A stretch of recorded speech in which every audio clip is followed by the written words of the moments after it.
Alexander Jonas. Socialism and Anarchism * 1886. The official position of the Socialist Labour Party toward the anarchists was articulated in this pamphlet, published shortly after the Haymarket affair. Jonas was editor for many years of the party's German-language paper, the New Yorker Volkszeitung. In reading the newspapers, we find the two names mentioned above frequently put side by side. Nay, we find them also associated with the terms communism and nihilism, as though these four isms had the closest relation to each other. This is a mistake. Socialism and anarchism are opposites which have nothing in common but their appurtenance to social science. Socialists and anarchists as such are enemies. They pursue contrary aims, and the success of the former will destroy forever the fanatical hopes of the latter. It is true that in theory both are thoroughly dissatisfied with the present state of human society and its politics, and that they severely criticize almost all the economical and political constitutions and laws, teachings and practices, as now understood. But they do so from very different points of view. The anarchist worships at the shrine of liberty. Liberty is his goddess, and his only deity, in theory at least. He rejects all laws imposed on him from without, and respects only such laws as he himself ordains. He wants no association but with men of his own tum of mind, no tule of the majority, no submission under any rule but his own, no discipline. He imagines that human society may be reorganized in the following way. When persons enough are converted to his ideas, all present institutions are to be destroyed, state and church, property and laws, of course, foremost. Reorganization then may begin by the voluntary association of groups of such persons as are thoroughly in accord. These groups may form larger societies for certain special purposes of work or enjoyment. And these societies *pp. 1-2, 7-9. May agree with other such for still more special aims, and so on till all mankind is voluntarily organized. And since men are changeable in their ideas, purposes and whims, each of the groups, societies and their connections may dissolve and differently reorganize themselves, as often as they see fit, without ever applying constraint upon one another. Socialism, on the other hand, is an antipode of anarchism. It presupposes human society as a growth which develops itself from the simplest beginnings in oldest times through many changes into what it is. Society cannot be dissolved and reorganized. If it is to be renewed, it has to do it and does so gradually at all times. It obeys its own inborn laws, and the efforts of single men and sects cannot even give it any other direction but the one which is inherent and prepared. Scientific truth and discoveries may hasten or retard its development, but can little change it. This is the fundamental doctrine of that most modern form of socialism which was originated by Karl Marx, which calls itself social democracy, and is so widely spread in Germany and many other countries of Europe, and bids fair to convert mankind. The evils engendered by private capitalism are so formidable and growing in so rapid a proportion, and the wisdom of statesmen and self-constituted rulers is so impotent, that society cannot continue in its old ruts much longer. The anarchy of society and politics will, within perhaps the 19th century of our era, have exhausted its vitality and out of despair run into a new issue, akin to the socialist proposition. And there is so much wisdom and scientific and artistic knowledge and experience still left in the world, though ousted from the right place, that, once directed in the proper channels, a complete renewal of society and constitutions may be brought about, without very violent and bloody convulsions. The conviction once impressed upon a majority of workers that private capitalism is doomed to abolition, together with wages, slavery, corruption and class dominion, a new form of social life and political practice may be inaugurated almost without severe throes of birth. What alone is needed in the meantime is enlightenment of the working masses, workers, both with mind and body, about the doom of private capitalism, a doom of its own make, which cannot be prevented. From this short exposition it may be seen that socialism is the most decided enemy to both the anarchism of the capitalistic class, and the anarchism of those revolutionists who have been rendered more or less crazy by the cruelties and revolting injustice of our present law and order. In fact, this latter class of anarchists hate us more than they hate the other class of anarchists, or anybody. If they were paid by Bismarck, or Tsar Alexander III, or J. Gould for destroying our organization, they could not more efficiently go about it than they really do. Their actions stultify their teachings, and vice versa. They conspire with the least enlightened and most pliant elements against us, the only apostles of a better future. We do not in the least deny that we have little hope for an entirely peaceful renewal of society and politics, and that we may have to fight for the redemption of the working class from the threatening complete thraldom.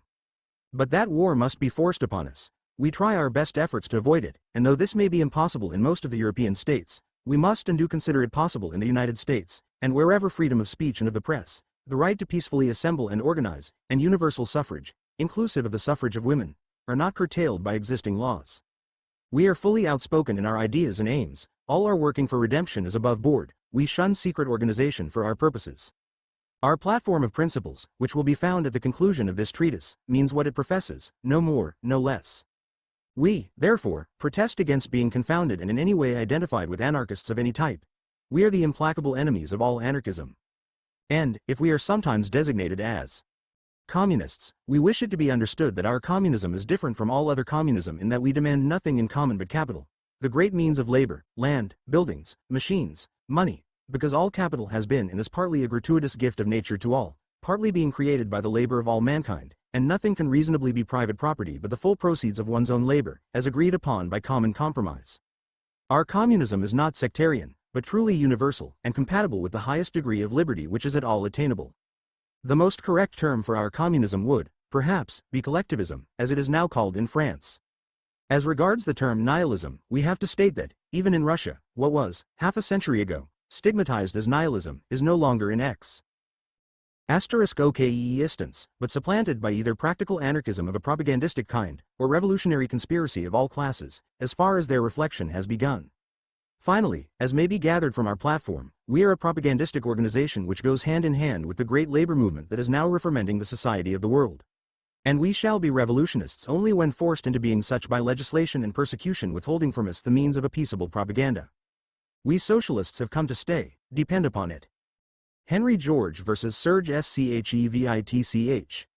Single Tax versus Socialism * 1887. On October 25, 1887, Henry George debated Serge Schevitch, one of the best speakers in the Socialist Labor Party, before an audience of 3,000 who were jammed into Miners Theater in New York. The socialists sat in the left side of the aisle, the single taxers on the right. The moderator was none other than Samuel Gompers, president of the American Federation of Labor. It may be noted, parenthetically, that Schevitch, a one-time Russian revolutionary, was married to the Countess Helena von Rokowice, the woman over whom Ferdinand Lassalle had fought his duel and had lost his life. Mr. Schevitch's argument. Mr. Chairman, ladies and gentlemen, in coming on this platform tonight I come to you with all due consciousness of the great task which I have undertaken, and of my unworthiness to perform it. I ask your indulgence from the very beginning.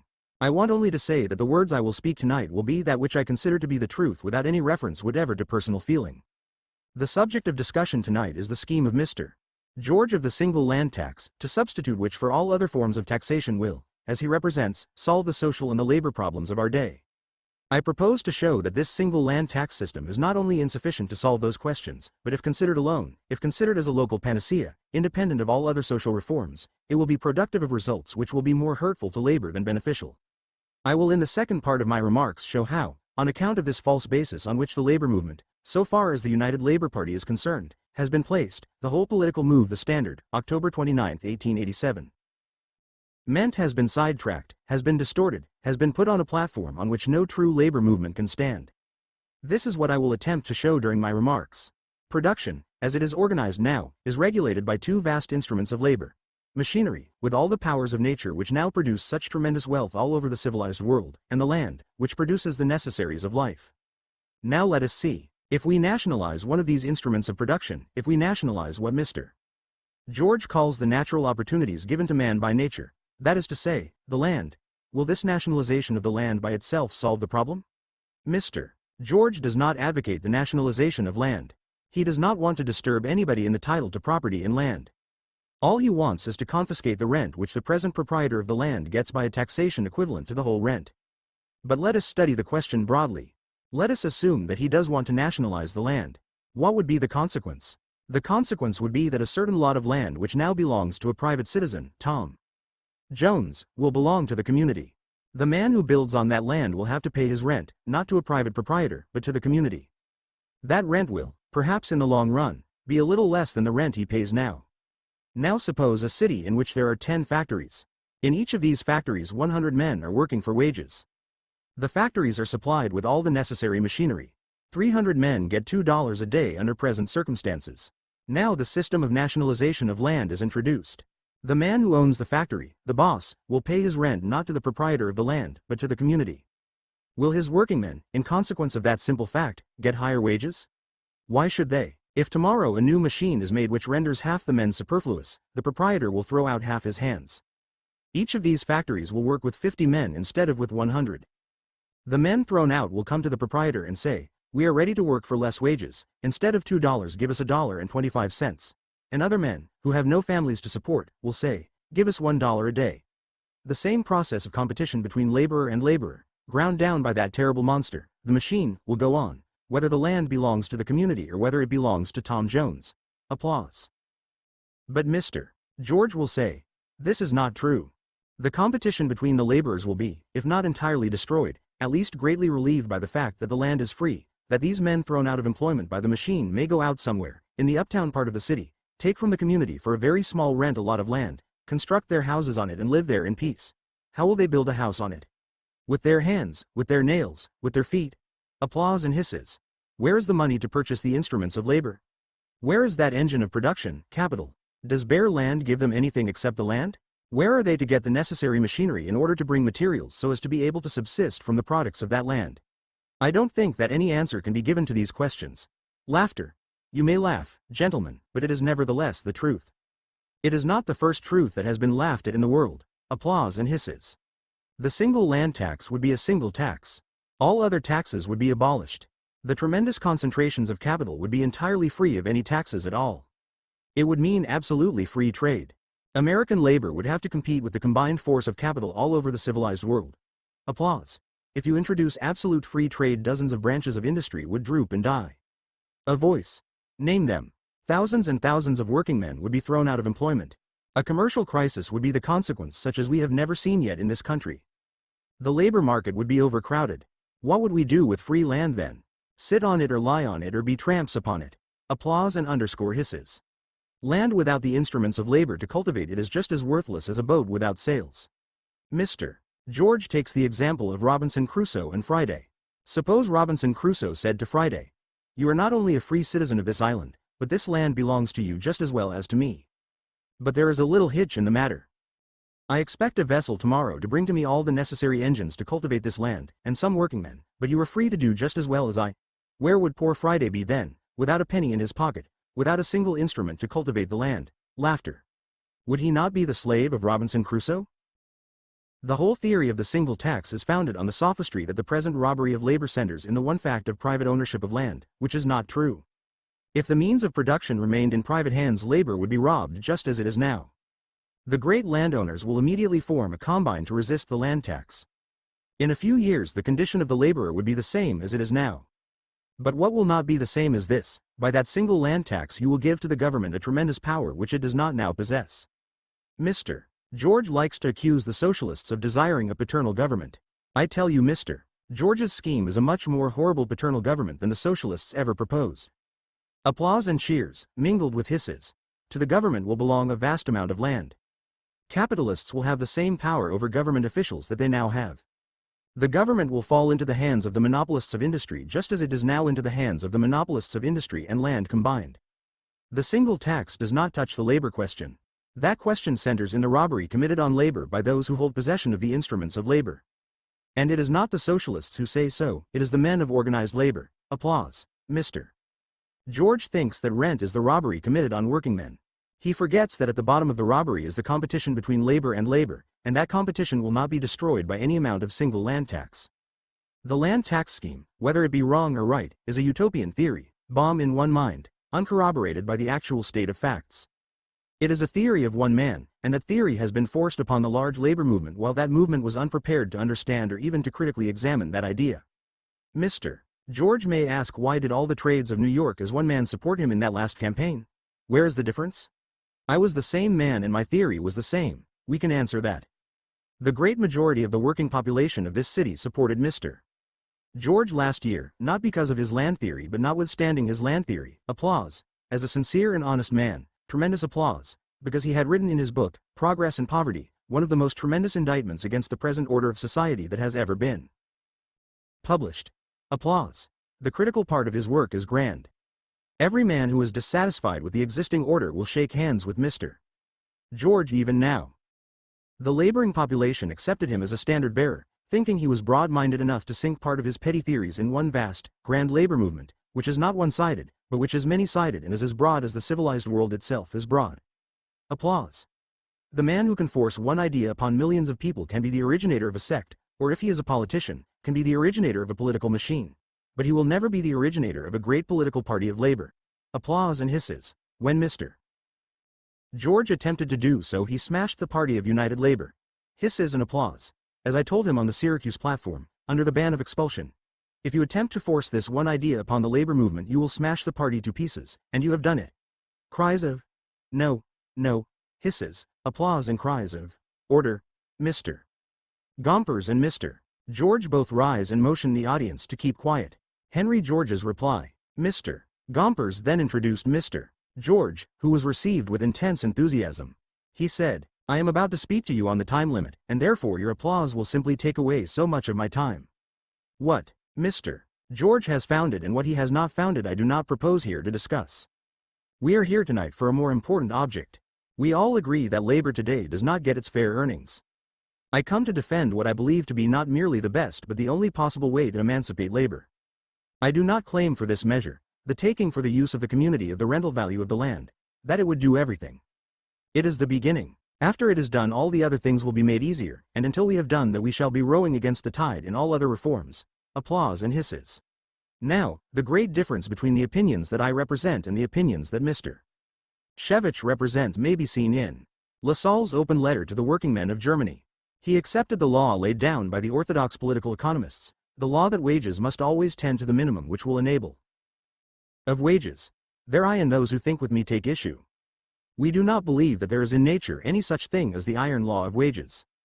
We hold that it is merely the law of wages where natural opportunities are monopolized. This competition is a one-sided competition of men debarred of their natural opportunities for employment. The means of production, what do they consist of today? The answer will probably be land, machinery and various other things. There was in the beginning nothing but man and the earth. Human labor exerted upon the land brings out, produces, all other means of production. Therefore it is that land is more important than anything else. Given men and given land, all other things can be produced. Give a man everything else and deprive him of land and it avails him nothing. Applause and cheers. To recur to that illustration of Robinson Crusoe and Friday. Mr. Shevich says that Robinson Crusoe having machinery and tools, Friday would have been perfectly helpless. Well, that I deny. Friday, without any machinery, could certainly have gone fishing. Laughter and applause, cheers and hisses. If the island had belonged to Robinson Crusoe, he could not have done that. Friday could have done without machinery and tools, just as Robinson Crusoe did. Friday could have made him a hut out of the limbs of a tree. Friday could have lived and produced as a naked man, applying his labor to the natural opportunities offered by the island. If 3 or 4 others had come there, they could have lived and lived well. But the moment Robinson Crusoe owned the land, that moment he could say to Friday, unless you do so and so you walk off. Laughter. Friday would have been his absolute slave. Wages in all branches of industry are not what they ought to be. That increase in productive power that comes from discovery and invention does not raise wages as it ought to do. But what is the reason of that? It is perfectly clear that wages in all occupations must tend to a general level. Now, the broadest of all occupations in the United States is, what? A voice. Farming. Those occupations which apply directly to nature, which extract wealth from the soil. The ordinary renting rate in the state of New York today is 1/2 the produce. The man who does the labor gets only 1/2 of what his labor produces, the rest goes to the owner of the farm. There, in that primary occupation, labor is divested of 1/2 its earnings.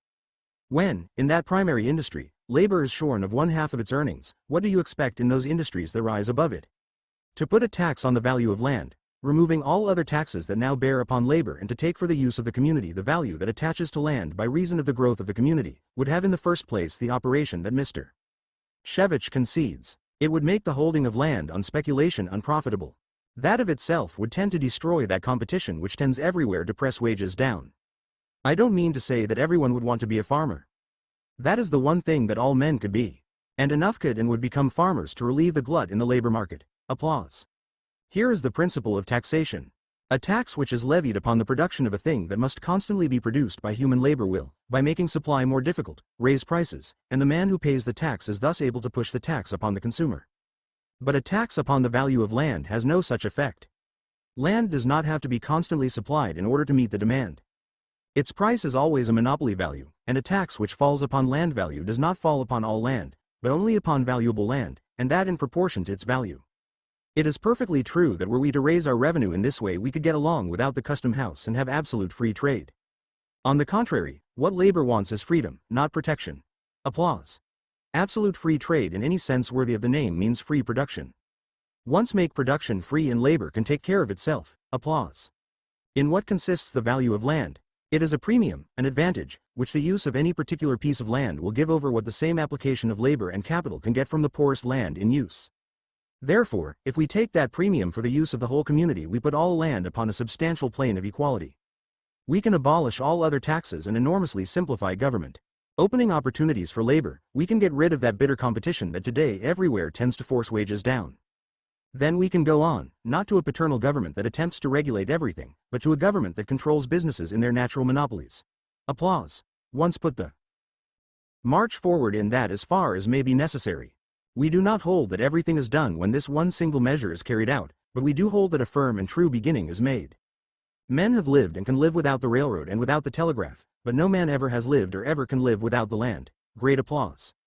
Mr. Shevich's rejoinder. Mr. Shevich now has his second inning, said Mr. Gompers, as Mr. George sat down. Mr. Shevich at once arose and was received with applause from the Reds. I would prefer, he said with a smile, to get the applause from the other side of the house, pointing to the Blues. The latter cheered him heartily, and he continued. Mr. George did not show that the competition of labor would be destroyed by the land tax system.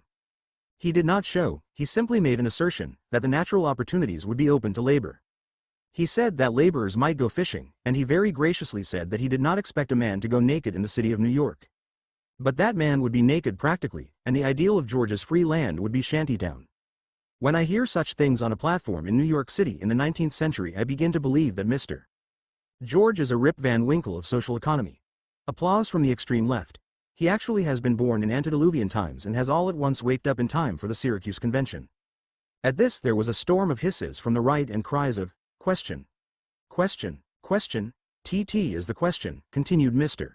Shevich amid hisses. It is the question, hisses, and you can't choke me down. The left broke out in applause, and the right went wild with yelling and hooting, amidst which there were cries of, order. Order, Mr. Gompers had to get up and speak for several minutes before he could quiet the trouble. Then Mr. Shevich continued, you surely do not expect me to compliment Mr. George. Mr. George seems utterly to forget that we are living in the grand century of machinery, in a great age of production on a large scale, where the mere laborer is absolutely the slave of those who possess the instruments of labor. This simple land tax does not free the laborer from competition with his fellow laborer. The laborer with his free land must have capital to construct his house, and capital to begin farming on a small scale even. And there will be a big man with a big boodle, who will come beside the laborer with his lot, and take not one but 10, 12, 20 or 200 lots and will crush down that free-born citizen on the lot by his side. Applause from the Reds. Henry George concludes the debate. Then Mr. George arose and said, the object of the labor movement is the abolition of wage slavery. How do you propose to abolish it? That is the question. Applause. If any man has any better plan than that which I propose, let him come and state it. Mr. Shevich's plan, as I understand it, is that of forming a number of cooperative societies, embracing all the working classes, who are to be furnished with capital by the government. Cries of, no, no, no sir, from the Reds. Well, with machinery, then. That plan, I say, is utterly impossible. There attaches to it the same disadvantages that attach to all dreams of the elevation of the workingmen by the formation of cooperative societies. You must raise from the very foundation. You must make labor free. Now such catchphrases as my picture of Shantytown as an ideal city can aisle nothing with any thoughtful man. Great applause. What I say is this.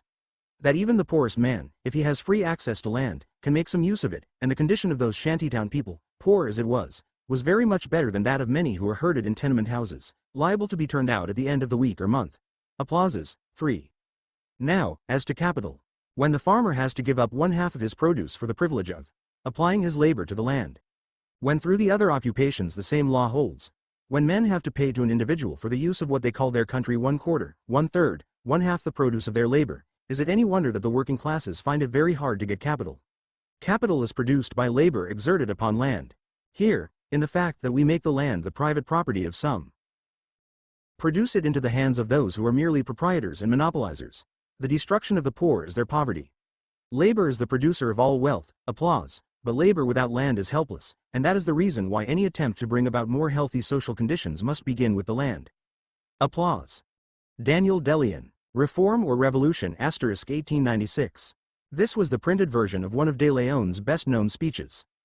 He presented it at Wells Memorial Hall, Boston, on January 26, 1896. I shall assume it is a wise course for a speaker to adopt that none in this audience knows what is reform and what is revolution. Those who are posted will understand me all the better. Those who are not will follow me all the easier. We hear people talk about the reform forces, about evolution, and about revolution, in ways that are highly mixed. Let us clear up our terms. Reform means a change of externals. Revolution, peaceful or bloody, and peacefulness or the bloodiness of it cuts no figure whatever in the essence of the question, means a change from within. Reform. Take, for instance, a poodle. You can reform him in a lot of ways. You can shave his whole body and leave a tassel at the tip of his tail. You may bore a hole through each ear, and tie a blue bow on one and a red bow on the other. You may put a brass collar around his neck with your initials on, and a trim little blanket on his back. Yet, throughout, a poodle he was and a poodle he remains. Each of these changes probably wrought a corresponding change in the poodle's life. When shorn of all his hair except a tassel at the tail's tip, he was owned by a wag who probably cared only for the fun he could get out of his pet. When he appears gaily decked in bows, probably his young mistress' attachment is of tenderer sort. When later we see him in the fancier's outfit, the treatment he receives and the uses he is put to may be yet again, and probably are, different. Each of these *pp. 4-9, 16-23. Existence. And yet, essentially, a poodle he was, a poodle he is, and a poodle he will remain. That is reform, laughter, revolution. But when we look back myriads of years, or project ourselves into far future physical cataclysms, and trace the development of animal life from the invertebrate to the vertebrate, from the lizard to the bird, from the quadruped and mammal till we come to the prototype of the poodle, and finally reach the poodle himself, and so forward, then do we find radical changes at each step, changes from within that alter the very essence of his being, and that put, or will put, upon him each time a stamp that alters the very system of his existence. That is revolution. So with society. Whenever a change leaves the internal mechanism untouched, we have reform. Whenever the internal mechanism is changed, we have revolution. Of course, no internal change is possible without external manifestations. The internal changes denoted by the revolution or evolution of the lizard into the eagle go accompanied with external marks.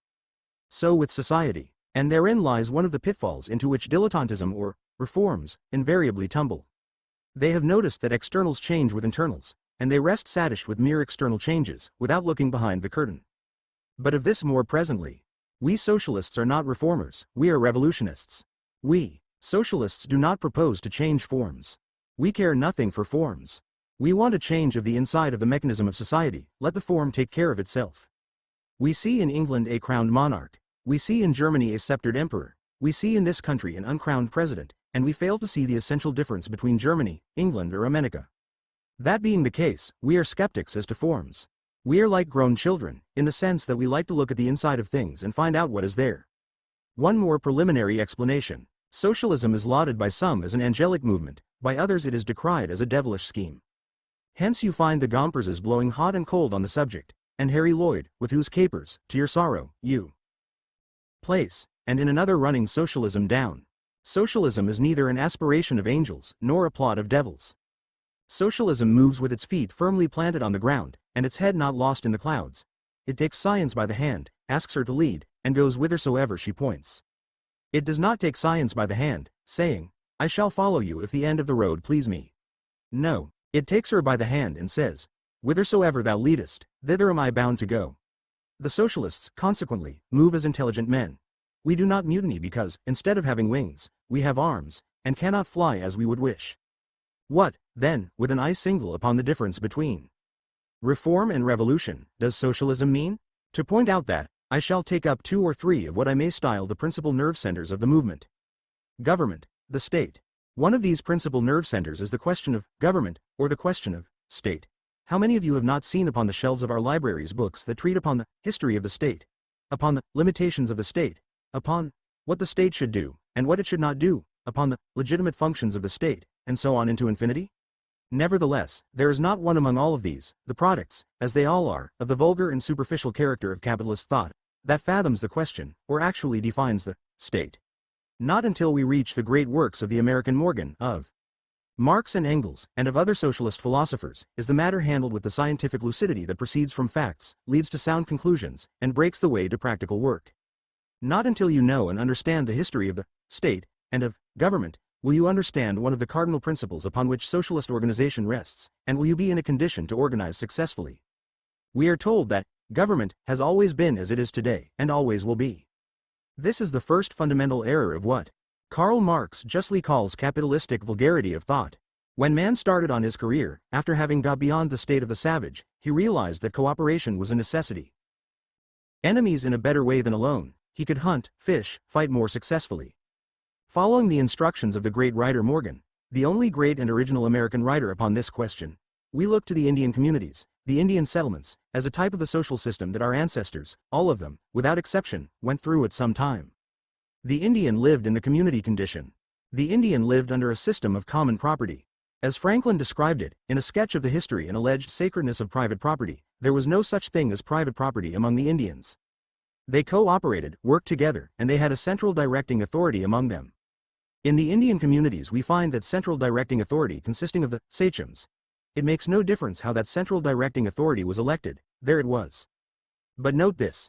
Its function was to direct the cooperative or collective efforts of the communities, and, in so doing, it shared actively in the productive work of the communities. Without its work, the work of the communities would not have been done. When, in the further development of society, the tools of production grew and developed beyond the point reached by the Indian, when the art of smelting iron ore was discovered, when thereby that leading social cataclysm, wrapped in the mists of ages, yet discernible, took place that rent former communal society in twain along the line of sex, the males being able, the females unable, to wield the tool of production, then society was cast into a new mold.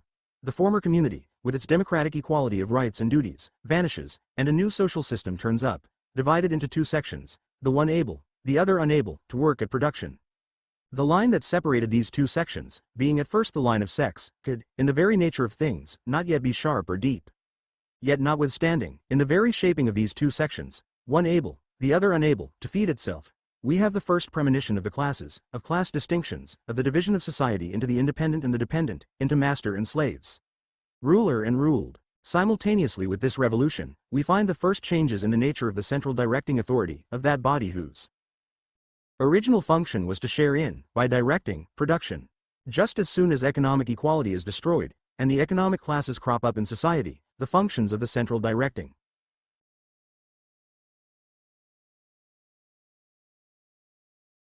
authority gradually begin to change, until finally, when, after a long range of years, moving slowly at first, and then with the present hurricane velocity under capitalism proper, the tool has developed further, and still further, and has reached its present fabulous perfection and magnitude, when, through its private ownership the tool has wrought a revolution within a revolution by dividing society, no longer along the line of sex, but strictly along the line of ownership or non-ownership of the land on and the tool with which to work.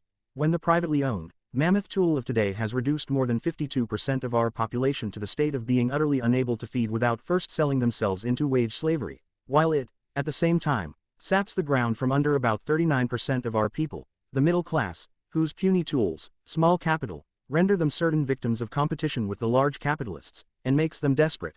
When the economic law that asserts itself under the system of private ownership of the tool has concentrated these private owners into about 8% of the nation's inhabitants, has thereby enabled this small capitalist class to live without toil, and to compel the majority, the class of the proletariat, to toil without living, when, finally, it has come to the pass in which our country now finds itself, that, as was stated in Congress, 94% of the taxes are spent in protecting property, the property of the trivially small capitalist class, and not in protecting life, when, in short, the privately owned tool has wrought this work, and the classes, the idle rich and the working poor, are in full bloom, then the central directing authority of old stands transformed, its pristine functions of aiding in, by directing, production have been supplanted by the functions of holding down the dependent, the slave, the ruled, i.e., the working class. Then, and not before, lo, the state, the modern state, the capitalist state. Then, lo, the government, the modern government, the capitalist government, equipped mainly, if not solely, with the means of suppression, of oppression, of tyranny, applause. In sight of these manifestations of the modem state, the anarchist, the rose water and the dirty water variety alike, shouts, away. With all central directing authority, see what it does, it can only do mischief, it always did mischief, but socialism is not anarchy. Socialism does not, like the chicken in the fable, just out of the shell, start with the knowledge of that day. Socialism rejects the premises and the conclusions of anarchy upon the state and upon government. What socialism says is, away with the economic system that alters the beneficent functions of the central directing authority from an aid to production into a means of oppression. And it proceeds to show that, when the instruments of production shall be owned, no longer by the minority, but shall be restored to the commonwealth, that when, as the result of this, no longer the minority or any portion of the people shall be in poverty, and classes, class distinctions and class rules shall, as they necessarily must, have vanished, that then the central directing authority will lose all its repressive functions, and is bound to reassume the functions it had in the old communities of our ancestors, become again a necessary aid, and assist in production. Applause. The socialist, in the brilliant simile of Karl Marx, sees that a lone fiddler in his room needs no director. He can rap himself to order, with his fiddle to his shoulder, and start his dancing tune, and stop whenever he likes. But just as soon as you have an orchestra, you must also have an orchestra director, a central directing authority. If you don't, you may have a Salvation Army powwow, you may have a Louisiana Negro breakdown. You may have an Orthodox Jewish synagogue, where every man sings in whatever key he likes, but you won't have harmony. Impossible. Applause. It needs this central directing authority of the orchestra master to rap all the players to order at a given moment, to point out when they shall begin, when to have these play louder, when to have those play softer, when to put in this instrument, when to silence that, to regulate the time of all and preserve the accord. The orchestra director is not an oppressor, or his baton an insignia of tyranny. He is not there to bully anybody. He is as necessary or important as any or all of the members of the orchestra. Our system of production is in the nature of an orchestra. No one man, no one town, no one state, can be said any longer to be independent of the other. The whole people of the United States, every individual therein, is dependent and interdependent upon all the others, the nature of the machinery of production. The subdivision of labor, which aids cooperation, and which cooperation fosters, and which is necessary to the plentifulness of production that civilization requires, compel a harmonious working together of all departments of labor, and thence compel the establishment of a central directing authority, of an orchestral director, so to speak, of the orchestra of the cooperative commonwealth. Loud applause. Such is the state or government that the socialist revolution carries in its womb. Today, production is left to anarchy, and only tyranny, the twin sister of anarchy, is organized. Socialism, accordingly, implies organization. Organization implies directing authority, and the one and the other are strict reflections of the revolutions undergone by the tool of production. Reform, on the other hand, skims the surface, and with referendums and similar devices limits itself to external tinkerings. The reformer, the revolutionist. And now to come to, in a sense, the most important, surely the most delicate, of any of the various subdivisions of this address. We know that movements make men, but men make movements. Movements cannot exist unless they are carried on by men. In the last analysis, it is the human hand and the human brain that serve as the instruments of revolutions. How shall the revolutionist be known? Which are the marks of the reformer? In New York, a reformer cannot come within smelling distance of us, but we can tell him, laughter. We know him, we have experienced him. We know what mischief he can do, and he cannot get within our ranks if we can help it. He must organize an opposition organization, and thus fulfill the only good mission he has in the scheme of nature, pull out from among us whatever reformers may be hiding there. But you may not yet be familiar with the cut of the reformer's jib. You may not know the external marks of the revolutionist. Let me mention them. The modern revolutionist, i.e., the socialist, must, in the first place, by reason of the sketch I presented to you, upon the development of the state, necessarily work in organization with all that implies. In this you have the first characteristic that distinguishes the revolutionist from the reformer, far apart from one another. The modem revolutionist knows full well that man is not superior to principle, that principle is superior to man, but he does not fly off the handle with this maxim, and thus turn the maxim into absurdity. He firmly couples that maxim with this other, that no principle is superior to the movement or organization that puts it and upholds it in the field. The engineer knows that steam is a powerful thing, but he also knows that unless the steam is in the boiler, and unless there is a knowing hand at the throttle, the steam will either evaporate or the boiler will burst. Hence, you will never hear an engineer say, "Steam is the thing," and then kick the locomotive off the track. Similarly, the revolutionist recognizes that the organization, that is propelled by correct principles, is as the boiler that must hold the steam, or the steam will amount to nothing. Applause. He knows that in the revolution demanded by our age, organization must be the incarnation of principle. Just the reverse of the reformer, who will ever be seen mocking at science. The revolutionist will not make a distinction between the organization and the principle. He will say, the principle and the organization are one. Applause. Fake movements. Then, again, with this evil of miseducation, the working class of this country suffers from another. The charlatans, one after the other, set up movements that proceeded upon lines of ignorance. Movements that were denials of scientific facts. Movements that bred hopes in the hearts of the people, yet movements that had to collapse. A movement must be perfectly sound and scientifically based or it cannot stand. A falsely based movement is like a lie, and a lie cannot survive. All these false movements came to grief, and what was the result? Disappointment, stagnation, diffidence, hopelessness in the masses. K. of L. The Knights of Labor, meant by Uriah Stevens, as he himself admitted, to be reared upon the scientific principles of socialism, principles found today in no central or national organization of labor outside of the Socialist Trade and Labor Alliance, loud. Ignoramuses took hold of the organization. 1.5 million men went into it, hoping for salvation, but instead of salvation, there came from the veils of the K of L. Local, district and general assemblies the developed ignoramuses, that is to say, the labor fakirs, riding the working man and selling him out to the exploiter. Applause. Disappointed, the masses fell off. A. of L. Thereupon bubbled up another wondrous concern, another idiosyncrasy, the American Federation of Labor, appropriately called by its numerous English organizers the American Federation of Hell. Laughter. Ignoramuses again took hold and the lead. They failed to seek below the surface for the cause of the failure of the K of L. Like genuine ignoramuses, they fluttered over the surface. They saw on the surface excessive concentration of power in the K of L, and they swung to the other extreme. They built a tapeworm. Laughter. I call it a tapeworm because a tapeworm is no organism. It is an aggregation of links with no cohesive powers worth mentioning. The fate of the K of L overtook the A. F. of L. Like causes brought on like results. False foundations brought on ruin and failure. Strike upon strike proved disastrous in all concentrated industries. Wages and the standard of living of the working class at large went down. The unemployed multiplied. And again the ignorant leaders naturally and inevitably developed into approved labor fakirs. The workers found themselves shot, clubbed, indicted, imprisoned by the identical presidents, governors, mayors, judges, etc., Republican and Democratic, whom their misleaders had corruptly induced them to support. Today there is no A. F. of L. Not even the tapeworm, anymore. If you reckon it up, you will find that, if the 250,000 members which it claims paid dues regularly every quarter, it must have 4 times as large a fund as it reports. The fact is the dues are paid for the last quarter only. The fakirs see to this to the end that they may attend the annual rowdido called the A. F. of L. convention, and advertise themselves to the politicians. That's all there is left of it. It is a ship, never seaworthy, but now stranded and captured by a handful of pirates, a tapeworm pulled to pieces, contemned by the rank and file of the American proletariat. Applause. It's meant diffidence, helplessness.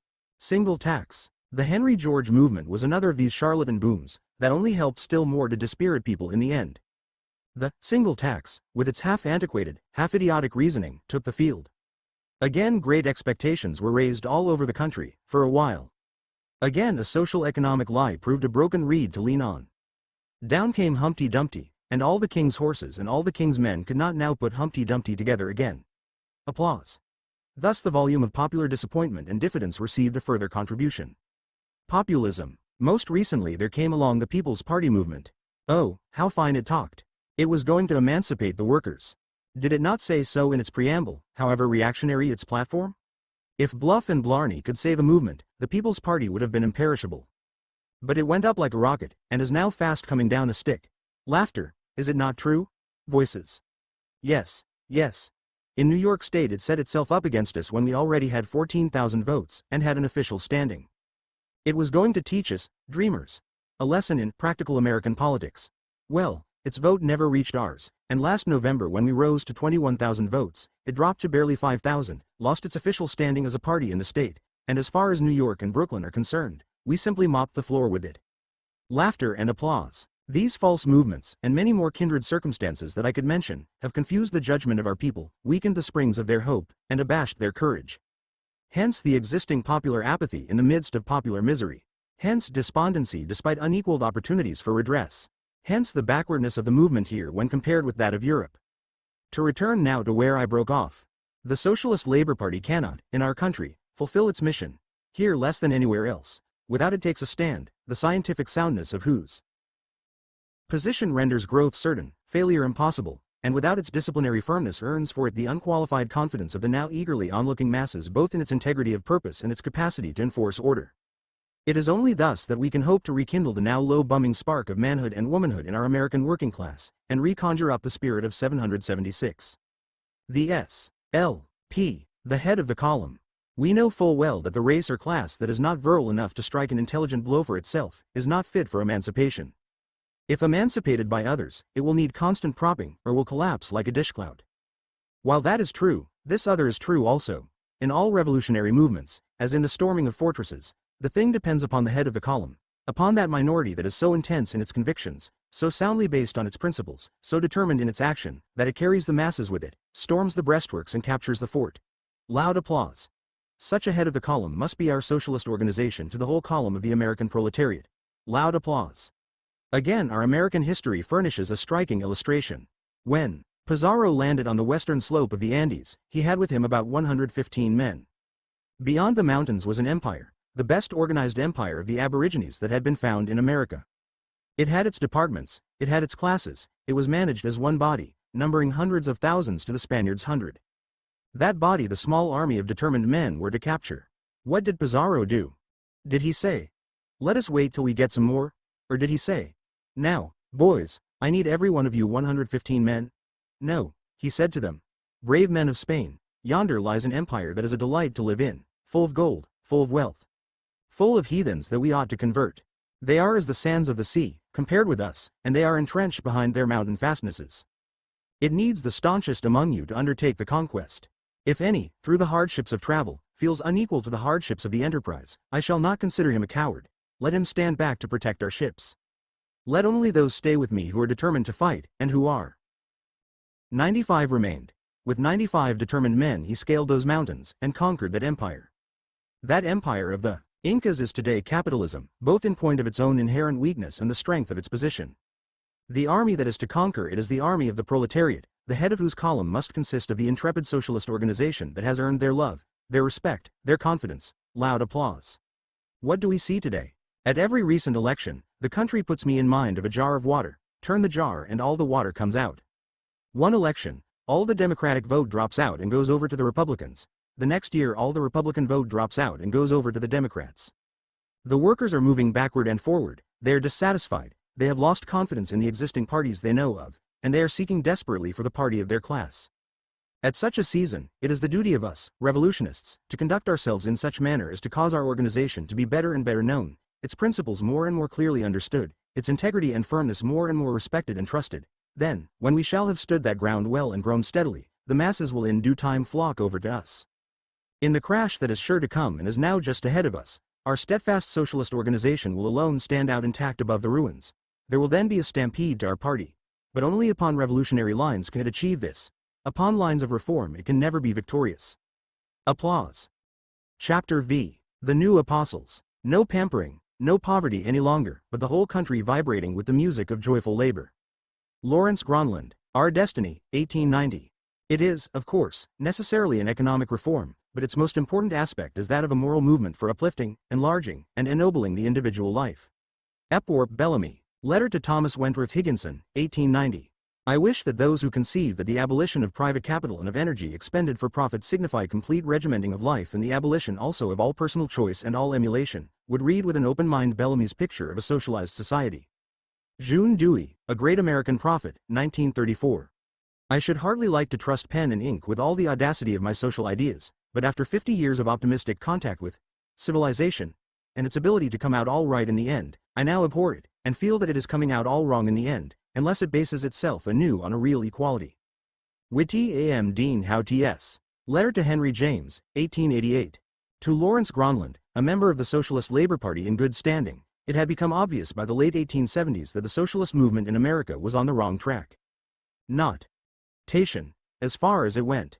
The American economy was behaving just as Marx and his American followers, Gronlund among them, had predicted it would.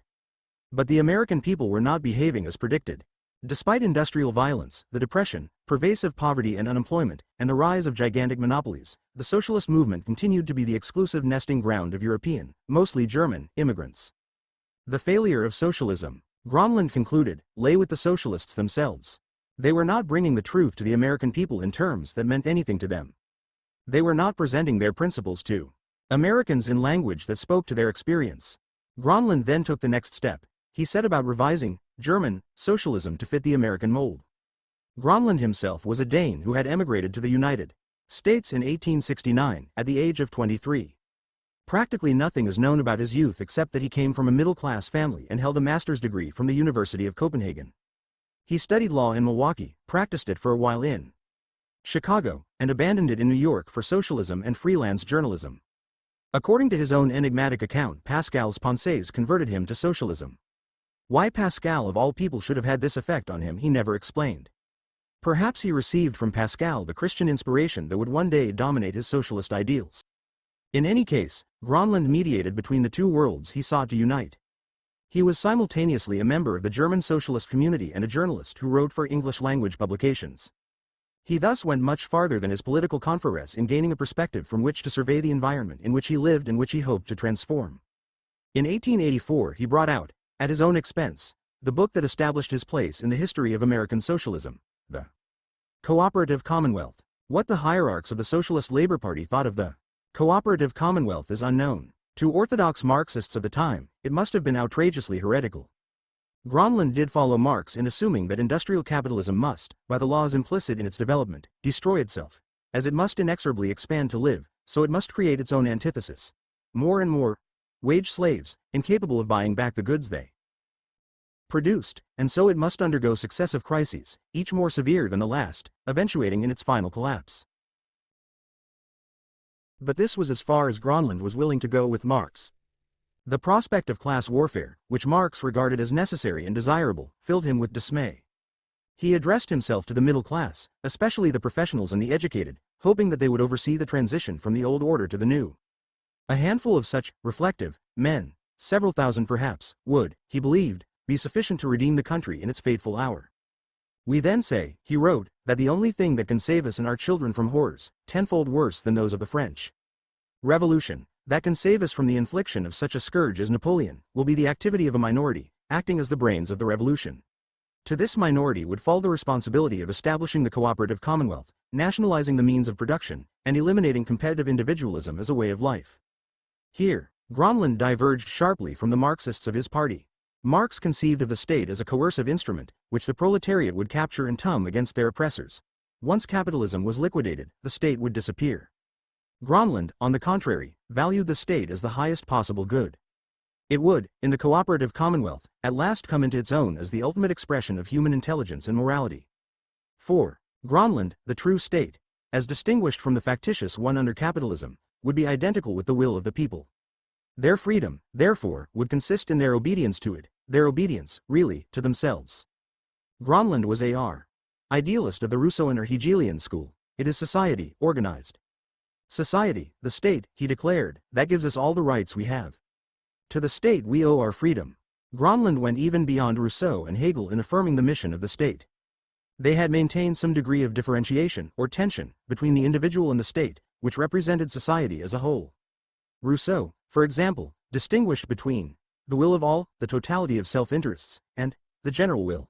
Hegel distinguished between the abstract tights of individuals and the ethical good of civil society, as embodied in the organs of the state.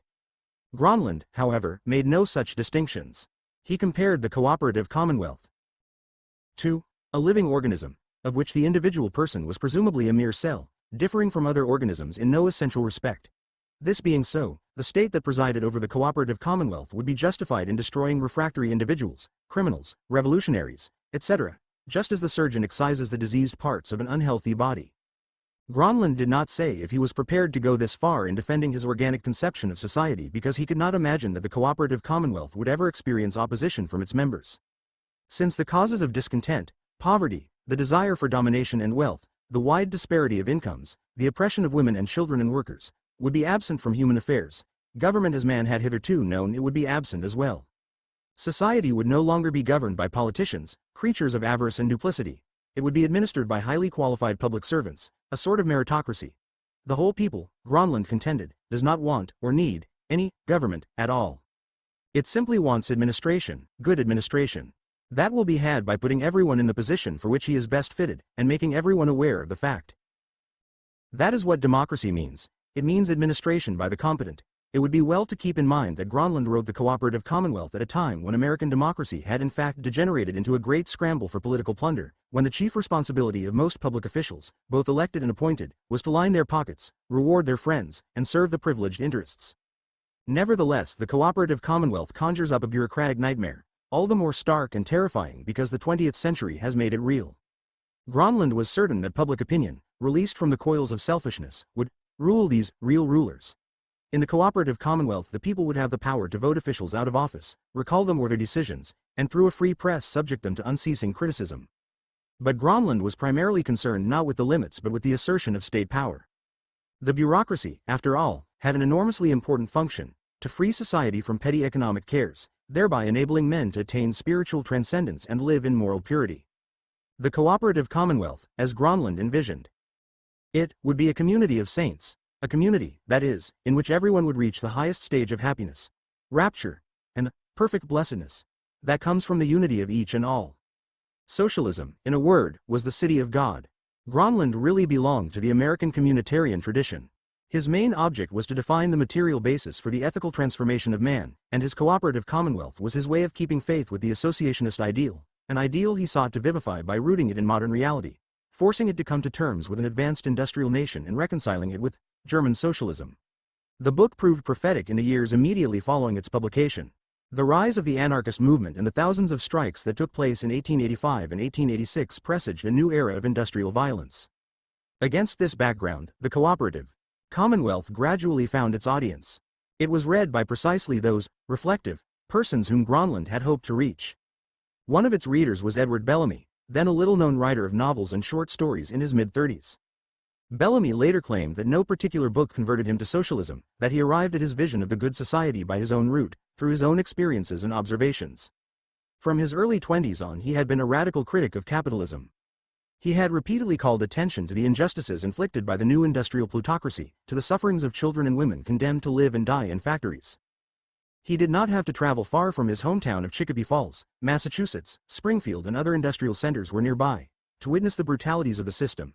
The toiling masses of the world, he said in a talk before the local lyceum when he was only 21, are already fiercely questioning the right to exist of a society which is founded upon their subjection.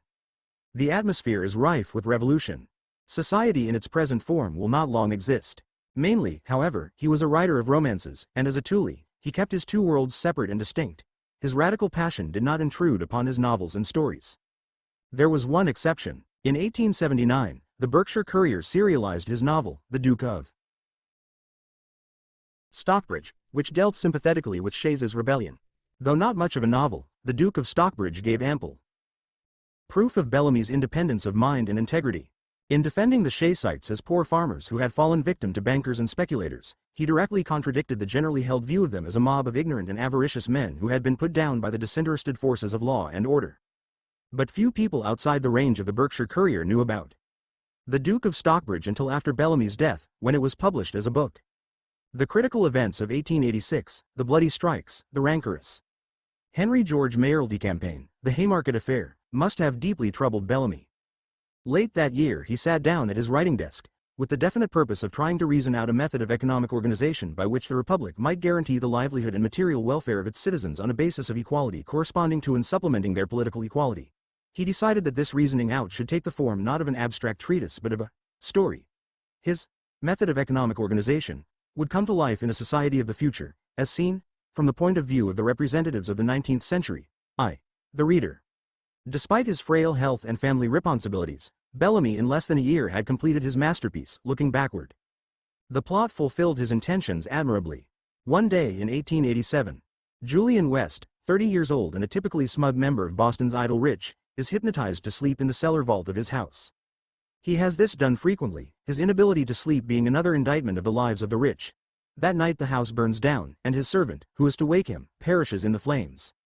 Miraculously, West sleeps on, until the year 2000.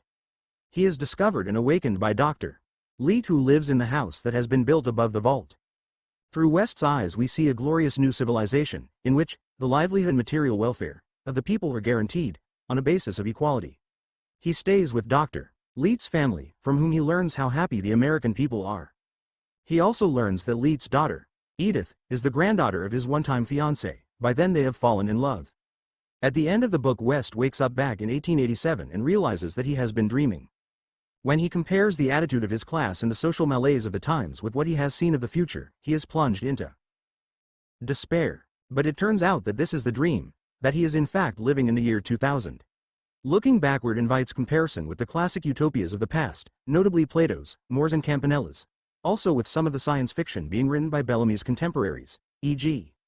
Alfred Denton Cridge's Utopia, or The History of an Extinct Planet, Henry F. Allen's The Key of Industrial Cooperative Government, and, especially, John McNee's The Diothas, or A Far Look Ahead. In form, The Diothas closely resembles Looking Backward. Its hero also wakes up from a long sleep, 77 centuries long. He also finds himself in a society of equals, only they have not been leveled down but up. They are all aristocrats. But they are aristocrats who seek no privilege, prize their common humanity, and willingly labor for the good of society. The hero, furthermore, falls in love with a girl who, he discovers, is his distant relation. Yet for all their formal resemblance, the Diothas and Looking Backward were, in conception and purpose, very different books.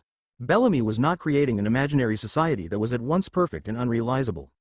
Looking Backward described a society, in general scheme if not in exact detail, that he believed was certain to come, that was gestating in the womb of the present. The resemblance was rather with the cooperative commonwealth. Looking Backward was an ingenious elaboration of Gronlund's deliberately un-utopian work. Bellamy, like Gronlund, wanted to persuade the enlightened middle class that it must lead the way to a new order if the savageries of class war were to be averted. The middle class must send forth a generation of men able to provide a peaceful, rational, and just alternative to capitalism, now entering its final apocalyptic stage. Bellamy explicitly rejected the revolutionary alternative proposed by those he called the Reds. Dr. Leete looks back on the Reds as a hindrance. They so disquieted people as to deprive the best considered projects of social reform of a hearing. Though he damned capitalism and wished nothing so much as to see it extirpated, Bellamy always preached love, reason and tolerance. He predicted in Looking Backward that the transition from the old order to the new would be accomplished in several steps. The majority of Americans would conclude that they could no longer put up with the disastrous cycles of boom and bust, the increasing waste and disorder and disparity of incomes and life. Flowing forth of men's hearts toward one another, a rush of contrite, repentant tenderness, which would finally overwhelm the plutocrats, forcing them to surrender their control of industry to the state without a struggle. At that moment, the need for government, that is, for coercive laws and authorities, would disappear. Solidarity would be sanctified as society's supreme virtue, and national brotherhood would replace selfishness as its supreme ethic. America in the year 2000 would be a brook farm transmogrified into an industrial nation-state, continental in size and inhabited by millions of people. Bellamy, again like Gronlund, had poured old wine into new bottles. But he was prepared to outdo Gronlund in collectivizing the life of the individual. The new order would prescribe the same incomes for all, for surgeons and street cleaners. Everyone would have an allowance he could spend in any way he wished. One could even save and accumulate property, though property would be valueless since it could bring no material advantage to its owner. Production would be organized in accordance with the rigorously egalitarian method of distributing wealth. No one could shirk his duties or live off the toil of others. Everyone, therefore, except housewives, the incapacitated, and, curiously, artists, would, after graduation from college, serve in the industrial army of the nation for a maximum period of 22 years. The nature of the service to be determined by one's talents and desires. The officers of the army, a sort of Stakhanovite class, would be drawn from those who had distinguished themselves in their vocations. The general-in-chief would be nominated from among those who had risen from the lowest grade and had served the full 22 years, and he would be elected by veterans like himself, those who had retired from the army and were over 41. The highest-ranking leaders of the industrial army would constitute the government of the future.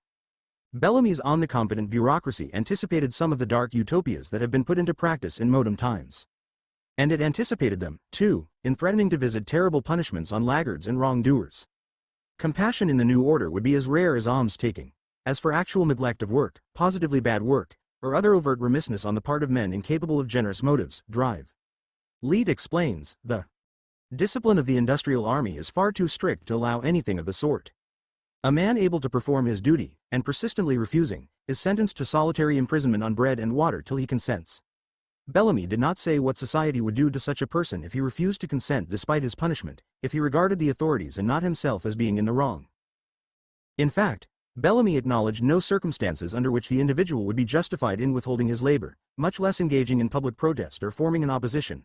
The organization of this utopia, Lewis Mumford has written, is an organization for war. And the one rule that such a community would not tolerate is, live and let live. If this is the peace that industrial preparedness ensures, it is scarcely worth having. Mumford's criticism of Looking Backward is the obvious one to make. But it misses the central point of Bellamy's nationalist program. The members of the industrial army honored their obligations as the visible manifestation of their spiritual solidarity. The external regimentation was necessary so that the household chores, as it were, could be cleared away as expeditiously as possible. The object was to get on with the important business of life, the redemption of souls.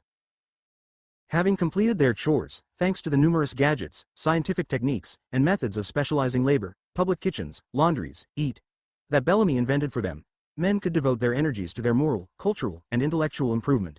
Surplus wealth would be spent upon public works and pleasures in which all share, upon public halls and buildings, art galleries, bridges, statuary, means of transit, great musical and theatrical exhibitions, and in providing on a vast scale for the recreation of the people. But the major theme of looking backward was the separation of spirit and flesh. The new order, by bringing an end to the competitive struggle and guaranteeing economic security, would cleanse the body of its vices and passions, rendering it neutral. The spirit, the selfless, rational, transcendental part of man, would then assume unchallenged preeminence. The ruthless collectivization of property would enable man to attain a true individuality, an individuality in which he could exercise his freedom without restraint, because it could not infringe on anyone else's, an individuality akin to the state of grace. Looking backward, like the cooperative Commonwealth, heralded the advent of the religion of humanity. By the end of 1888, its first year of publication, Looking Backward had become a runaway bestseller, a status it maintained well into the Goths. It also generated a lively battle of the books. During the decade following its appearance, over 40 works were written attacking it, defending it, or expanding on it, many of them unashamedly using the same mise en scène, plot, and cast of characters.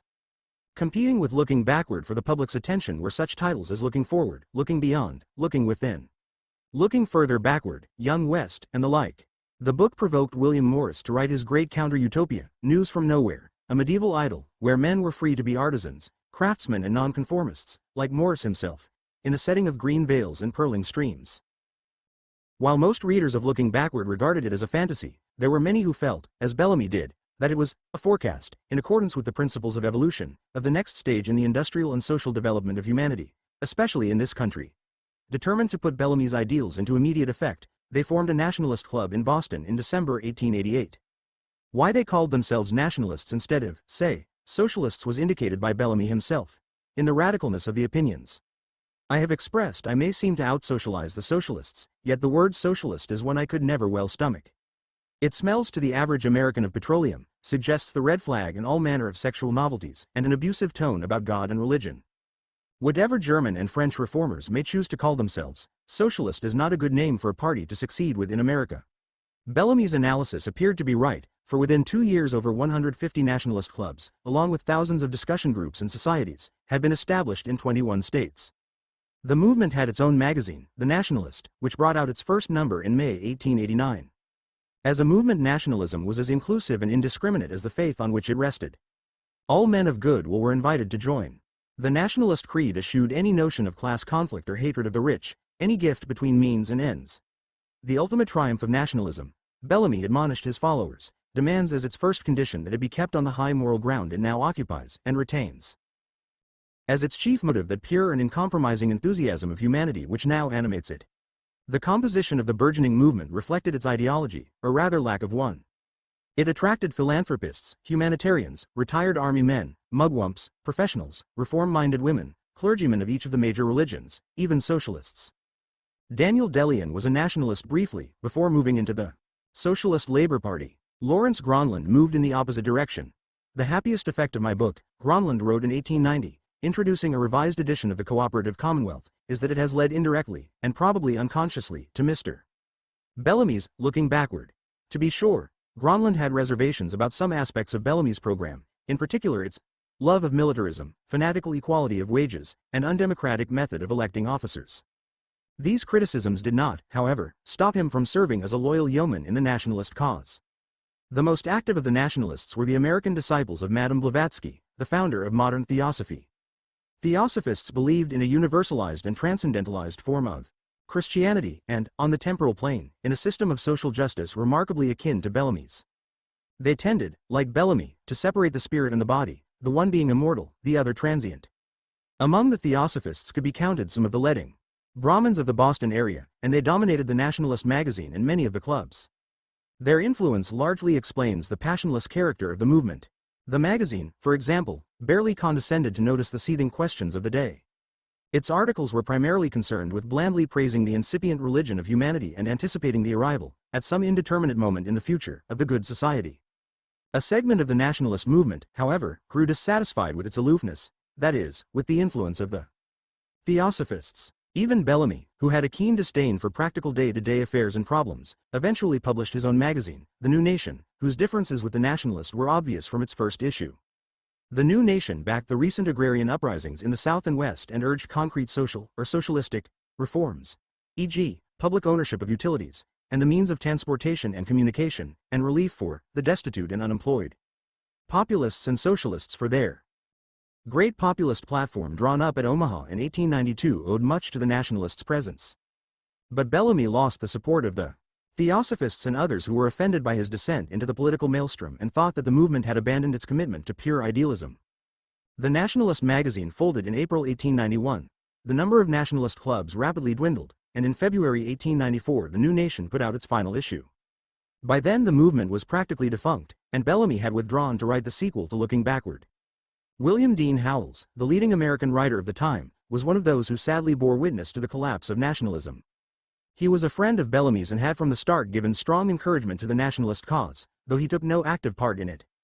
Howells attended the opening session of the First Nationalist Club, held in Boston on December 1, 1888, and during the next couple of years he regularly met with Bellamy, Gronlund, and young Hamlin Garland, then starting out on his literary career, in Boston's Church of the Carpenter, presided over by one of the founding ministers of the Christian Socialist movement. Howells had been gravitating towards socialism for some time.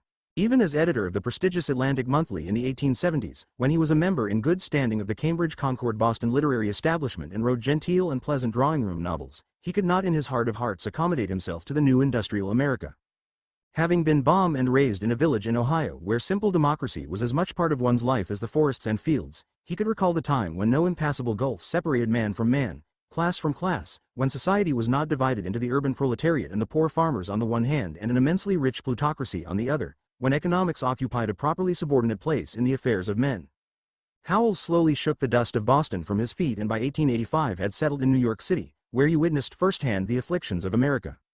His novels of the late 1880s and early 1890s, in which economic conditions provided the themes, plots and personal conflicts, reflected the intensity of his concerns. The novels were tendentious. With few exceptions their leading characters were archetypes and strawmen. Pathy for such men as the good minister and selfless fighter for justice, Peck, in Annie Kilburn; for the innocent criminal driven to his peccant deed by the capitalist system, Northwick, in The Quality of Mercy; for socialists, both revolutionary and meliorative, Lindau, in A Hazard of New Fortune; Hughes, in The World of Chance; for independent radicals and social workers, Basil March and Conrad Dreyfus, respectively, in A Hazard of New Fortune; and for the writer-artist prostituted by commercialism, Ray, in The World of Chance. Nor did he leave any doubts about his attitude toward the rich, and especially toward their intellectual yea-sayers. If there was a single moral theme in these novels it was that everyone, whether advantaged or beaten, suffered from the lawlessness of capitalism. What I object to is this economic chance world in which we live and which we seem to have created, Basil March asserts. It ought to be law as inflexible in human affairs as the order of night and day in the physical world, that if man will work he shall have both rest and eat, and shall not be harassed with any questions as to how his repose and provision shall come. Howells' socialism derived in the first place from the Christian personalism of Tolstoy, whose writings, which he discovered in the mid-1880s, had a profound effect on him in art, ethics, and religion. Tolstoy led him to appreciate the travails of common men and imparted to him a sense of the significance of life, however brutal and oppressive its burdens. Tolstoy also made him perceive more clearly than before just how shallow and meretricious bourgeois values were. I believe he has helped me, Howells wrote, so that I can never again see life the way I saw it before I knew him. Yet Howells was willing to accompany Tolstoy only so far. A practical reformer, he rejected asceticism as the answer to the problem of social injustice. In one of his early economic novels he had the minister surrender everything and go among the mill hands, but by the time he wrote The World of Chance, 1893, he had concluded that the Tolstoyan way was irrelevant and, when carried to an extreme, vicious. In quitting the scene of the moral struggle, as Hughes puts it in The World of Chance, Tolstoy begs the question as completely as if he had gone into a monastery. And speaking in his own voice Howells later added, solitude enfeebles and palsies, and it is as comrades and brothers that men must save the world from itself, rather than themselves from the world. Christian personalism, then, must be buttressed by a social. Found such an ethic in native soil that had been seeded by Jefferson and Thoreau and the Communitarians, and most recently by his friends Gronlund and Bellamy. He demonstrated how much he owed to all of them, especially to Gronlund and Bellamy, by constructing his own cooperative commonwealth, the imaginary land of Altruria, situated somewhere in the far south, near the Antarctic. A trailer from Altruria is a brilliant piece of satire. Technically a novel, although it lacks a plot and its characters are usually nameless, it consists of a series of discussions between Mr. Homos, the Altrurian visitor, and a representative group of middle and upper-class Americans. A writer, the narrator, a banker, an industrialist, a minister, a lawyer, a professor of political economy, a particularly pompous ass, and some ladies. Their justification of prevailing social practices astonishes Mr.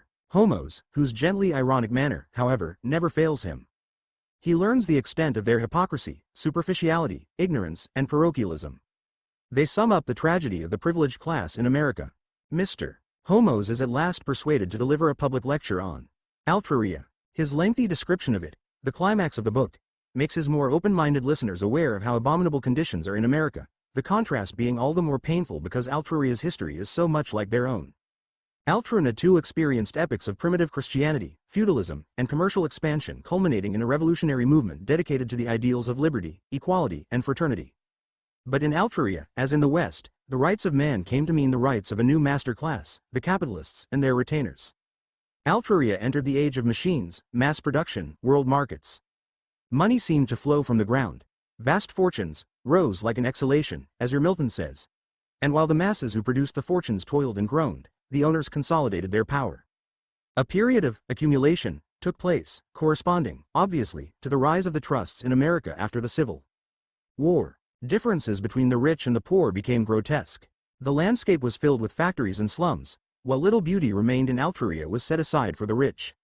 Then came the inevitable, a sort of divine retribution. Reeds of glut and scarcity went completely to smash. The people decided to bring an end to the accumulation. There followed an era of evolution when, thanks to the unions, which had been consolidating too, and the free ballot, the wealth of society slowly and peacefully passed into the hands of the state. This was possible, Mr. Homos explained, because the accumulators underestimated the importance of suffrage, the one power that the people were permitted to retain from the days of the universal rights of man. Of course, it was only potential power, since the accumulation had traditionally bought politicians and judges. But when the people finally rose up, they found the ballot available to them and they elected representatives who promptly legislated private industry into the public domain. The procedure was entirely legal. The accumulation, having failed to realize what had happened, put up no resistance. It even welcomed its own expropriation as the necessary price of harmony and justice. The country was transformed, from a civility in which the people lived upon each other to one in which they lived for each other. To Mr. Homos, Altruria is the kingdom of heaven on earth. Its religion is the religion of equality, its wealth the patrimony of the whole society. The rights of individuals are no longer in question since rights, in the pre-evolutionary sense of the term, do not exist.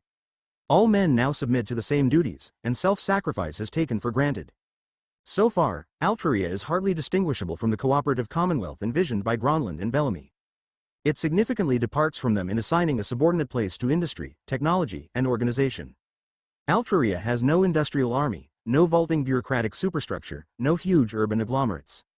Its people live in small communities and labor only enough to fulfill their simple, honest needs. The sole function of machines is to perform tasks too onerous and demeaning for men. Arts and crafts flourish in response to the demand for products that are at once useful and beautiful. Mr. Homo's central point is that Altruria has brought a new scale of values into the world. The economic problem is solved. The ethic of competition, egoism, and inequality has disappeared. The spiritual side of man is liberated and completely autonomous. In Altruria, the normal person models his life on the philosopher, the saint, and the artist. The businessman is a museum piece, we declares modestly, but we are sure our civic ideals are perfect. Howells allots Mr. Homos about 30 pages, 1/6 of the book, for his lecture. In that brief space Mr. Homos is able to present only the most cursory and tantalizing view of Altrurian institutions.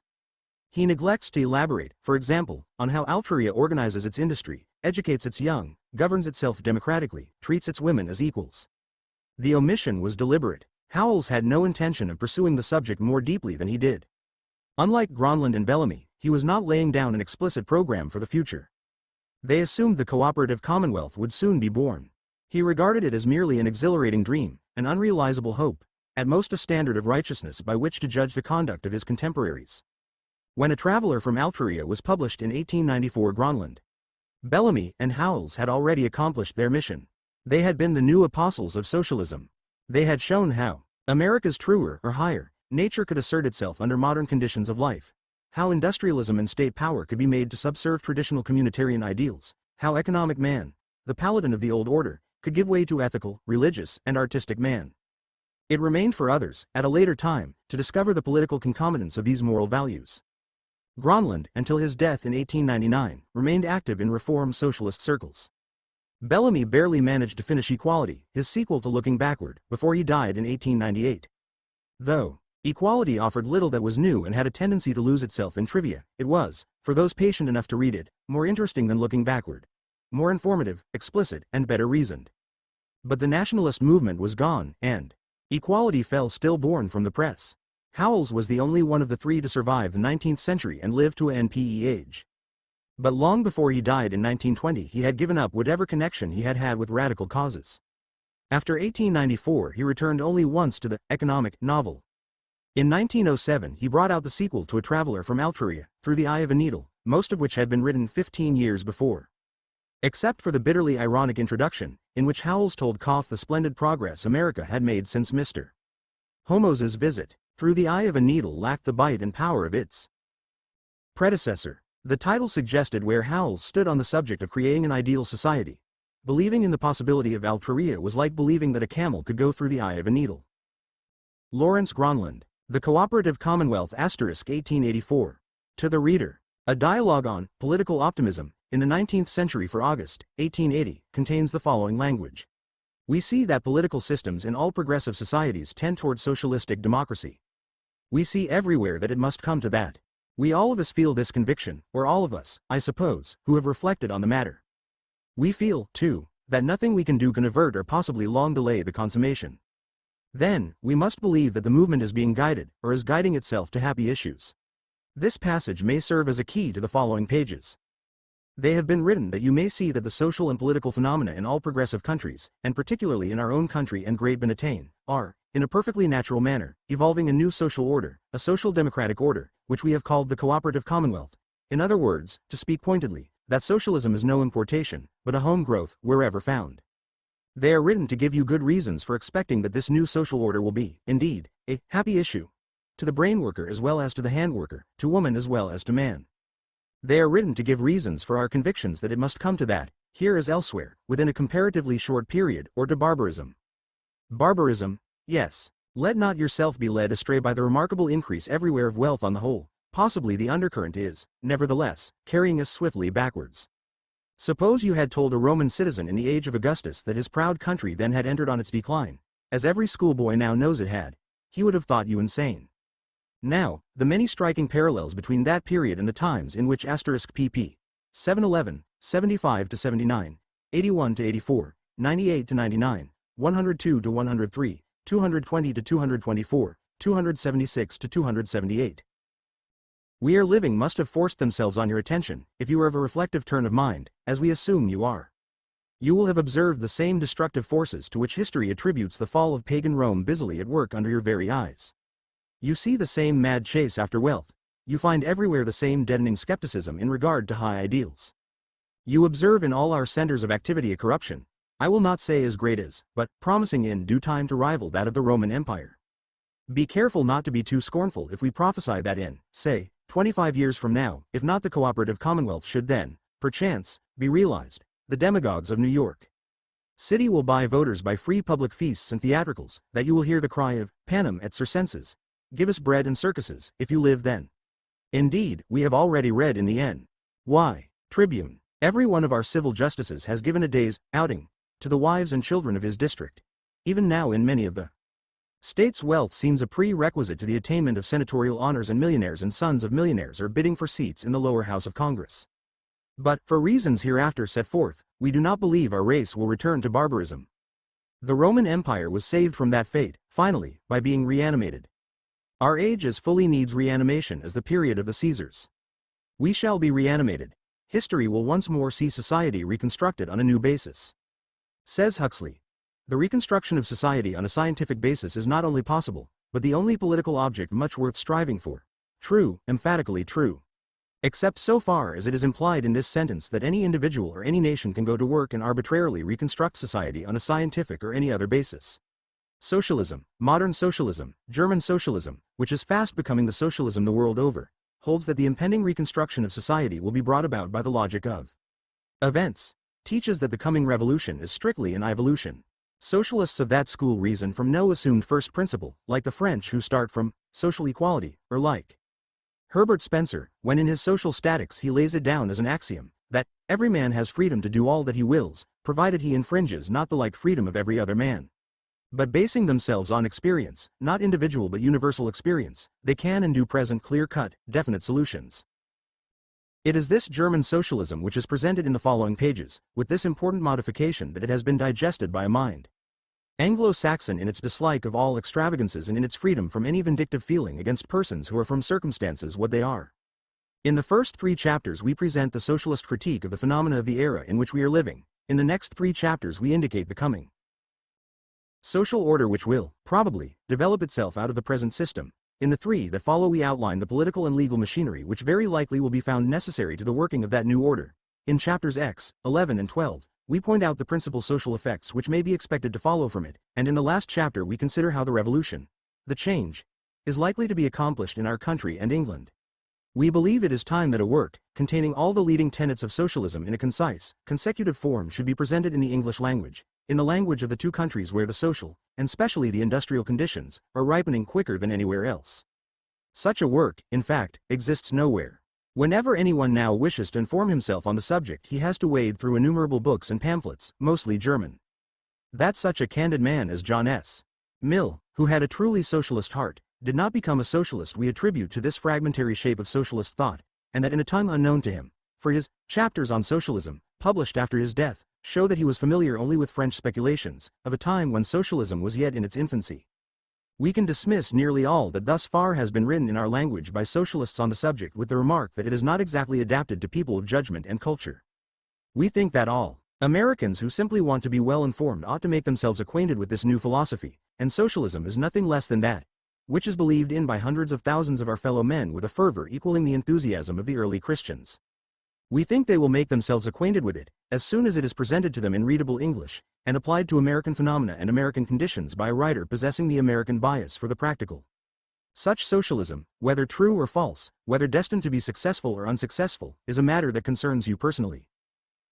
But if the writer of this work did not hope to accomplish something beyond giving some, or even many, Americans more correct notions of the aims of socialists than those they have, it would never have been written. We have a deeper purpose, far nearer our heart. Most reflective minds, if they do not go the whole length of the one who speaks in the dialogue with which we started, do admit that we are at the brink of an extraordinary change, that a crisis of some sort is impending, no matter if it is likely to burst out now or in 10 or 50 years from now. We then say that the only thing that can save us and our children from horrors, tenfold worse than those of the French Revolution, that can save us from the infliction of such a scourge as Napoleon, will be the activity of a minority, acting as the brains of the revolution. For while there will be a revolution, it need not necessarily be one marked by blood. We hope it will not be such a one. A revolution by violence is to society what a hurricane is to a ship struggling on the stormy ocean. It is only by Herculean efforts that we shall succeed in avoiding the rocks and bring it into the secure haven, and even then we shall be but at the threshold of our task. But, then, we must first have in our country this minimum a vigorous minority, even if but a small one, a minority of intelligent and energetic American men and women, a minority with sound convictions as to what the crisis means and how it may be made to redound to the welfare of the whole of society and with the courage of their convictions. Such a minority will be indispensable to render the revolution a blessing, whether it comes peaceably or forcibly. Not that this minority is to make the coming revolution, an individual, a clique, a majority even can as little make a revolution as the fly makes the carriage wheel roll. The revolution makes itself or grows itself, but this minority is to prepare for it and, when the decisive moment has arrived, act on the masses, as the power acts on the lever.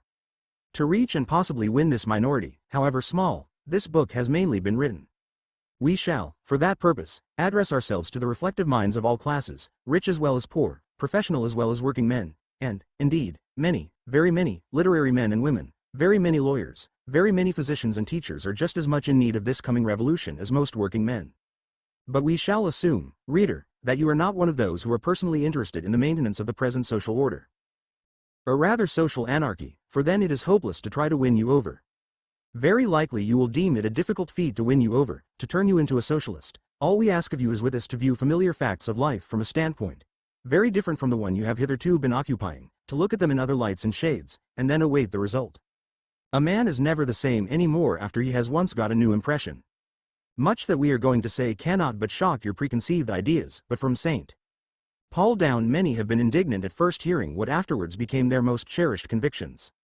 We shall discard all commonplaces and phrases and throughout be mindful of Samuel Johnson's admonition. Let us empty our minds of cant, gentlemen. The sphere of the state. It is only by being citizen of a well-ordered state that the individual has got NGHTS, Hegel. Not state action in itself, but state action exercised by a hostile class it is that ought to be deprecated, Matthew Arnold. Look to the state. From that you can expect the highest experience and skill, real and efficient control, a national aim and spirit, Frederick Harrison. We have concluded the socialist critique of the present order of things. In a nutshell it is this. The fleecings increase in our country and in all industrial countries at a very great rate. In order that capital, the sum of these fleecings, may be simply maintained, mark that, it must be constantly employed in production and a market must be found for the products which it enables labor to create. Foreign markets will soon dry up, our autocrats, therefore, will be confined to their respective home markets. But the masses at home are more and more becoming wage workers from the operation of individualism. Wage workers receive in wages only about half of what they produce. The masses, consequently, are becoming more and more unable to buy back the values they create. Thus, for lack of consumption, capital will be more and more threatened with depreciation. The more capital, the more overproduction. The wage system and private enterprise will, indeed, involve capitalists and laborers in one common ruin. This is the foundation for what may be called constructive socialism. We are not under the delusion that nations can be persuaded by the grandeur, excellence, and equity of our system. The future is ours, because the present system will soon be unbearable, because, as we said, we might fold our arms and calmly wait to see the established order fall to pieces by its own weight. Our conception of value, therefore, truly comprises the whole of socialism. When the culmination has been reached, the reins will drop from the impotent hands of our autocrats and will be taken up by an impersonal power, coeval with human nature. The state. It is a pity that we must commence by guarding ourselves against the corrupt American use of the term state. But, writing mainly for our American countrymen, we cannot help ourselves. The state of Pennsylvania and the other 37 states are not, and never were, states. By state we mean with Webster, a whole people, united in one body politic. That is the meaning of state in all languages, English included, except the American language. Now, not one of our American states was ever for one moment a whole people. They either were subjects to the Crown of England, or parts of the Confederation, or of the Union. The Union then is a state, just as France and Spain are states, and it is emphatically so since the American people commenced to call themselves a nation with a big N. This, however, by no means excludes local centers of authority, what we are wont to call local self-government. The state is a stumbling block to many very worthy persons. They apprehend a fear very honorable in them, that state supremacy would be prejudicial to freedom. We hope to make it apparent that state action and individual freedom, far from being antagonistic, are really complementary of each other. The reason why the state is nowadays such a bugbear to so many is that this word has quite another meaning in the mouth of an individualist, wherever you find him, than when used by a socialist. Indeed, the fundamental distinction between individualism and socialism must be sought in the opposition of these two conceptions. Individualists, and foremost amongst them our autocrats, cherish this degrading notion of the state, that it is merely an organ of society, synonymous with government, with the political machinery of society. We claim, to quote Webster once more, that the state is a whole people, united in one body politic, in other words, that the state is the organized society. We therefore insist, with even greater force than Spencer did, that the state is a living organism, differing from other organisms in no essential respect. This is not to be understood in a simply metaphorical sense. It is not that the state merely resembles an organism, but that it, including with the people the land and all that the land produces, literally is an organism, personal and territorial. The government, the punishing and restraining authority, may possibly be dispensed with at some future time. But the srat-e, never. To dispense with the state would be to dissolve society. It follows that the relation of the state, the body politic, to us, its citizens, is actually that of a tree to its cells, and not that of a heap of sand to its grains, to which it is entirely indifferent how many other grains of sand are scattered and trodden underfoot. This is a conception of far-reaching consequence. In the first place, it, together with the modern doctrine of evolution, as applied to all organisms, deals a mortal blow to the theory of man's natural rights, the theory of man's inalienable right to life, liberty, property, happiness, and c. The theory of which mankind during the last century has heard and read so much, the theory that has been so assiduously preached to our dispossessed classes, and which has benefited them so little. Natural rights. The highest natural right we can imagine is for the stronger to kill and eat the weaker, and for the weaker to be killed and eaten. One of the natural rights left man now is to act the brute towards wife and children, and that right the state has already curtailed and will by and by give it the finishing stroke. Another natural right, very highly prized by our autocrats, is the privilege they now possess of saving for themselves what other people produce. In brief, natural rights are the rights of the muscular, the cunning, the unscrupulous. It is society, organized society, the state that gives us all the rights we have. To the state we owe our freedom. To it we owe our living and property, for outside of organized society man's needs far surpasses his means. The humble beggar owes much to the state. But the haughty millionaire far more, for outside of it they both would be worse off than the beggar now is. To it we owe all that we are and all that we have. To it we owe our civilization. It is by its help that we have reached such a condition as man individually never would have been able to attain. Progress is the struggle with nature for mastery, is war with the misery and inabilities of our natural condition. The state is the organic union of us all to wage that war, to subdue nature, to redress natural defects and inequalities. The state therefore, so far from being a burden to the good, a necessary evil, is man's greatest good. This concept of the state as an organism thus consigns the tights of man to obscurity and puts duty in the foreground. In the second place, we now can ascertain the true sphere of the state. That is, we now can commence to build something solid. We say sphere on purpose. We do not ask what are the rights, duties, or functions of the state, for if it truly is an organism it is just as improper to speak of its rights, duties or functions towards its citizens as it is to speak of a man's rights, duties and functions in relation to his heart, his legs, or his head. The state has rights, duties and functions in relation to other organisms, but towards its own members it has only a sphere or activities. The sphere of the state simply consists in caring for its own welfare, just as a man's sphere, as far as himself is concerned, consists in caring for his own well-being. If that be properly done, then his brain, his lungs and his stomach will have nothing to complain of. So with the state, its whole sphere is the making all special activities work together for one general end. Its own welfare, or the public good. Observe that the public good, the general welfare, implies far more than the greatest good to the greatest number, on which our practical politicians of today base their trifling measures. Their motto broadly sanctions the sacrifice of minorities to majorities, while the general welfare means the greatest good of every individual citizen. To that end the state may do anything whatsoever which is shown to be expedient.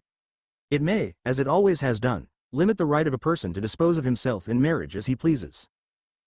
The state is, in the words of J.S. Mill, fully entitled to abrogate or alter any particular right of property which it judges to stand in the way of the public good. The state may tomorrow, if it judges it expedient, take all the capital of the country from its present owners, without any compensation whatsoever, and convert it into social capital. We have observed that it is round the working classes that the battle of progress has been waged. Their condition has determined the stage of civilization, though history has given but scant account of them. During the two great periods that lie behind us, slavery and serfdom, they were in fact and in law subject to their lords who took the lion's share without disguise, as a matter of right. Based on that subjection, however, there was an intense feeling of unity which pervaded the whole of society. A unity that made these systems so strong and so lasting, and without which unity no social system can be enduring. But men rebelled against the subjection. Luther was fortunate enough to start that rebellion in the religious sphere, for it is always at the top that all radical changes commence. Then was inaugurated the era in which we are living, which really is nothing but a transition period between the two great systems of the past and another great system of the future, for it possesses no unity. It corresponds exactly to the transition period between slavery and serfdom, which Christianity was striving for mastery. It is an era of anarchy, of criticism, of negations, of opposition, of hypocrisy, as this was one. Instead of slavery or serfdom and subjection we now have the wage system and contracts. That is to say, while formerly the lords appropriated the results of labor openly, they now do it underhandedly. The wage worker, if he will live, must agree to relinquish one half of what he produces. There is, in fact, fully as much subjection now as formerly, but it has taken on a softer, a more hypocritic form. That is why the rebellion not only continues, but has reached down into the material sphere and is shaking the very foundation of society. It will not cease before all slavish subjection is done away with. Then this individualism, this reaction against unquestioned submission, will find its compensation in another unity. Everybody will again feel a dread of living for himself only. We shall have corporate responsibility, equality, freedom, all three combined. In interdependence, social co-op are a ration. It is with the social organism as with a harmoniously developed man, who has three stages of growth: implicit obedience, then restless self-assertion, at last intelligent, loyal cooperation with what has a rightful claim to his allegiance. This interdependence will find its practical expression in the cooperative commonwealth, which in the following chapter will be seen to be now expedient, for the first time in human history. Expediency of the cooperative commonwealth. Extend in your mind division of labor and all the other factors that increase the productivity of labor. Apply them to all human pursuits as far as can be. Imagine manufactures, transportation and commerce conducted on the grandest possible scale, and in the most effective manner. Then add to division of labor its complement. Concert. Introduce adjustment everywhere where now there is anarchy. Add that central regulative system which Spencer says distinguishes all highly organized structures, and which supplies each organ with blood in proportion to the work it does, and behold the cooperative commonwealth. The cooperative commonwealth, then, is that future social order, the natural heir of the present one, in which all important instruments of production have been taken under collective control, in which the citizens are consciously public functionaries, and in which their labors are rewarded according to results. A definition is an argument. It shows that our critics, when they style socialism a utopia, do not know about what they are talking. We can imagine a caterpillar, more knowing than its fellows, predicting to another that someday they both will be butterflies, and the other sneeringly replying, "What utopian nonsense you are talking there. Our censors are just as ignorant of the groundwork of socialism." For our definition makes it evident that the cooperative commonwealth is not to be regarded as a product of personal conceit, but as an historical product, as a product in which our whole people are unconscious partakers. When the times are ripe for social cooperation, it will be just as expedient as feudalism was, or as private enterprise was, when each, respectively, made its appearance. It will prove its right to control by virtue of its own superior fitness. Will go on increasing? Has not wholesale production already vindicated its right to be the ruling system, and is it utopian to assert that private ownership of capital, so far from being necessary to production in wholesale, will prove a greater and greater obstruction to its inevitable development? Is it utopian to expect that all enterprises will become more and more centralized, until in the fullness of time they all end in one monopoly, that of society? Are not, indeed, anti-monopolists, as far as they believe that they can crush the big establishments or even prevent their growth, the real utopists? Education in the cooperative commonwealth. We have seen that social cooperation demands first, and last, and at all time competence. In order to get the greatest ability in every branch of affairs and in every post of duty, in order to sift out the most competent for the direction of affairs, and in order to make the citizens pass with ease from one employment to another, when required, all citizens will have to be trained all-sidedly and to the highest point. Monotonous toil now crushes out millions of potential luminaries of society. If the true merits of mankind are to be brought out, it must be done by equalizing the opportunities for all. And, minimum, education will not do it all. Simply to teach children to read and write is the same as to teach them the use of knife and fork without giving them a particle of meat, or as to furnish them the key to a larder, containing poisons as well as victuals, without telling them which is food, and which poisons. In fact, children are more likely to choose the poisons than the food.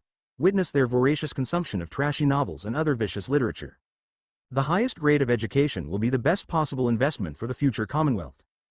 Again, the interdependent commonwealth will take care that all children do get roast beef and plum pudding, and that they, besides, have warm clothes to their backs, clean linen to their bodies, and comfortable shoes to their feet, and warmth and light at home, and these goodies will be provided before their education is thought of. Again, the interdependent commonwealth will relieve children from the task of being breadwinners. The 182,000 children who according to the census of 1880 were employed in manufactures in our country were not thus robbed of the bright days of childhood solely because employers could coin money out of them. The horrible fact is that their parents cannot make both ends meet without the labor of their children, and that in Massachusetts, where a few weeks' schooling yearly is required by law of children between 10 and 15, many parents feel themselves tempted to evade that law by false swearing in regard to the age of their children. It is an infamous system that bears such fruits.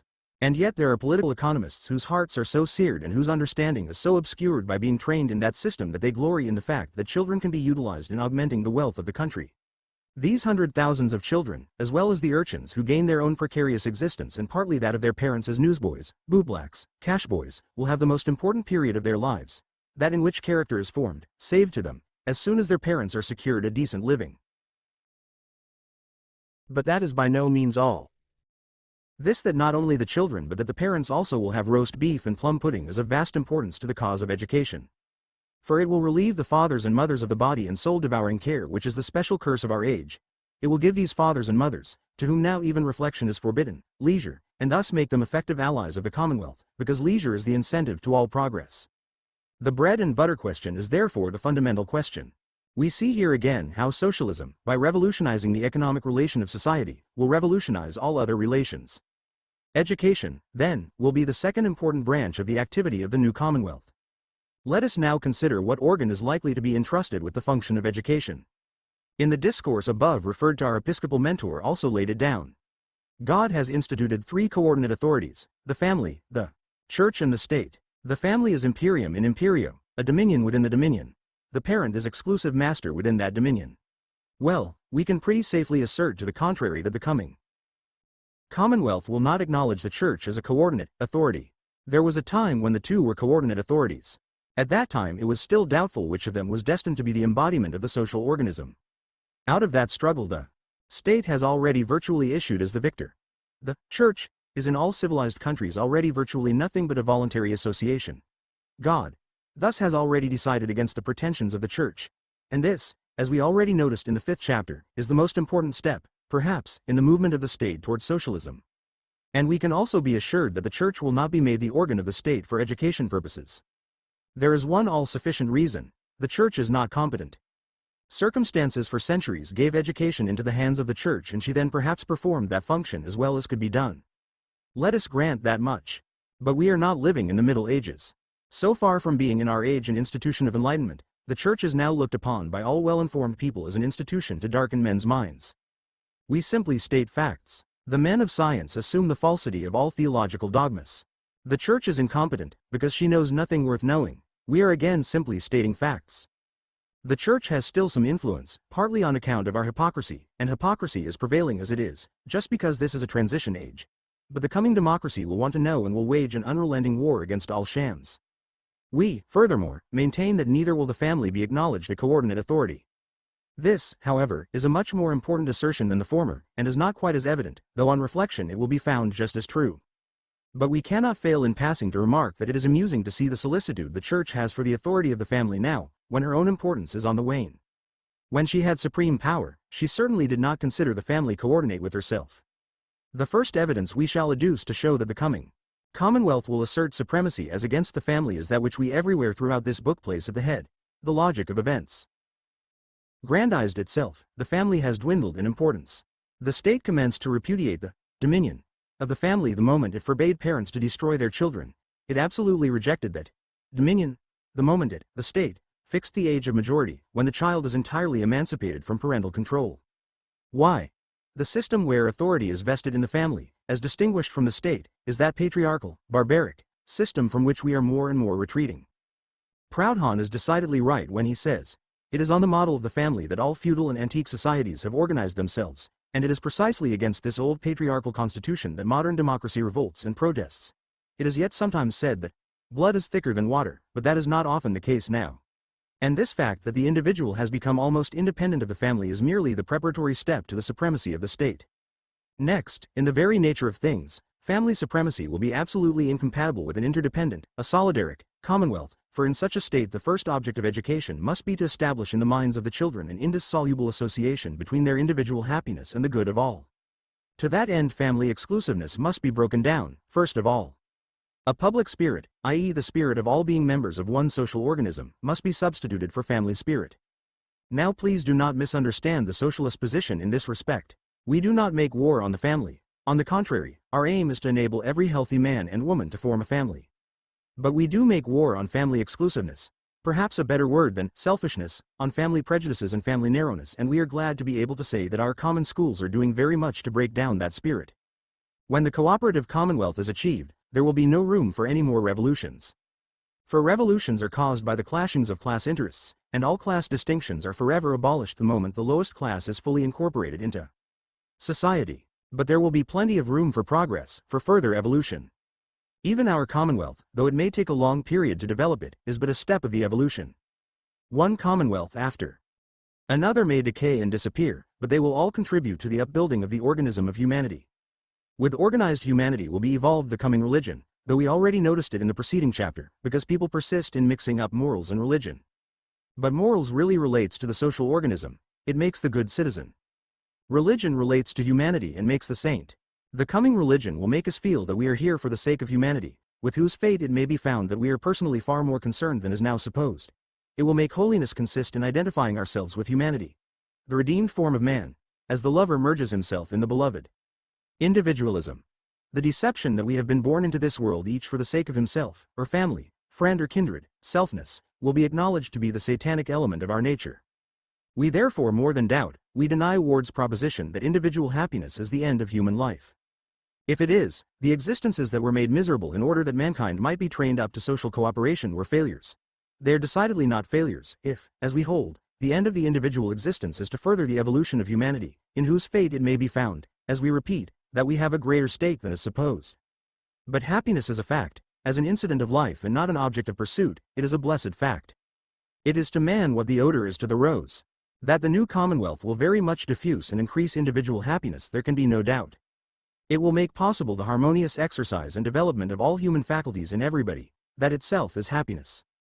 It will, by banishing care and giving leisure, enable everyone to become familiar with all that is known about the universe and to explore its perpetual wonders and pore over its numberless riddles for himself, and that is more than happiness, it is rapture. Finally, it will be the grandest vehicle for serving humanity and thereby generate the purest happiness, perfect blessedness. But blessedness it is even now our privilege to obtain. We have the choice to live as individualists and on our deathbed look back in despair on a dreary, hateful life of play acting, or as socialists fill our existences with those serious moods that make the grand tone of life, and in the hour of death stand on the mountain top, as it were, and see with entranced eyes the rays of the sun that soon will illumine the dark valleys below.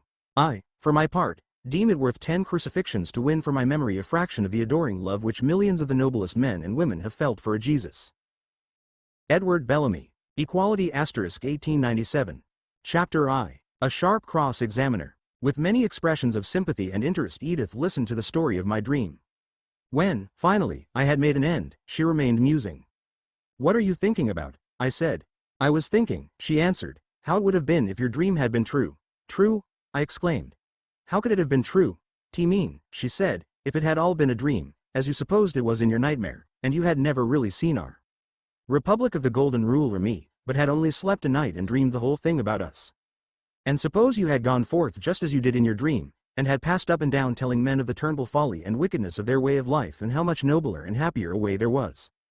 Just think what good you might have done, how you might have helped people in those days when they needed help so much.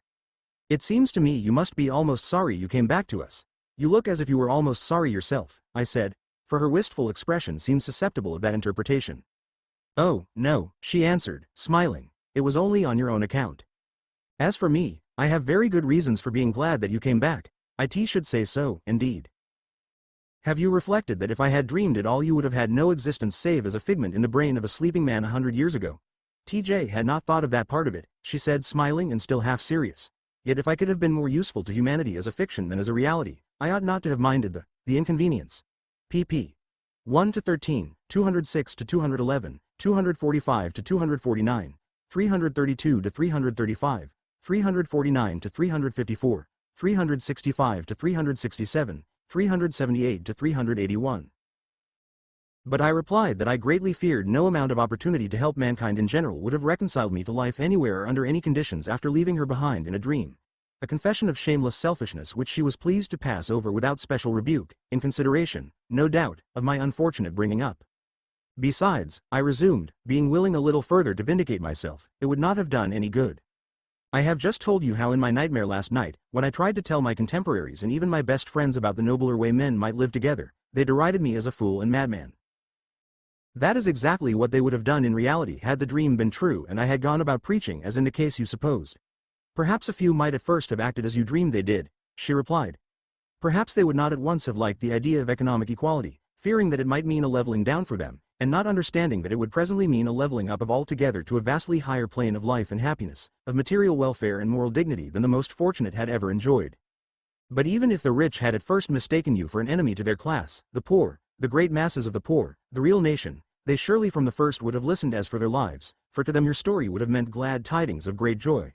I do not wonder that you think so, I answered, but, though I am still learning the ABC of this new world, I knew my contemporaries, and I know that it would not have been as you fancy.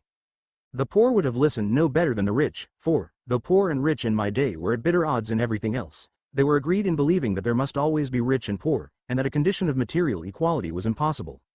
It used to be commonly said, and it often seemed true, that the social reformer who tried to better the condition of the people found a more discouraging obstacle in the hopelessness of the masses he would raise than in the active resistance of the few, whose superiority was threatened. And indeed, Edith, to be fair to my own class, I am bound to say that with the best of the rich it was often as much this same hopelessness as deliberate selfishness that made them what we used to call conservative. So you see, it would have done no good even if I had gone to preaching as you fancied. The poor would have regarded my talk about the possibility of an equality of wealth as a fairy tale, not worth a laboring man's time to listen to. Of the rich, the baser sort would have mocked and the better sort would have sighed, but none would have given ear seriously. But Edith smiled serenely. It seems very audacious for me to try to correct your impressions of your own contemporaries and of what they might be expected to think and do, but you see the peculiar circumstances give me a rather unfair advantage. Your knowledge of your times necessarily stops short with 1887, when you became oblivious of the course of events. I, on the other hand, having gone to school in the 20th century and been obliged, much against my will, to study 19th century history, naturally know what happened after the date at which your knowledge ceased. I know, impossible as it may seem to you, that you had scarcely fallen into that long sleep before the American people began to be deeply and widely stirred with aspirations for an equal order such as we enjoy, and that very soon the political movement arose which, after various mutations, resulted early in the 20th century in overthrowing the old system and setting up the present one. This was indeed interesting information to me, but when I began to question Edith further, she sighed and shook her head. Having tried to show my superior knowledge, I must now confess my ignorance. All I know is the bare fact that the revolutionary movement began, as I said, very soon after you fell asleep. Father must tell you the rest. I might as well admit while I am about it, for you would soon find it out, that I know almost nothing either as to the revolution or 19th century matters generally. You have no idea how hard I have been trying to post myself on the subject so as to be able to talk intelligently with you, but I fear it is of no use. I could not understand it in school and cannot seem to understand it any better now. More than ever this morning I am sure that I never shall. Since you have been telling me how the old world appeared to you in that dream, your talk has brought those days so terribly near that I can almost see them, and yet I cannot say that they seem a bit more intelligible than before. Things were bad enough and black enough certainly, I said. But I don't see what there was particularly unintelligible about them. What is the difficulty? The main difficulty comes from the complete lack of agreement between the pretensions of your contemporaries about the way their society was organized and the actual facts as given in the histories. For example? I queried. I don't suppose there is much use in trying to explain my trouble, she said. You will only think me stupid for my pains, but I'll try to make you see what I mean. You ought to be able to clear up the matter if anybody can. You have just been telling me about the shockingly unequal conditions of the people, the contrasts of waste and want, the pride and power of the rich, the abjectness and servitude of the poor, and all the rest of the dreadful story. Else, it appears that these contrasts were almost as great as at any previous period of history. TT is doubtful, I replied, if there was ever a greater disparity between the conditions of different classes than you would find in a half-hour's walk in Boston, New York, Chicago, or any other great city of America in the last quarter of the 19th century. And yet, said Edith, it appears from all the books that meanwhile the Americans' great boast was that they differed from all other and former nations in that they were free and equal. One is constantly coming upon this phrase in the literature of the day. Now, you have made it clear that they were neither free nor equal in any ordinary sense of the word, but were divided as mankind had always been before into rich and poor, masters and servants. Won't you please tell me, then, what they meant by calling themselves free and equal? TT was meant, I suppose, that they were all equal before the law. That means in the courts. And were the rich and poor equal in the courts? Did they receive the same treatment? I am bound to say, I replied, that they were nowhere else more unequal. The law applied in terms to all alike, but not in fact. There was more difference in the position of the rich and the poor man before the law than in any other respect. The rich were practically above the law, the poor under its wheels. In what respect, then, were the rich and poor equal? They were said to be equal in opportunities. Opportunities for what? For bettering themselves, for getting rich, for getting ahead of others in the struggle for wealth. It seems to me that only meant, if it were true, not that all were equal, but that all had an equal chance to make themselves unequal. But was it true that all had equal opportunities for getting rich and bettering themselves? It may have been so to some extent at one time when the country was new, I replied, but it was no more so in my day. Capital had practically monopolized all economic opportunities by that time. There was no opening in business enterprise for those without large capital save by some extraordinary fortune. But surely, said Edith, there must have been, in order to give at least a color to all this boasting about equality, some one respect in which the people were really equal? Yes, there was. They were political equals. They all had one vote alike, and the majority was the supreme lawgiver. So the books say, but that only makes the actual condition of things more absolutely unaccountable. Why so? Why, because if these people all had an equal voice in the government, these toiling, starving, freezing, wretched masses of the poor, why did they not without a moment's delay put an end to the inequalities from which they suffered? Very likely, she added, as I did not at once reply, I am only showing how stupid I am by saying this. Doubtless I am overlooking some important fact, but did you not say that all the people, at least all the men, had a voice in the government? Certainly. By the latter part of the 19th century manhood suffrage had become practically universal in America. That is to say, the people through their chosen agents made all the laws. Is that what you mean? Certainly. But I remember you had constitutions of the nation and of the states. Perhaps they prevented the people from doing quite what they wished. No, the constitutions were only a little more fundamental sort of laws. The majority made and altered them at will. The people were the sole and supreme final power, and their will was absolute. If then, the majority did not like any existing arrangement, or think it to their advantage, they could change it as radically as they wished. Certainly, the popular majority could do anything if it was large and determined enough. And the majority, I understand, were the poor, not the rich. The ones who had the wrong side of the inequalities that prevailed. Emphatically so. The rich were but a handful comparatively. Then there was nothing whatever to prevent the people at any time, if they just willed it, from making an end of their sufferings and organizing a system like ours which would guarantee their equality and prosperity. Nothing whatever.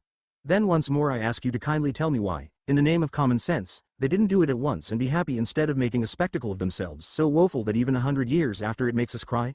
Because, I replied, they were taught and believed that the regulation of industry and commerce and the production and distribution of wealth was something wholly outside of the proper province of government.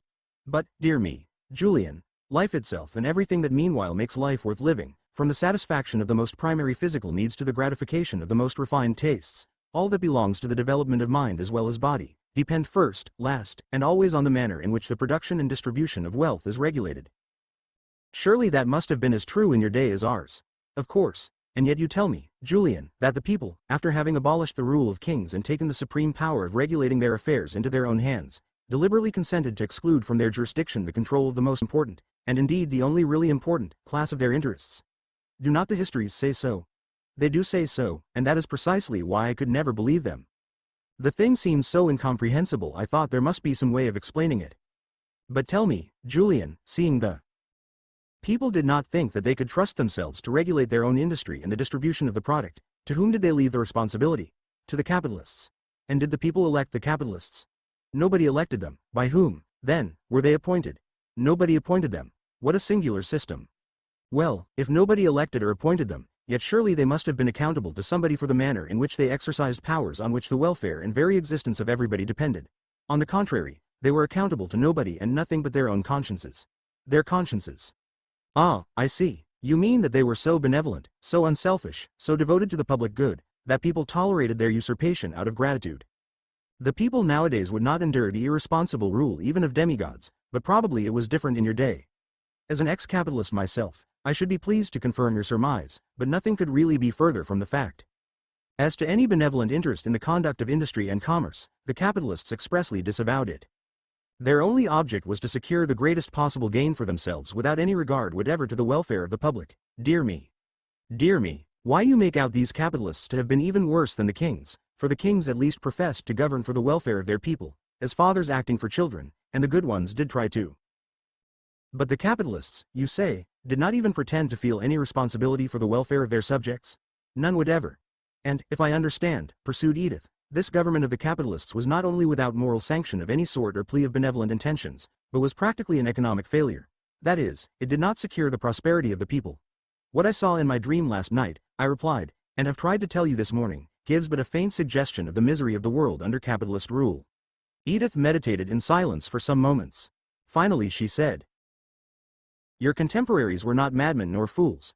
Surely there is something you have not told me. There must be some explanation or at least color of excuse why the people not only abdicated the power of controlling their most vital and important interests, but turned them over to a class which did not even pretend any interest in their welfare, and whose government completely failed to secure it. Oh, yes, I said, there was an explanation, and a very fine-sounding one. It was in the name of individual liberty, industrial freedom, and individual initiative that the economic government of the country was surrendered to the capitalists. Do you mean that a form of government which seems to have been the most irresponsible and despotic possible was defended in the name of liberty? Certainly. The liberty of economic initiative by the individual. But did you not just tell me that economic initiative and business opportunity in your day were practically monopolized by the capitalists themselves? Certainly. It was admitted that there was no opening for any but capitalists in business, and it was rapidly becoming so that only the greatest of the capitalists themselves had any power of initiative. And yet you say that the reason given for abandoning industry to capitalist government was the promotion of industrial freedom and individual initiative among the people at large. Certainly. The people were taught that they would individually enjoy greater liberty and freedom of action in industrial matters under the dominion of the capitalists than if they collectively conducted the industrial system for their own benefit, that the capitalists would, moreover, look out for their welfare more wisely and kindly than they could possibly do it themselves, so that they would be able to provide for themselves more bountifully out of such portion of their product as the capitalists might be disposed to give them than they possibly could do if they became their own employers and divided the whole product among themselves. But that was mere mockery. It was adding insult to injury. It sounds so, doesn't it? But I assure you it was considered the soundest sort of political economy in my time. Those who questioned it were set down as dangerous visionaries, but I suppose the people's government, the government they. Odds and ends of things which the capitalists left the political government to attend to. Oh, yes, indeed. It had its hands full keeping the peace among the people. That was the main part of the business of political governments in my day. Why did the peace require such a great amount of keeping? Why didn't it keep itself, as it does now, on account of the inequality of conditions which prevailed? The strife for wealth and desperation of want kept in quenchless blaze a hell of greed and envy, fear, lust, hate, revenge, and every foul passion of the pit. To keep this general frenzy in some restraint, so that the entire social system should not resolve itself into a general massacre, required an army of soldiers, police, judges, and jailers, and endless law-making to settle the quarrels. Add to these elements of discord a horde of outcasts degraded and desperate, made enemies of society by their sufferings and requiring to be kept in check, and you will readily admit there was enough for the people's government to do. So far as I can see, said Edith, the main business of the people's government was to struggle with the social chaos which resulted from its failure to take hold of the economic system and regulate it on a basis of justice. That is exactly so. You could not state the whole case more adequately if you wrote a book. Beyond protecting the capitalist system from its own effects, did the political government do absolutely nothing? Oh, yes, it appointed postmasters and tidewaiters, maintained an army and navy, and picked quarrels with foreign countries. I should say that the right of the citizen to have a voice in a government limited to the range of functions you have mentioned would scarcely have seemed to him of much value. I believe the average price of votes in close elections in America in my time was about $2. Dear me, so much as that, said Edith. I don't know exactly what the value of money was in your day, but I should say the price was rather extortionate. I think you are right, I answered. I used to give in to the talk about the pricelessness of the right of suffrage and the denunciation of those whom any stress of poverty could induce to sell it for money, but from the point of view to which you have brought me this morning I am inclined to think that the fellows who sold their votes had a far clearer idea of the sham of our so-called popular government, as limited to the class of functions I have described, than any of the rest of us did, and that if they were wrong it was, as you suggest, in asking too high a price. But who paid for the votes? You are a merciless cross-examiner, I said. The classes which had an interest in controlling the government, that is, the capitalists and the office-seekers, did the buying.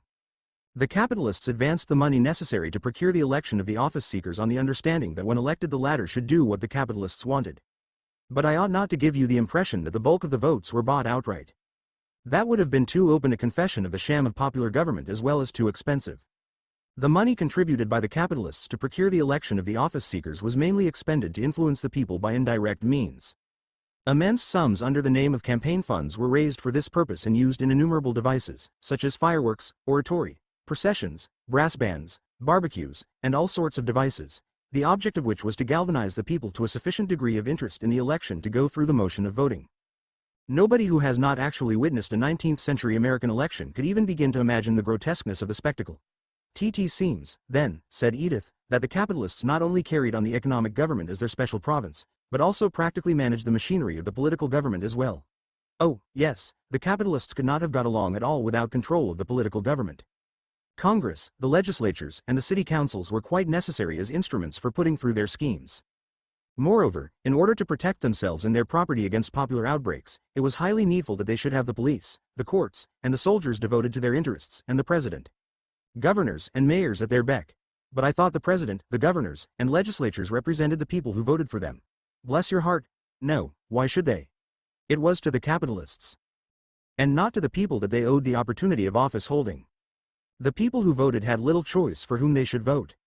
That question was determined by the political party organizations, which were beggars to the capitalists for pecuniary support. No man who was opposed to capitalist interests was permitted the opportunity as a candidate to appeal to the people. For a public official to support the people's interest as against that of the capitalists would be a sure way of sacrificing his career.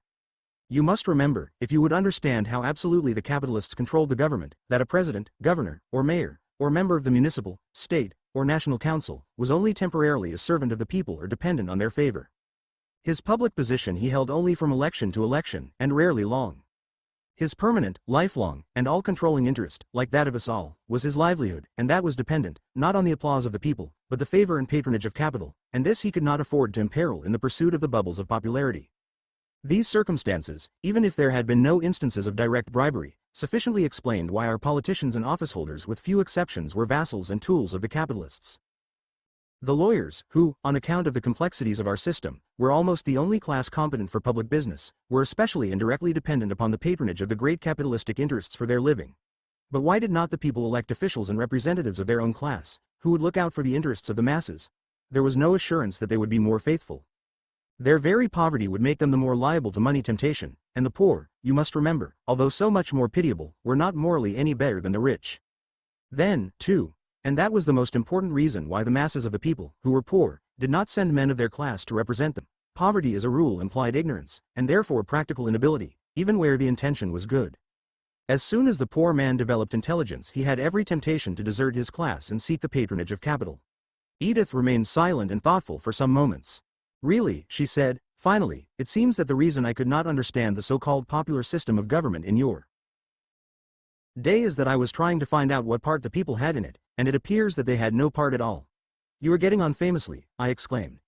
Undoubtedly the confusion of terms in our political system is rather calculated to puzzle one at first, but if you only grasp firmly the vital point that the rule of the rich, the supremacy of capital and its interests, as against those of the people at large, was the central principle of our system, to which every other interest was made subservient, you will have the key that clears up every mystery. Chapter 25. The Strikers. Presently, as we were crossing Boston Common, absorbed in conversation, a shadow fell athwart the way, and looking up, I saw towering above us a sculptured group of heroic size. Who are these? I exclaimed. You ought to know if any one, said the doctor. They're contemporaries of yours who were making a good deal of disturbance in your day. But, indeed, it had only been as an involuntary expression of surprise that I had questioned what the figures stood for. Let me tell you, readers of the 20th century, what I saw up there on the pedestal, and you will recognize the world-famous group. Shoulder to shoulder, as if rallied to resist assault, were three figures of men in the garb of the laboring class of my time. They were bareheaded, and their coarse textured shirts, rolled above the elbow and open at the breast, showed the sinewy arms and chest. Before them, on the ground, lay a pair of shovels and a pickaxe. The central figure, with the right hand extended, palm outward, was pointing to the discarded tools. The arms of the other two were folded on their breasts. The faces were coarse and hard in outline and bristled with unkempt beards. Their expression was one of dogged defiance, and their gaze was fixed with such scowling intensity upon the void space before them that I involuntarily glanced behind me to see what they were looking at. There were two women also in the group, as coarse of dress and features as the men. One was kneeling before the figure on the right, holding up to him with one arm an emaciated, half-clad infant, while with the other she indicated the implements at his feet with an imploring gesture. The second of the women was plucking by the sleeve the man on the left as if to draw him back, while with the other hand she covered her eyes. But the men heeded the women not at all, or seemed, in their bitter wrath, to know that they were there. Why, I exclaimed, these are strikers. Yes, said the doctor, this is the strikers, Huntington's masterpiece, considered the greatest group of statuary in the city and one of the greatest in the country. Those people are alive, I said. That is expert testimony, replied the doctor. It is a pity. Huntington died too soon to hear it. He would have been pleased. Now, I, in common with the wealthy and cultured class generally, of my day, had always held strikers in contempt and abhorrence, as blundering, dangerous marplots, as ignorant of their own best interests as they were reckless of other people's, and generally as pestilent fellows, whose demonstrations, so long as they were not violent, could not unfortunately be repressed by force, but ought always to be condemned, and promptly put down with an iron hand the moment there was an excuse for police interference. There was more or less tolerance among the well-to-do, for social reformers, who, by book or voice, advocated even very radical economic changes so long as they observed the conventionalities of speech, but for the striker there were few apologists. Of course, the capitalists emptied on him the vials of their wrath and contempt, and even people who thought they sympathized with the working class shook their heads at the mention of strikes, regarding them as calculated rather to hinder than help the emancipation of labor. Bred as I was in these prejudices, it may not seem strange that I was taken aback at finding such unpromising subjects selected for the highest place in the city. There is no doubt as to the excellence of the artist's work. I said, but what was there about the strikers that has made you pick them out of our generation as objects of veneration? We see in them, replied the doctor, the pioneers in the revolt against private capitalism which brought in the present civilization. We honor them as those who, like Winkelried, made way for liberty and died. We revere in them the proto-martyrs of cooperative industry and economic equality. But I can assure you, doctor, that these fellows, at least in my day, had not the slightest idea of revolting against private capitalism as a system. They were very ignorant and quite incapable of grasping so large a conception. They had no notion of getting along without capitalists. All they imagined as possible or desirable was a little better treatment by their employers, a few cents more an hour, a few minutes less working time a day, or maybe merely the discharge of an unpopular foreman. The most they aimed at was some petty improvement in their condition, to attain which they did not hesitate to throw the whole industrial machine into disorder. All which we moderns know quite well, replied the doctor. Look at those faces. Has the sculptor idealized them? Are they the faces of philosophers? Do they not bear out your statement that the strikers, like the workingmen generally, were, as a rule, ignorant, narrow-minded men, with no grasp of large questions, and incapable of so great an idea as the overthrow of an immemorial economic order? It is quite true that until some years after you fell asleep they did not realize that their quarrel was with private capitalism and not with individual capitalists. In this slowness of awakening to the full meaning of their revolt they were precisely on a par with the pioneers of all the great liberty revolutions. The Minutemen at Concord and Lexington, in 1775, did not realize that they were pointing their guns at the monarchical idea. As little did the Third Estate of France, when it entered the Convention in 1789, realize that its road lay over the ruins of the throne. As little did the pioneers of English freedom, when they began to resist the will of Charles I, foresee that they would be compelled, before they got through, to take his head. In none of these instances, however, has posterity considered that the limited foresight of the pioneers as to the full consequences of their action lessened the world's debt to the crude initiative, without which the fuller triumph would never have come. The logic of the strike meant the overthrow of the irresponsible conduct of industry, whether the strikers knew it or not, and we cannot rejoice in the consequences of that overthrow without honoring them in a way which very likely, as you intimate, would surprise them, could they know of it, as much as it does you. Let me try to give you the modern point of view as to the part played by their originals. We sat down upon one of the benches before the statue, and the doctor went on. My dear Julian, who was it, pray, that first roused the world of your day to the fact that there was an industrial question, and by their pathetic demonstrations of passive resistance to wrong for 50 years kept the public attention fixed on that question till it was settled? Was it your statesmen, perchance your economists, your scholars, or any other of your so-called wise men? No. It was just those despised, ridiculed, cursed, and hooted fellows up there on that pedestal who with their perpetual strikes would not let the world rest till their wrong, which was also the whole world's wrong, was righted. Once more had God chosen the foolish things of this world to confound the wise, the weak things to confound the mighty. In order to realize how powerfully these strikes operated to impress upon the people the intolerable wickedness and folly of private capitalism, you must remember that events are what teach men, that deeds have a far more potent educating influence than any amount of doctrine, and especially so in an age like yours, when the masses had almost no culture or ability to reason. There were not lacking in the revolutionary period many cultured men and women, who, with voice and pen, espoused the workers' cause, and showed them the way out, but their words might well have availed little but for the tremendous emphasis with which they were confirmed by the men up there, who starved to prove them true. Those rough-looking fellows, who probably could not have constructed a grammatical sentence, by their combined efforts, were demonstrating the necessity of a radically new industrial system by a more convincing argument than any rhetorician's skill could frame. When men take their lives in their hands to resist oppression, as those men did, other men are compelled to give heed to them. We have inscribed on the pedestal yonder, where you see the lettering, the words, which the action of the group above seems to voice. We can bear no more. It is better to starve than live on the terms you give us, our lives, the lives of our wives and of our children, we set against your gains. If you put your foot upon our neck, we will bite your heel. This was the cry, pursued the doctor, of men made desperate by oppression, to whom existence through suffering had become of no value. It was the same cry that in varied form but in one sense has been the watchword of every revolution that has marked an advance of the race, give us liberty, or give us death, and never did it ring out with a cause so adequate, or wake the world to an issue so mighty, as in the mouths of these first rebels against the folly and the tyranny of private capital. In your age, I know, Julian, the doctor went on in a gentler tone, it was customary to associate valor with the clang of arms and the pomp and circumstance of war. But the echo of the fife and drum comes very faintly up to us, and moves us not at all.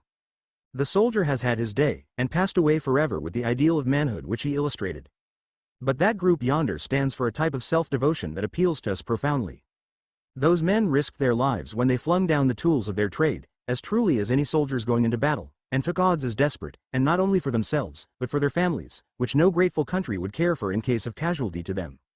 The soldier went forth cheered with music, and supported by the enthusiasm of the country, but these others were covered with ignominy and public contempt, and their failures and defeats were hailed with general acclamation. And yet they sought not the lives of others, but only that they might barely live, and though they had first thought of the welfare of themselves, and those nearest them, yet not the less were they fighting the fight of humanity and posterity in striking in the only way they could, and while yet no one else dared strike at all, against the economic system that had the world by the throat, and would never relax its grip by dint of soft words, or anything less than disabling blows.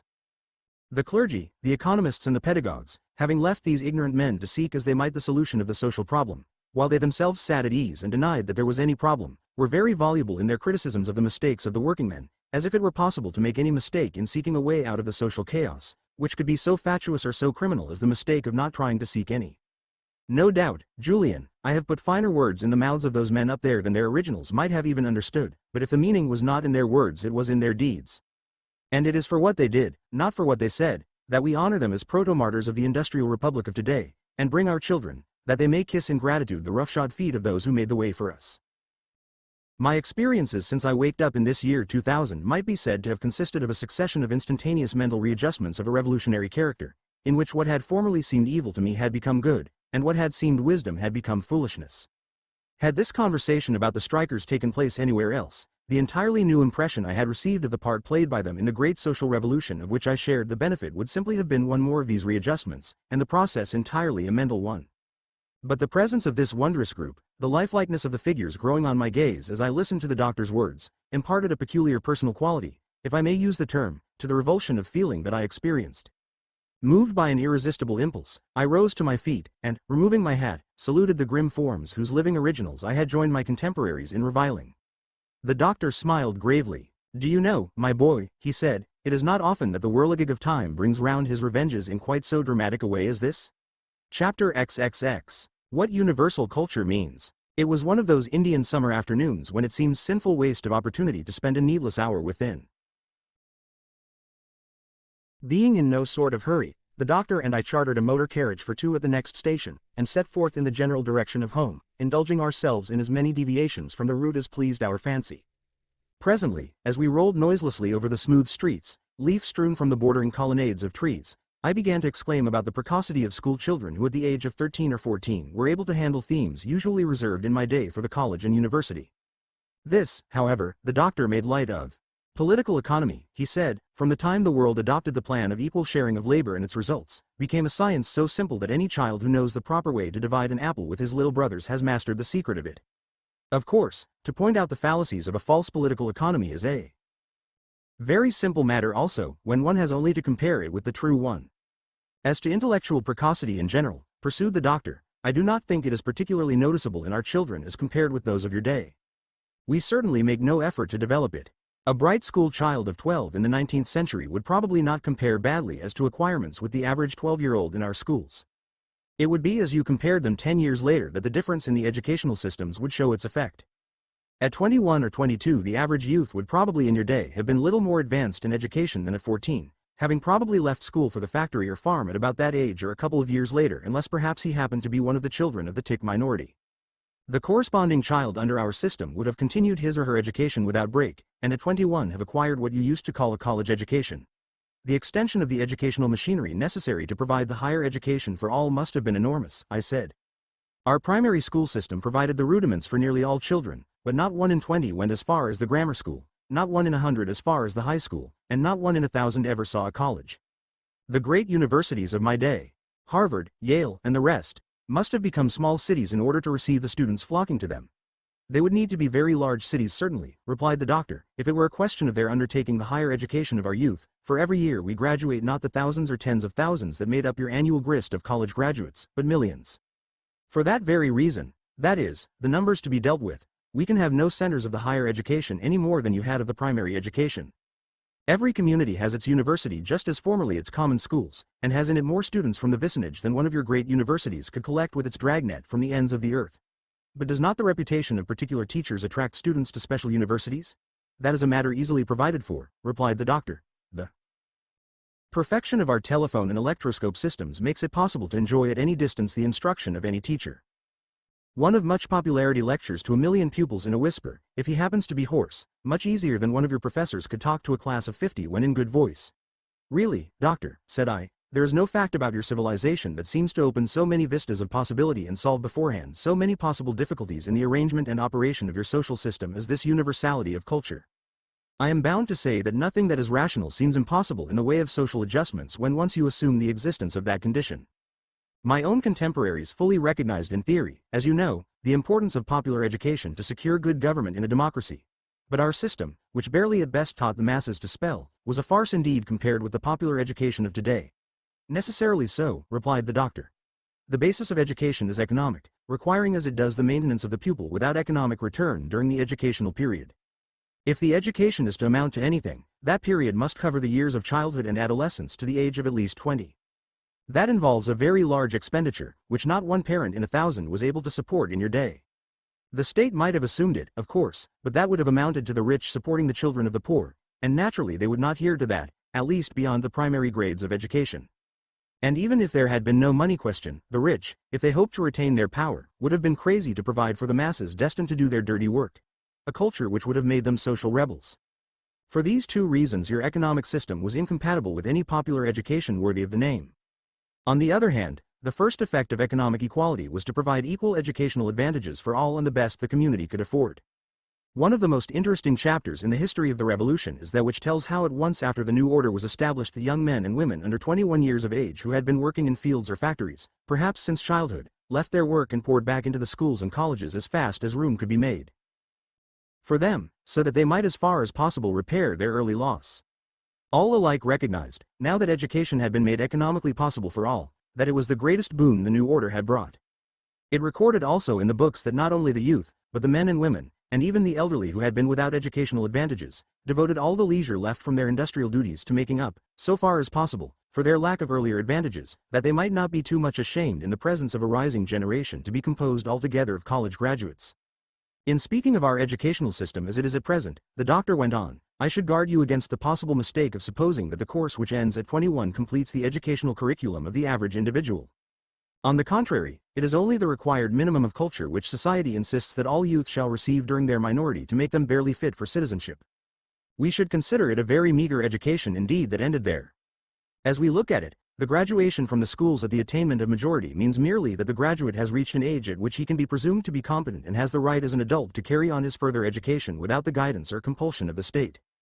To provide means for this end, the nation maintains a vast system of what you would call elective postgraduate courses of study in every branch of science, and these are open freely to everyone to the end of life to be pursued as long or as briefly, as constantly or as intermittently, as profoundly or superficially, as desired. The mind is really not fit for many most important branches of knowledge, the taste for them does not awake, and the intellect is not able to grasp them, until mature life, when a month of application will give a comprehension of a subject which years would have been wasted in trying to impart to a youth. It is our idea, so far as possible, to postpone the serious study of such branches to the postgraduate schools. Young people must get a smattering of things in general, but really theirs is not the time of life for ardent and effective study.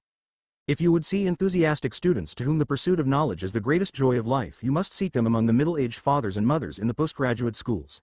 At Chapter 35, Why the Revolution Went Slow at First but Fast at Last, the two great points of the revolutionary program, the principle of economic equality and a nationalized industrial system as its means and pledge, the American people were peculiarly adapted to understand and appreciate. The lawyers had made a Constitution of the United States, but the true American Constitution, the one written on the people's hearts, had always remained the immortal Declaration with its assertion of the inalienable equality of all men. As to the nationalization of industry, while it involved a set of consequences which would completely transform society, the principle on which the proposition was based, and to which it appealed for justification, was not new to Americans in any sense, but, on the contrary, was merely a logical development of the idea of popular self-government on which the American system was founded. The application of this principle to the regulation of the economic administration was indeed a use of it which was historically new, but it was one so absolutely and obviously implied in the content of the idea that, as soon as it was proposed, it was impossible that any sincere Democrat should not be astonished that so plain and common sense a corollary of popular government had waited so long for recognition.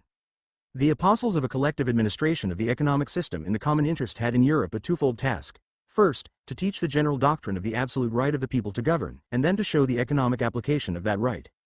To Americans, however, it was only necessary to point out an obvious although hitherto overlooked application of a principle already fully accepted as an axiom. The acceptance of the new ideal did not imply merely a change in specific programs, but a total facing about of the revolutionary movement. It had thus far been an attempt to resist the new economic conditions being imposed by the capitalists by bringing back the former economic conditions through the restoration of free competition as it had existed before the war. This was an effort of necessity hopeless, seeing that the economic changes which had taken place were merely the necessary evolution of any system of private capitalism, and could not be successfully resisted while the system was retained. Face about was the new word of command. Fight forward, not backward. March with the course of economic evolution, not against it. The competitive system can never be restored, neither is it worthy of restoration, having been at best an immoral, wasteful, brutal scramble for existence. New issues demand new answers. It is in vain to pit the moribund system of competition against the young giant of private monopoly. It must rather be opposed by the greater giant of public monopoly. The consolidation of business in private interests must be met with greater consolidation in the public interest, the trust and the syndicate with the city, state, and nation, capitalism with nationalism. The capitalists have destroyed the competitive system. Do not try to restore it, but rather thank them for the work, if not the motive, and set about, not to rebuild the old village of hovels, but to rear on the cleared place the temple humanity so long has waited for. By the light of the new teaching the people began to recognize that the straight place into which the Republic had come was but the narrow and frowning portal of a future of universal welfare and happiness such as only the Hebrew prophets had colors strong enough to paint. By the new philosophy the issue which had arisen between the people and the plutocracy was seen not to be a strange and unaccountable or deplorable event, but a necessary phase in the evolution of a democratic society in passing from a lower to an incomparably higher plane, an issue therefore to be welcomed not shunned, to be forced not evaded, seeing that its outcome in the existing state of human enlightenment and worldwide democratic sentiment could not be doubtful. By the road by which every republic had toiled upward from the barren lowlands of early hardship and poverty, just at the point where the steepness of the hill had been overcome and a prospect opened of pleasant uplands of wealth and prosperity, a sphinx had ever stood, propounding the riddle, how shall a state combine the preservation of democratic equality with the increase of wealth? Simple indeed had been the answer, for it was only needful that the people should so order their system of economy that wealth should be equally shared as it increased, in order that, however great the increase, it should in no way interfere with the equalities of the people. For the great justice of equality is the well of political life everlasting for peoples, whereof if a nation drink it may live forever. Nevertheless, no republic before had been able to answer the riddle, and therefore their bones whitened the hilltop, and not one had ever survived to enter on the pleasant land in view. But the time had now come in the evolution of human intelligence when the riddle so often asked and never answered was to be answered aright, the Sphinx made an end of, and the road freed forever for all the nations. TT was this note of perfect assurance, of confident and boundless hope, which distinguished the new propaganda, and was the more commanding and uplifting from its contrast with the blank pessimism on the one side of the capitalist party, and the petty aims, class interests, short vision, and timid spirit of the reformers who had hitherto opposed them. Chapter 37. The Transition Period. It is pretty late, I said, but I want very much to ask you just a few more questions about the revolution. All that I have learned leaves me quite as puzzled as ever to imagine any set of practical measures by which the substitution of public for private capitalism could have been effected without a prodigious shock. We had in our day engineers clever enough to move great buildings from one site to another, keeping them meanwhile so steady and upright as not to interfere with the dwellers in them, or to cause an interruption of the domestic operations. A problem something like this, but a millionfold greater and more complex, must have been raised when it came to changing the entire basis of production and distribution and revolutionizing the conditions of everybody's employment and maintenance, and doing it, moreover, without meanwhile seriously interrupting the ongoing of the various parts of the economic machinery on which the livelihood of the people from day to day depended. I should be greatly interested to have you tell me something about how this was done. Your question, replied the doctor, reflects a feeling which had no little influence during the revolutionary period to prolong the toleration extended by the people to private capitalism despite the mounting indignation against its enormities. A complete change of economic systems seemed to them, as it does to you, such a colossal and complicated undertaking that even many who ardently desired the new order and fully believed in its feasibility when once established, shrank back from what they apprehended would be the vast confusion and difficulty of the transition process. Of course, the capitalists and champions of things as they were, made the most of this feeling, and apparently bothered the reformers not a little by calling on them to name the specific measures by which they would, if they had the power, proceed to substitute for the existing system a nationalized plan of industry managed in the equal interest of all. One school of revolutionists declined to formulate or suggest any definite program whatever for the consummating or constructive stage of the revolution. They said that the crisis would suggest the method for dealing with it, and it would be foolish and fanciful to discuss the emergency before it arose. But a good general makes plans which provide in advance for all the main eventualities of his campaign. His plans are, of course, subject to radical modifications or complete abandonment, according to circumstances, but a provisional plan he ought to have. The reply of this school of revolutionists was not, therefore, satisfactory, and, so long as no better one could be made, a timid and conservative community inclined to look askance at the revolutionary program. Realizing the need of something more positive as a plan of campaign, various schools of reformers suggested more or less definite schemes. One there was which argued that the trades unions might develop strength enough to control the great trades, and put their own elected officers in place of the capitalists, thus organizing a sort of federation of trades unions. This, if practicable, would have brought in a system of group capitalism as divisive and antisocial, in the large sense, as private capitalism itself, and far more dangerous to civil order. This idea was later heard little of, as it became evident that the possible growth and functions of trade unionism were very limited. There was another school which held that the solution was to be found by the establishment of great numbers of voluntary colonies, organized on cooperative principles, which by their success would lead to the formation of more and yet more, and that, finally, when most of the population had joined such groups they would simply coalesce and form one. Many noble and enthusiastic souls devoted themselves to this line of effort, and the numerous colonies that were organized in the United States during the Revolutionary period were a striking indication of the general turning of men's hearts toward a better social order. Otherwise such experiments led, and could lead, to nothing. Economically weak, held together by a sentimental motive, generally composed of eccentric though worthy persons, and surrounded by a hostile environment which had the whole use and advantage of the social and economic machinery, it was scarcely possible that such enterprises should come to anything practical unless under exceptional leadership or circumstances. There was another school still which held that the better order was to evolve gradually out of the old as the result of an indefinite series of humane legislation, consisting of factory acts, short-hour laws, pensions for the old, improved tenement houses, abolition of slums, and I don't know how many other poultices for particular evils resultant from the system of private capitalism. These good people argued that when at some indefinitely remote time all the evil consequences of capitalism had been abolished, it would be time enough and then comparatively easy to abolish capitalism itself. That is to say, after all the rotten fruit of the evil tree had been picked by hand, one at a time, off the branches, it would be time enough to cut down the tree. Of course, an obvious objection to this plan was that, so long as the tree remained standing, the evil fruit would be likely to grow as fast as it was plucked. The various reform measures, and many others urged by these reformers, were wholly humane and excellent, and only to be criticized when put forward as a sufficient method of overthrowing capitalism.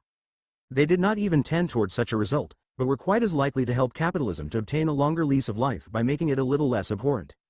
There was really a time after the revolutionary movement had gained considerable headway when judicious leaders felt considerable apprehension lest it might be diverted from its real aim, and its force wasted in this program of piecemeal reforms. But you have asked me what was the plan of operation by which the revolutionists, when they finally came into power, actually overthrew private capitalism. It was really as pretty an illustration of the military maneuver that used to be called flanking as the history of war contains.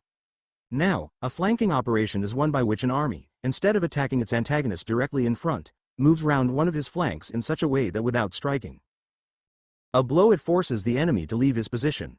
That is just the strategy the revolutionists used in the final issue with capitalism. The capitalists had taken for granted that they were to be directly assaulted by wholesale forcible seizure and confiscation of their properties. Not a bit of it. Although in the end, of course, collective ownership was wholly substituted for the private ownership of capital, yet that was not done until after the whole system of private capitalism had broken down and fallen to pieces, and not as a means of throwing it down. To recur to the military illustration, the Revolutionary Army did not directly attack the fortress of capitalism at all, but so maneuvered as to make it untenable and to compel its evacuation. Of course, you will understand that this policy was not suggested by any consideration for the rights of the capitalists. Long before this time the people had been educated to see in private capitalism the source and sum of all villainies, convicting mankind of deadly sin every day that it was tolerated. The policy of indirect attack pursued by the revolutionists was wholly dictated by the interest of the people at large, which demanded that serious derangements of the economic system should be, so far as possible, avoided during the transition from the old order to the new. And now, dropping figures of speech, let me tell you plainly what was done, that is, so far as I remember the story. I have made no special study of the period since my college days, and very likely when you come to read the histories you will find that I have made many mistakes as to the details of the process.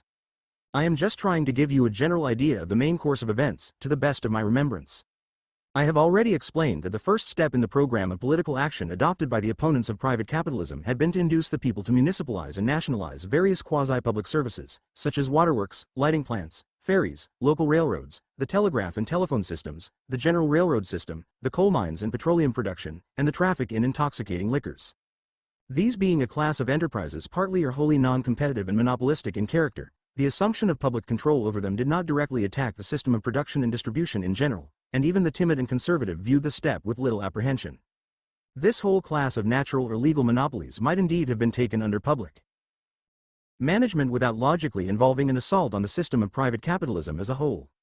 Not only was this so, but even if this entire class of businesses was made public and run at cost, the cheapening in the cost of living to the community thus effected would presently be swallowed up by reductions of wages and prices, resulting from the remorseless operation of the competitive profit system. It was therefore chiefly as a means to an ulterior end that the opponent of capitalism favored the public operation of these businesses.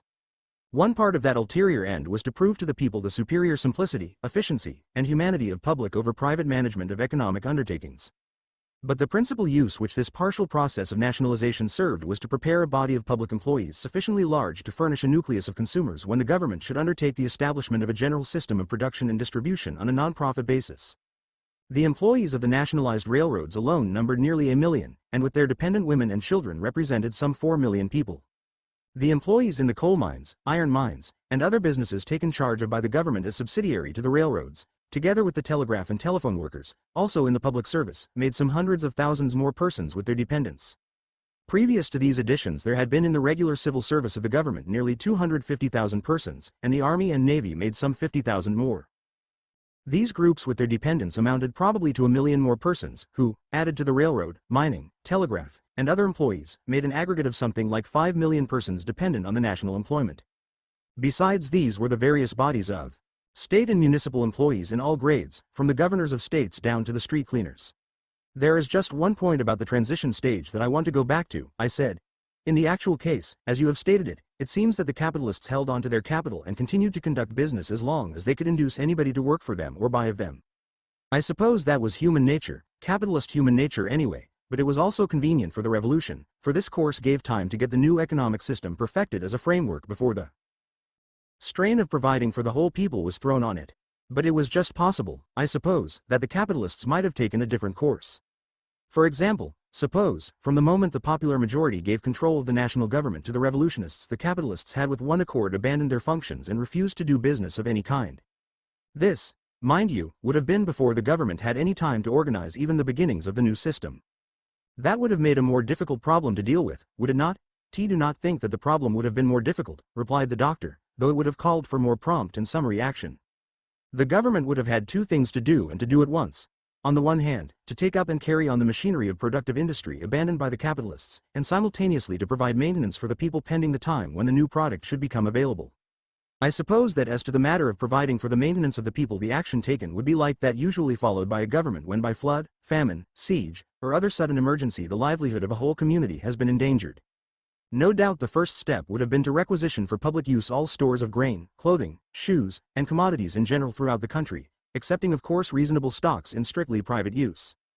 There was always in any civilized country a supply ahead of these necessities sufficient for several months or a year, which would be many times more than would be needful to bridge over the gap between the stoppage of the wheels of production under private management and their getting into full motion under public administration. Orders on the public stores for food and clothing would have been issued to all citizens making application and enrolling themselves in the public industrial service. Meanwhile, the government would have immediately resumed the operation of the various production enterprises abandoned by the capitalists. Everybody previously employed in them would simply have kept on, and employment would have been as rapidly as possible provided for those who had formerly been without it. The new product, as fast as made, would be turned into the public stores, and the process would, in fact, have been just the same as that I have described, save that it would have gone through in much quicker time. If it did not go quite so smoothly on account of the necessary haste On the other hand, it would have been done with sooner, and at most we can hardly imagine that the inconvenience and hardship to the people would have been greater than resulted from even a mild specimen of the business crises which your contemporaries thought necessary every 7 years, and toward the last of the old order became perpetual. Your question, however, continued the doctor, reminds me of another point which I had forgotten to mention, namely, the provisional methods of furnishing employment for the unemployed before the organization of the complete national system of industry.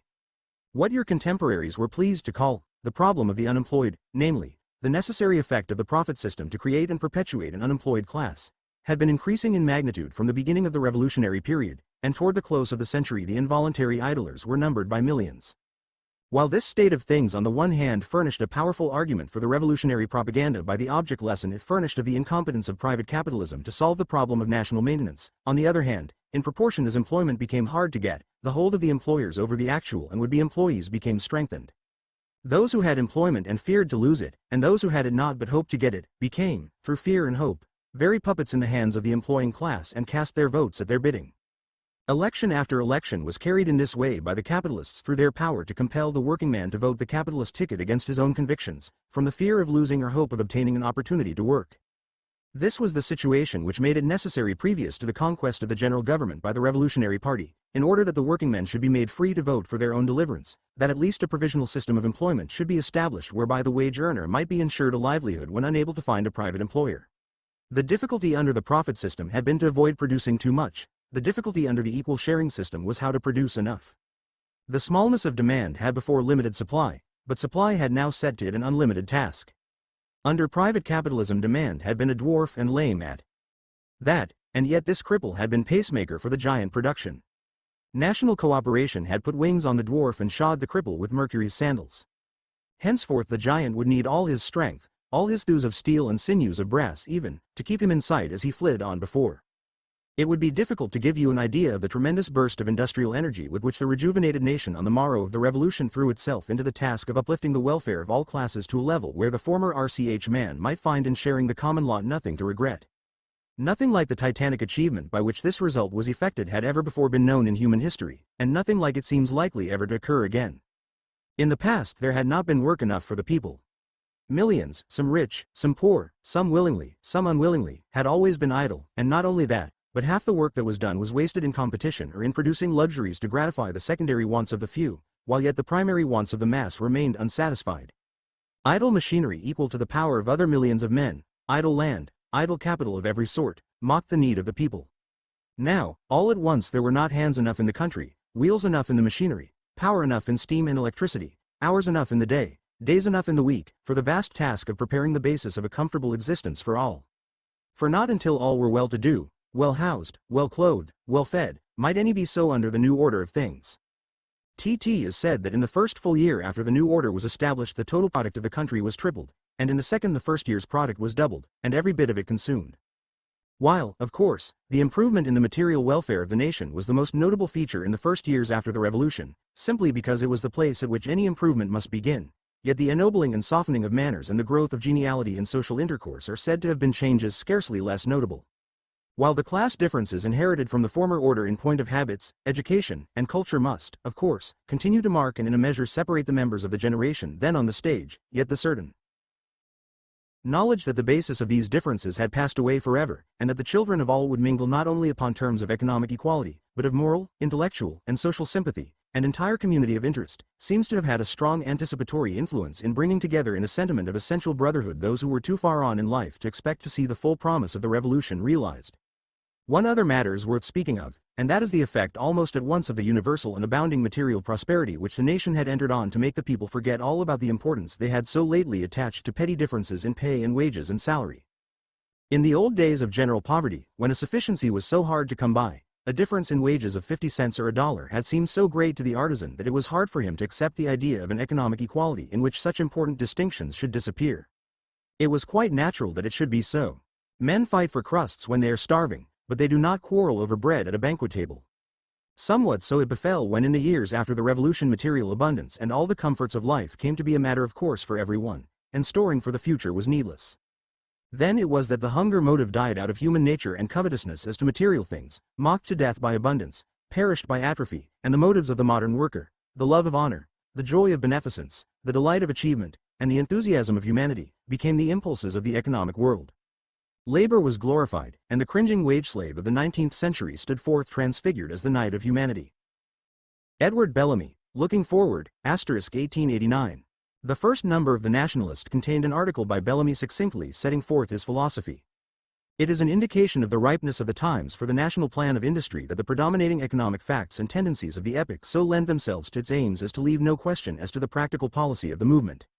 In order to realize in due time the nationalist idea, it is only necessary to take judicious advantage of the contemporary tendency toward the consolidation of capital and concentration of business control. The ship of state is already being borne onward by a current which it is only needful to utilize in order to reach the desired haven. The progressive nationalization and municipalization of industries by substituting public control for the public advantage, in place of already highly centralized forms of corporate control for corporate advantage, is at once the logical and the inevitable policy of nationalism. In looking forward, however, to the future of the movement, and forecasting the work it may be able to accomplish, it is impossible not to recognize that more after all will depend upon its spirit than its method. Its method scarcely can be other than the one indicated, and this is so obviously the natural, and not an arbitrary method, as to give the best of ground for confidence that it is the right one. But an excellent method may be defeated by a bad spirit, while on the other hand, if the spirit be good and true, mistakes of method may be remedied, and will not prevent ultimate triumph. In offering some suggestions as to the spirit which should animate the nationalist movement, I do but describe what seems to me the characteristics of its present spirit and of the men and women engaged in it. The first of these characteristics is unselfishness. The Nationalist, Volume I, Number 1, December, 1889. The sentiment of human brotherhood, which is the animating principle of nationalism, is a religion in itself, and to understand it in its full significance implies a sense of consecration on the part of those who devote themselves to it. Nationalism is indeed based also upon the soundest of economic laws. The principle of fraternal cooperation is as certainly the only true science of wealth production, as it is the only moral basis for society.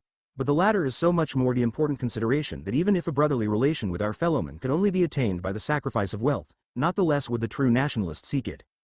The ultimate triumph of nationalism demands as its first condition that it be kept upon the high moral ground it now occupies, and retain as its chief motive that pure and uncompromising enthusiasm of humanity which now animates it. The second of the characteristics essential to the spirit of nationalism, if it is to succeed speedily, is a tolerant and charitable attitude toward the critical and the indifferent, toward our opponents. There is the more need of dwelling on this point as there seems to be, curiously enough, something in the advocacy of reforms which tends to develop an intolerant and uncharitable spirit toward those who are not yet believers. And yet what could be more exquisitely absurd in itself than that spirit, on the part of a reformer, or more calculated to defeat his own supposed end? If it be true, as the tone of some reformers toward the rest of the world seems to indicate, that they are hopelessly better than the general mass of men, what expectation can they have of the success of their reform, since it can only succeed by converting these bad people? Until we call a man names, there is always a chance that we may convert him, but, afterwards, none at all. And not only that, but we are not helping our case with the bystanders. It would seem plain that only reformers who have all the converts they need can afford to call their opponents names. There is especially one form of denunciation which nationalists have thus far left to other sorts of social reformers, and it is hoped we may continue to. This is the denunciation of the wealthy in the supposed interests of the poor. Nothing could be more unjust and senseless. The rich could not, however disposed, abolish or greatly lessen poverty so long as the present industrial system remains. It is the system that is to be attacked and not individuals whose condition, whether of riches or poverty, merely illustrates its results. Of course, there are many rich men who have become so by vicious methods, and these merit personal condemnation, but there are probably more to whose enterprise and leadership the community owes much of the little wealth and comfort it has. It is a very barbarous and wasteful sort of leadership, to be sure, and one for which we hope to substitute a mode of organizing industry infinitely more humane and efficient. But meanwhile let us not fall into the mistake of those who rant against capitalists in general, as if, pending the introduction of a better system, they were not, no doubt selfishly, but yet in fact, performing a necessary function to keep the present system going. It is the distinguishing quality of nationalism, and one on which its near success largely depends, that it places the whole subject of industrial and social reform upon a broad national basis, viewing it not from the position or with the prejudices of any one group of men, but from the ground of a common citizenship, humanity and morality. Nationalism is not a class movement, it is a citizens' movement. It represents peculiarly neither men nor women, north nor south, black nor white, poor nor rich, educated nor ignorant, employers nor employed, but all equally, holding that all of us alike, whatever our label may be, are victims in body, mind or soul, in one way or another, of the present barbarous industrial and social arrangements, and that we are all equally interested, if not for our physical, yet for our moral advantage, if not for ourselves, yet for our children, in breaking the meshes which entangle us and struggling upward to a higher, nobler, happier plane of existence. The third of the characteristics essential to the spirit of nationalism, patriotism. There are social reformers who believe, the less one's devotion to his own country and countrymen, the better he will love other countries and humanity at large, as if a man were usually found to be a better neighbor in proportion as he neglects his own family. This is a belief which nationalists utterly repudiate. The very word nationalism is an appeal to love of country. Patriotism, though so often misdirected, is the grandest and most potent form under which the enthusiasm of humanity has yet shown itself capable of moving great masses, and in its spirit is contained the promise and potency of the world embracing love in which it shall some day merge. Social reforms must follow national lines and will succeed as they are able to adapt themselves to national conditions and sentiments and identify themselves with national traditions and aspirations. We as Americans do not, I am sure, love mankind any the less for the aspiration we cherish that, in the present worldwide movement for a better social order, America may maintain and justify that leadership of the nations which she assumed a century ago. The fourth characteristic of the nationalist movement which it must retain as a condition of success is its present spirit of conservatism as to methods, combined with uncompromising fidelity to ends. Evolution, not revolution, orderly and progressive development, not precipitate and hazardous experiment, is our true policy. The intoxication of a mighty hope should not tempt us to forget that the success of the great reform to which we have set our hands depends not so much upon winning the applause of fellow enthusiasts, welcome as this may be, as upon gaining and keeping the confidence of the law-abiding masses of the American people. To this end we have need to be careful that no party or policy of disorder or riot finds any countenance from us. It is my own belief that on account of its peculiar adaptation to present economic and social states and tendencies nationalism is destined to move rapidly, but it is for this very reason that prudence and conservatism are called for on the part of those identified with it. Our mistakes alone can hinder our cause. William Dean Howells, a traveler from Altruria * 1894. It could not give you a clear account of the present state of things in my country, the Altrurian began, without first telling you something of our conditions before the time of our evolution. It seems to be the law of all life that nothing can come to fruition without dying and seeming to make an end. It must be sown in corruption before it can be raised in incorruption. The truth itself must perish to our senses before it can live to our souls. The Son of Man must suffer upon the cross before we can know the Son of God. It was so with his message to the world, which we received in the old time as an ideal realized by the earliest Christians, who loved one another and who had all things common. The apostle cast away upon our heathen coasts won us with the story of this first Christian republic, and he established a commonwealth of peace and goodwill among us in its likeness. That commonwealth perished, just as its prototype perished, or seemed to perish, and long ages of civic and economic warfare succeeded, when every man's hand was against his neighbor, and might was the rule that God itself called right. Religion ceased to be the hope of this world, and became the vague promise of the next. We descended into the valley of the shadow, and dwelt amid chaos for ages before we groped again into the light. The first glimmerings were few and indistinct, but men formed themselves about the luminous points here and there, and, when these broke and dispersed into lesser gleams, still men formed themselves about each of them. There arose a system of things better, indeed, than that darkness, but full of war and lust and greed, in which the weak rendered homage to the strong, and served them in the field and in the camp, and the strong in turn gave the weak protection against the other strong. It was a juggle in which the weak did not see that their safety was, after all, from *pp. 175 to 180. 183 to 186, 190 to 192, 203 to 205, 211 to 212. Themselves, but it was an image of peace, however false and fitful, and it endured for a time. It endured for a limited time, if we measure by the life of the race. It endured for an unlimited time if we measure by the lives of the men who were born and died while it endured. But that disorder, cruel and fierce and stupid, which endured because it sometimes masked itself as order, did at last pass away. Here and there one of the strong overpowered the rest. Then the strong became fewer and fewer, and in their turn they all yielded to a supreme lord, and throughout the land there was one rule, as it was called then, or one misrule, as we should call it now. This rule, or this misrule, continued for ages more, and again, in the immortality of the race, men toiled and struggled, and died without the hope of better things. Then the time came when the long nightmare was burst with the vision of a future in which all men were the law, and not one man, or any less number of men than all. The poor dumb beast of humanity rose, and the throne tumbled, and the scepter was broken, and the crown rolled away into that darkness of the past. We thought that heaven had descended to us, and that liberty, equality, and fraternity were ours. We could not see what should again alienate us from one another, or how one brother could again oppress another. With a free field and no favor we believed we should prosper on together, and there would be peace and plenty for all. We had the Republic again after so many ages now, and the Republic, as we knew it in our dim annals, was brotherhood and universal happiness. All but a very few, who prophesied evil of our lawless freedom, were wrapped in a delirium of hope. Men's minds and men's hands were suddenly released to an activity unheard of before. Invention followed invention. Our rivers and seas became the warp of commerce where the steam-sped shuttles carried the woof of enterprise to and fro with tireless celerity. Machines to save labor multiplied themselves as if they had been procreative forces, and wares of every sort were produced with incredible swiftness and cheapness. Money seemed to flow from the ground. Vast fortunes rose like an exhalation, as your Milton says.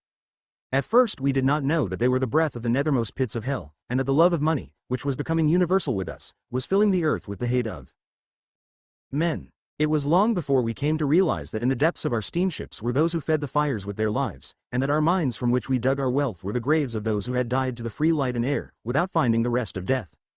We did not see that the machines for saving labor were monsters that devoured women and children, and wasted men at the bidding of the power which no man must touch. That is, we thought we must not touch it, for it called itself prosperity and wealth and the public good, and it said that it gave bread, and it impudently bade the toiling myriads consider what would become of them if it took away their means of wearing themselves out in its service. It demanded of the state absolute immunity and absolute impunity, the right to do its will wherever and however it would, without question from the people who were the final law. It had its way, and under its rule we became the richest people under the sun. The accumulation, as we called this power, because we feared to call it by its true name, rewarded its own with gains of 20, of 100, of 1,000%. And to satisfy its need, to produce the labor that operated its machines, there came into existence a hapless race of men who bred their kind for its service, and whose little ones were its prey almost from their cradles. Then the infamy became too great, and the law, the voice of the people, so long guiltily silent, was lifted in behalf of those who had no helper. The accumulation came under control for the first time, and could no longer work its slaves 20 hours a day amid perils to life and limb from its machinery and in conditions that forbade them decency and morality. The time of 100 and 1,000% passed, but still the accumulation demanded immunity and impunity, and, in spite of its conviction of the enormities it had practiced, it declared itself the only means of civilization and progress. It began to give out that it was timid, though its history was full of the boldest frauds and crimes, and it threatened to withdraw itself if it were ruled or even crossed, and again it had its way, and we seemed to prosper more and more. The land was filled with cities where the rich flaunted their splendor in palaces, and the poor swarmed in squalid tenements. The country was drained of its life and force, to feed the centers of commerce and industry. The whole land was bound together with a network of iron roads that linked the factories and foundries to the fields and mines, and blasted the landscape with the enterprise that spoiled the lives of men. Then, all at once, when its work seemed perfect and its dominion sure, the accumulation was stricken with consciousness of the lie always at its heart. It had hitherto cried out for a free field and no favor, for unrestricted competition, but, in truth, it had never prospered except as a monopoly. Whenever and wherever competition had played there had been nothing but disaster to the rival enterprises, till one rose over the rest. Then there was prosperity for that one. The accumulation began to act upon its new consciousness. The iron roads united, the warring industries made peace, each kind under a single leadership. Monopoly, not competition, was seen to be the beneficent means of distributing the favors and blessings of the accumulation to mankind. But, as before, there was alternately a glut and dearth of things, and it often happened that when starving men went ragged through the streets the storehouses were piled full of rotting harvests that the farmers toiled from dawn till dusk to grow, and the warehouses fed the moth with the stuffs that the operative had woven his life into at his loom. Then followed, with a blind and mad succession, a time of famine, when money could not buy the superabundance that vanished, none knew how or why. The money itself vanished from time to time, and disappeared into the vaults of the accumulation, for no better reason than that for which it poured itself out at other times. Our theory was that the people, that is to say, the government of the people, made the people's money, but, as a matter of fact, the accumulation made it and controlled it and juggled with it, and now you saw it, and now you did not see it. The government made gold coins, but the people had nothing but the paper money that the accumulation made. But whether there was scarcity or plenty, the failures went on with a continuous ruin that nothing could check, while our larger economic life proceeded in a series of violent shocks, which we called financial panics, followed by long periods of exhaustion and recuperation. There was no law in our economy, but as the accumulation had never cared for the nature of law, it did not trouble itself for its name in our order of things. It had always bought the law it needed for its own use, first through the voter at the polls in the more primitive days, and then, as civilization advanced, in the legislatures and the courts. But the corruption even of these methods was far surpassed when the era of consolidation came, and the necessity for statutes and verdicts and decisions became more stringent. There had been, from the beginning, an almost ceaseless struggle between the accumulation and the proletariat. The AC accumulation always said that it was the best friend of the proletariat, and it denounced, through the press which it controlled, the proletarian leaders who taught that it was the enemy of the proletariat, and who stirred up strikes and tumults of all sorts, for higher wages and fewer hours. But the friend of the proletariat, whenever occasion served, treated the proletariat like a deadly enemy. In seasons of overproduction, as it was called, it locked the workmen out or laid them off, and left their families to starve, or ran light work and claimed the credit of public benefactors for running at all. It sought every chance to reduce wages, it had laws passed to forbid or cripple the workmen in their strikes, and the judges convicted them of conspiracy, and wrested the statutes to their hurt, in cases where there had been no thought of embarrassing them, even among the legislators. God forbid that you should ever come to such a pass in America, but, if you ever should, God grant that you may find your way out as simply as we did at last when freedom had perished in everything but name among us, and justice had become a mockery. The accumulation had advanced so smoothly, so lightly, in all its steps to the supreme power, and had at last so thoroughly quelled the uprisings of the proletariat, that it forgot one thing. It forgot the despised and neglected suffrage.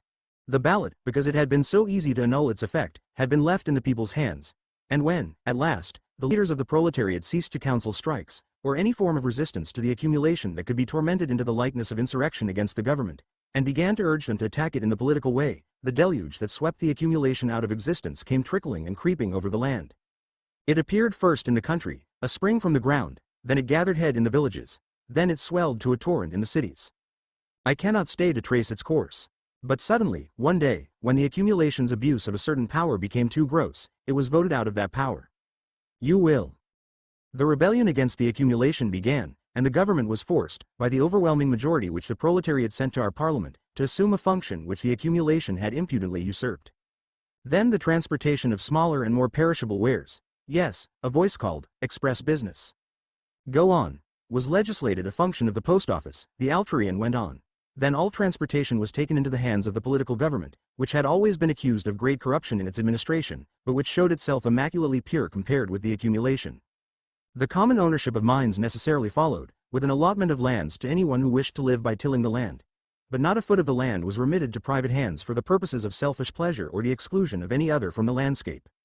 As all business had been gathered into the grasp of the accumulation, and the manufacture of everything they used and the production of everything that they ate was in the control of the accumulation, its transfer to the government was the work of a single clause in the statute. The accumulation, which had treated the first menaces of resistance with contempt, awoke to its peril too late. When it turned to wrest the suffrage from the proletariat, at the first election where it attempted to make head against them, it was simply snowed under, as your picturesque phrase is. The accumulation had no voters, except the few men at its head and the creatures devoted to it by interest and ignorance. It seemed, at one moment, as if it would offer an armed resistance to the popular will, but, happily, that moment of madness passed. Our evolution was accomplished without a drop of bloodshed, and the first great political brotherhood, the Commonwealth of Altruria, was founded. I wish that I had time to go into a study of some of the curious phases of the transformation from a civility in which the people lived upon each other to one in which they lived for each other. There is a famous passage in the inaugural message of our first Altrian president which compares the new civic consciousness with that of a disembodied spirit released to the life beyond this and freed from all the selfish cares and greeds of the flesh.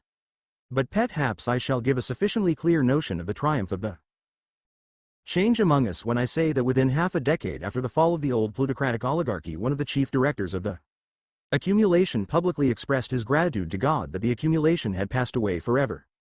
You will realize the importance of such an expression in recalling the declarations some of your slaveholders have made since the Civil War, that they would not have slavery restored for any earthly consideration. And so, the Altrian continued, when the labor of the community was emancipated from the bondage of the false to the free service of the true, it was also, by an inevitable implication, dedicated to beauty and rescued from the old slavery to the ugly, the stupid, and the trivial. The thing that was honest and useful became, by the operation of a natural law, a beautiful thing. Once we had not time enough to make things beautiful, we were so overworked in making false and hideous things to sell, but now we had all the time there was, and a glad emulation arose among the trades and occupations to the end that everything done should be done finely as well as done honestly. The artist, the man of genius, who worked from the love of his work, became the normal man, and in the measure of his ability and of his calling each wrought in the spirit of the artist. We got back the pleasure of doing a thing beautifully, which was God's primal blessing upon all His working children, but which we had lost in the hornblade days of our need and greed. There is not a working man within the sound of my voice but has known this divine delight, and would gladly know it always if he only had the time. Well, now we had the time, the evolution had given us the time, and in all Altruria there was not a furrow driven or a swath mown, not a hammer struck on house or on ship, not a stitch sewn or a stone laid, not a line written or a sheet printed, not a temple raised or an engine built, but it was done with an eye to beauty as well as to use. As soon as we were freed from the necessity of preying upon one another, we found that there was no hurry. The good work would wait to be well done, and one of the earliest effects of the evolution was the disuse of the swift trains which had traversed the continent, night and day, that one man might overreach another, or make haste to undersell his rival, or seize some advantage of him, or plot some profit to his loss. 9/10 of the railroads, which in the old times had ruinously competed, and then, in the hands of the accumulation, had been united to impoverish and oppress the people. Necessary for the collection of materials and the distribution of manufactures, and for pleasure travel in the affairs of state, but the roads that had been built to invest capital, or parallel other roads, or make work, as it was called, or to develop resources, or boom localities, were suffered to fall into ruin. The rails were stripped from the landscape, which they had bound as with shackles, and the roadbeds became highways for the use of kindly neighborhoods, or nature recovered them wholly and hid the memory of their former abuse in grass and flowers and wild vines. The ugly towns that they had forced into being, as Frankenstein was fashioned, from the materials of the charnel, and that had no life in or from the good of the community, soon tumbled into decay. The administration used parts of them in the construction of the villages in which the Altrurians now mostly live, but generally these towns were built of materials so fraudulent, in form so vile, that it was judged best to burn them. In this way their sites were at once purified and obliterated. We had, of course, a great many large cities under the old egoistic conditions, which increased and fattened upon the country, and fed their cancerous life with fresh infusions of its blood. We had several cities of 500,000, and one of more than 1,000,000. We had a score of them with a population of 100,000 or more. We were very proud of them, and vaunted them as a proof of our unparalleled prosperity, though really they never were anything but congeries of millionaires and the wretched creatures who served them and supplied them. Of course, there was everywhere the appearance of enterprise and activity, but it meant final loss for the great mass of the businessmen, large and small, and final gain for the millionaires. These and their parasites dwelt together, the rich starving the poor and the poor plundering and misgoverning the rich, and it was the intolerable suffering in the cities that chiefly hastened the fall of the old accumulation and the rise of the Commonwealth. It is impossible to follow closely the course of the Altrurian's account of his country, which grew more and more incredible as he went on, and implied every insulting criticism of ours. Someone asked him about war in Altruria, and he said, "The very name of our country implies the absence of war." At the time of the evolution our country bore to the rest of our continent the same relative proportion that your country bears to your continent. The egoistic nations to the north and the south of us entered into an offensive and defensive alliance to put down the new altruistic Commonwealth, and declared war against us. Their forces were met at the frontier by our entire population in arms, and full of the martial spirit bred of the constant hostilities of the competitive and monopolistic epoch just ended. Negotiations began in the face of the imposing demonstration we made, and we were never afterward molested by our neighbors, who finally yielded to the spectacle of our civilization and united their political and social fate with ours. At present, our whole continent is Altrurian. For a long time we kept up a system of coast defenses, but it is also a long time since we abandoned these. For it is a maxim with us that where every citizen's life is a pledge of the public safety, that country can never be in danger of foreign enemies. In this, as in all other things, we believe ourselves the true followers of Christ, whose doctrine we seek to make our life as He made it His. We have several forms of ritual, but no form of creed, and our religious differences may be said to be aesthetic and temperamental rather than theological and essential. We have no denominations, for we fear in this, as in other matters, to give names to things lest we should cling to the names instead of the things. We love the realities, and for this reason we look at the life of a man rather than his profession for proof that he is a religious man. I have been several times asked, during my sojourn among you, what are the sources of compassion, of sympathy, of humanity, of charity with us, if we have not only no want, or fear of want, but not even any economic inequality? I suppose this is because you are so constantly struck by the misery rising from economic inequality and want, or the fear of want, among yourselves, that you instinctively look in that direction. But have you ever seen sweeter compassion, tenderer sympathy, warmer humanity, heavenlier charity than that shown in the family where all are economically equal and no one can want while any other has to give? Altruria, I say again, is a family, and, as we are mortal, we are still subject to those nobler sorrows which God has appointed to men, and which are so different from the squalid accidents that they have made for themselves. Sickness and death call out the most angelic ministries of love, and those who wish to give themselves to others. Duties, resting upon men where each must look out first for himself and for his own. Oh, believe me, you can know nothing of the divine rapture of self-sacrifice while you must dread the sacrifice of another in it. You are not free, as we are, to do everything for others, for it is your duty to do rather for those of your own household. The greatest distinction which anyone can enjoy with this is to have found out some new and signal way of serving the community, and then it is not good form for him to seek recognition. The doing any fine thing is the purest pleasure it can give, applause flatters, but it hurts, too, and our benefactors, as we call them, have learned to shun it. We are still far from thinking our civilization perfect, but we are sure that our civic ideals are perfect. What we have already accomplished is to have given a whole continent perpetual peace. To have founded an economy in which there is no possibility of want, to have killed out political and social ambition, to have disused money and eliminated chance, to have realized the brotherhood of the race, and to have outlived the fear of death. The Altrarian suddenly stopped with these words and sat down. He had spoken a long time, and with a fullness which my report gives little notion of, but, though most of his cultivated listeners were weary, and a good many ladies had left their seats and gone back to the hotel, not one of the natives, or the workpeople of any sort, had stirred. Now they remained a moment motionless and silent before they rose from all parts of the field and shouted. "Go on. Don't stop. Tell us all about it." I saw Reuben Camp climb the shoulders of a big fellow near where the Altrarian had stood. He waved the crowd to silence with outspread arms. He isn't going to say anything more, he's tired.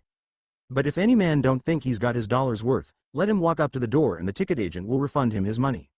The crowd laughed, and someone shouted, "Good for you, Rube," Camp continued.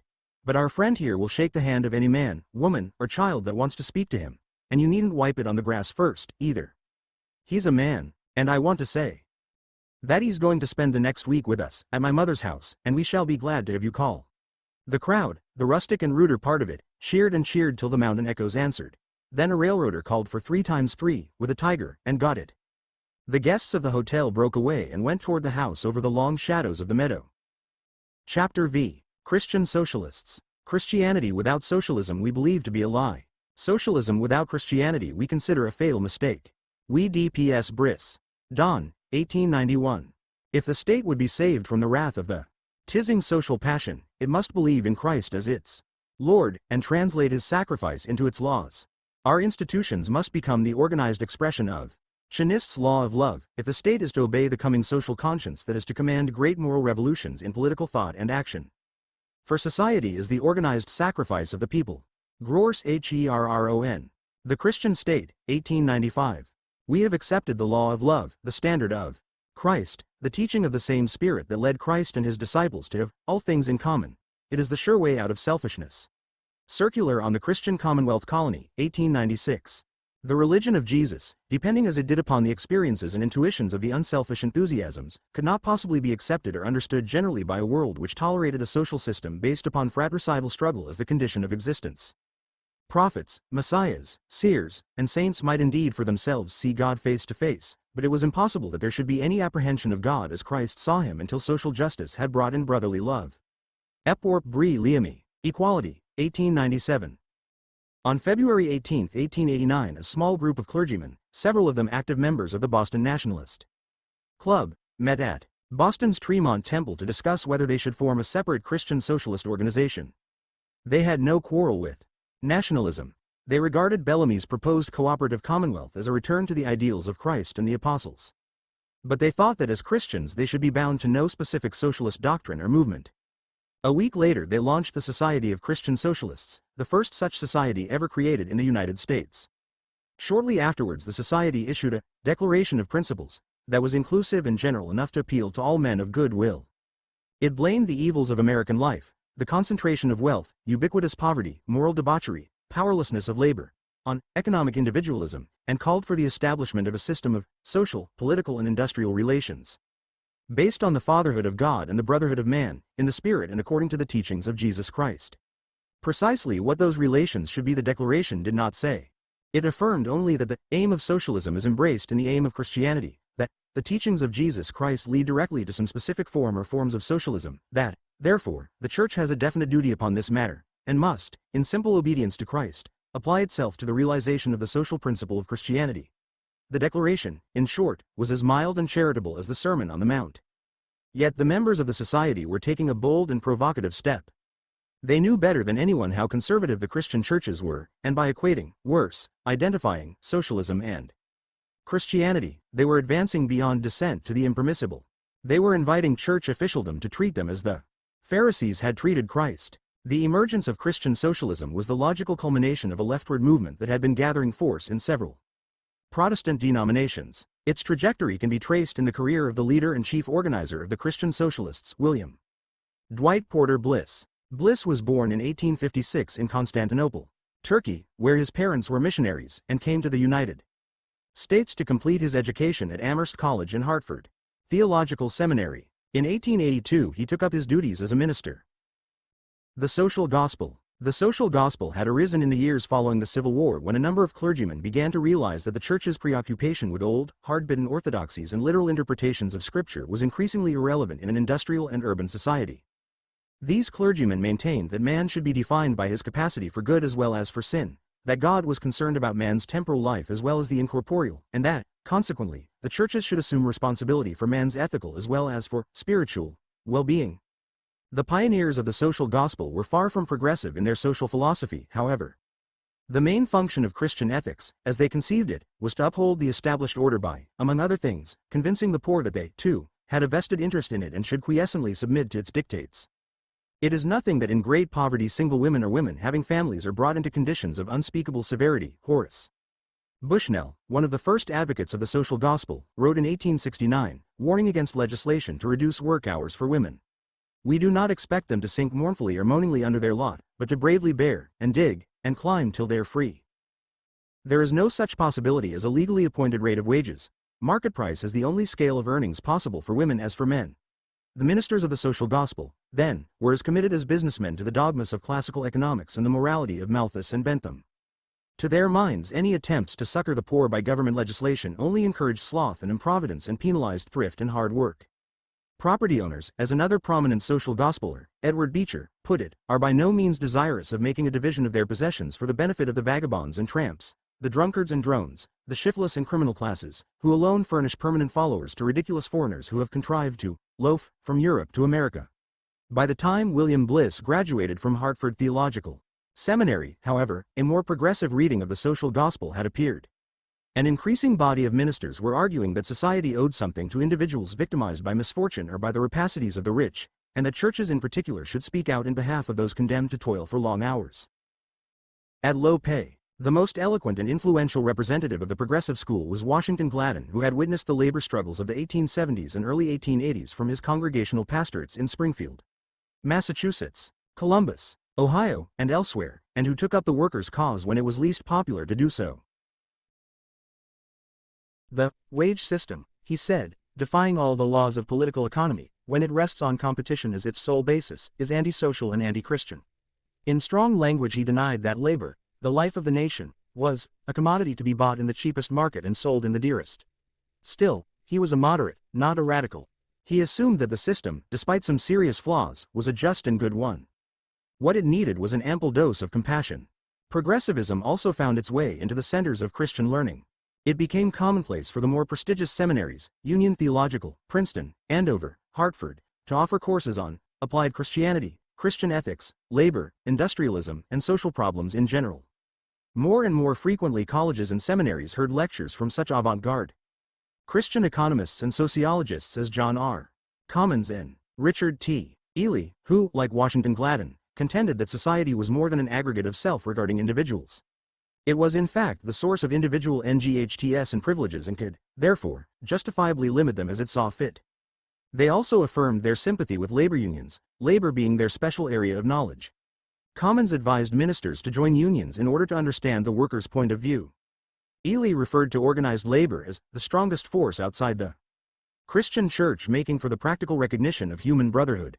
But the importance of progressivism within Protestantism as a whole should not be exaggerated. The largest denominations, Baptist, Methodist, Presbyterian, and Lutheran, were unimpressed by the social gospel and rejected progressivism. It was the Episcopal Church, the wealthiest of the Protestant churches and the most conservative in membership, that contained the greatest number of progressives. Episcopalianism embodied, as no other denomination did, the corporate, paternalistic, Anglo-Catholic traditions of the past. Furthermore, its independent-minded ministers, rectors, wardens, etc., could speak out freely since they were not directly answerable to the congregations over which they presided. The progressive social gospel penetrated the Episcopal Church so deeply that even its hierarchs came to recognize that, in the words of the General Convention of 1883, the workers and the suffering classes were victims of social wrong, of unequal law, of intemperance in drink, and sometimes of merciless wealth. Several years later, the New York Episcopal clergy established an openly pro-labor group, the Church Association for the Advancement of the Interests of Labor, CALE, which, virtually alone among Christian organizations, won the trust of the city's unions. In 1886, Bliss gave up his Denver congregation and became an Episcopalian, not only because the Episcopal Church provided a more congenial home for radicals like himself, but also because it held out the best hope of achieving Christian unity, the ancient ecumenical ideal of one body and one spirit. Catholic unity he dismissed as coercive and authoritarian. As an Episcopal minister in South Boston, Bliss carried out the injunctions laid down by the CALE group and sided with the workers of his parish against their employers, many of whom were Episcopalians. He served as a delegate to the 1887 Knights of Labor Convention and the next year turned down an offer by the Massachusetts Labor Party to be its candidate for lieutenant governor. Meanwhile, he sedulously schooled himself in socialism, particularly in the writings of the English Christian socialists, Charles Kingsley and Frederick Maurice, the Fabians, who had founded their first society in 1884, and assorted American radicals of a Christian bent, from Richard Ely and Henry George to Lawrence Gronlund. The turning point in Bliss's career came in 1888 when he read Looking Backward and beheld the cooperative commonwealth. Bliss was now no longer content with the halfway measures espoused by progressives and organizations like CALE, though he continued to support them. He felt that what was needed was the total reconstruction of society. The minimal condition of equality and brotherhood was the nationalization of the means of production and distribution. And it was with this conviction that he and his confreres created the Society of Christian Socialists. The members of the society were expected to live like primitive Christians, according to a set of informal rules of conduct prescribed by Bliss. Selves and infinitely charitable toward others, and they were to spend their spare time working for the cause of socialism, preaching, writing, educating, organizing, defending unions and the poor, struggling always for immediate political and economic reforms while keeping in mind the ultimate end, the cooperative commonwealth. Bliss himself exemplified the kind of life he recommended. In 1890 he founded a small Boston labor church, the Mission of the Carpenter, where social workers, emancipated women, union men, the poor, and distinguished outsiders such as Gronlund, Bellamy, and Howells gathered regularly for communal suppers of ham and pickles and for discussions long into the night. Serving his church, itself a full-time job, was only one of Bliss's manifold activities. He was a man of prodigious energy. He edited the Christian Socialist journal, Dawn, traveled about extensively to speak before church and lay groups, helped found new organizations, among them, the American Fabian Society, whose paper, American Fabian, he also edited, and wrote a farrago of articles on socialism and an occasional book as well. Thanks largely to Bliss's efforts and to the influence of Dawn, which was widely read if not widely bought, chapters of the Society of Christian Socialists sprang up in various parts of the country. Usually the Boston experience was repeated elsewhere. Christian socialists and Bellamites, being ideologically akin, tended to work closely together. Their objective was the same: to establish the cooperative commonwealth. So was their strategy: to permeate other groups, convince men to change their ways, or at least shift their political loyalties, and collaborate where possible with insurgent movements. The Society of Christian Socialists came out emphatically for the populists, for the beleaguered strikers at Homestead and Pullman, for Coxey's Army, and for federal measures to alleviate the effects of the 1893 Depression. The Christian Socialists expected church conservatives to treat them like pariahs. They did not expect the antipathy of the progressives, to whom the word socialism summoned up images of partisanship, demagoguery, and class warfare. It did not matter that one of his books, The Encyclopedia of Social Reform, was a massive 1,500-page volume, containing popular yet scholarly accounts of the major social issues and prominent figures of the day. Though it was a cooperative effort, Bliss did most of the work on it himself. The encyclopedia was a pioneer in its genre, a crude anticipation of the Encyclopedia of the Social Sciences, published some 40 years later. The Christian Socialists were gradualist and peaceable to a fault. The fact that they called themselves socialists was enough to place them outside the pale of legitimacy, and the progressives continued to hope that Bliss and his brethren would read him to the fold. This hope was largely borne out in the course of the 1890s.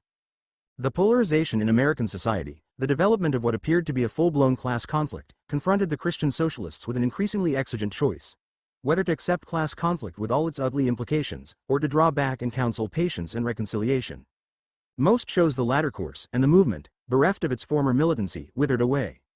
In 1896 Bliss ceased to edit Dawn, which promptly folded, and the American Fabian, which lasted until 1900, and gave up the Church of the Carpenter. Thereafter he was involved less in socialist and more in church affairs. He drew closer and closer to the progressives, and by the turn of the century he could no longer be distinguished from them.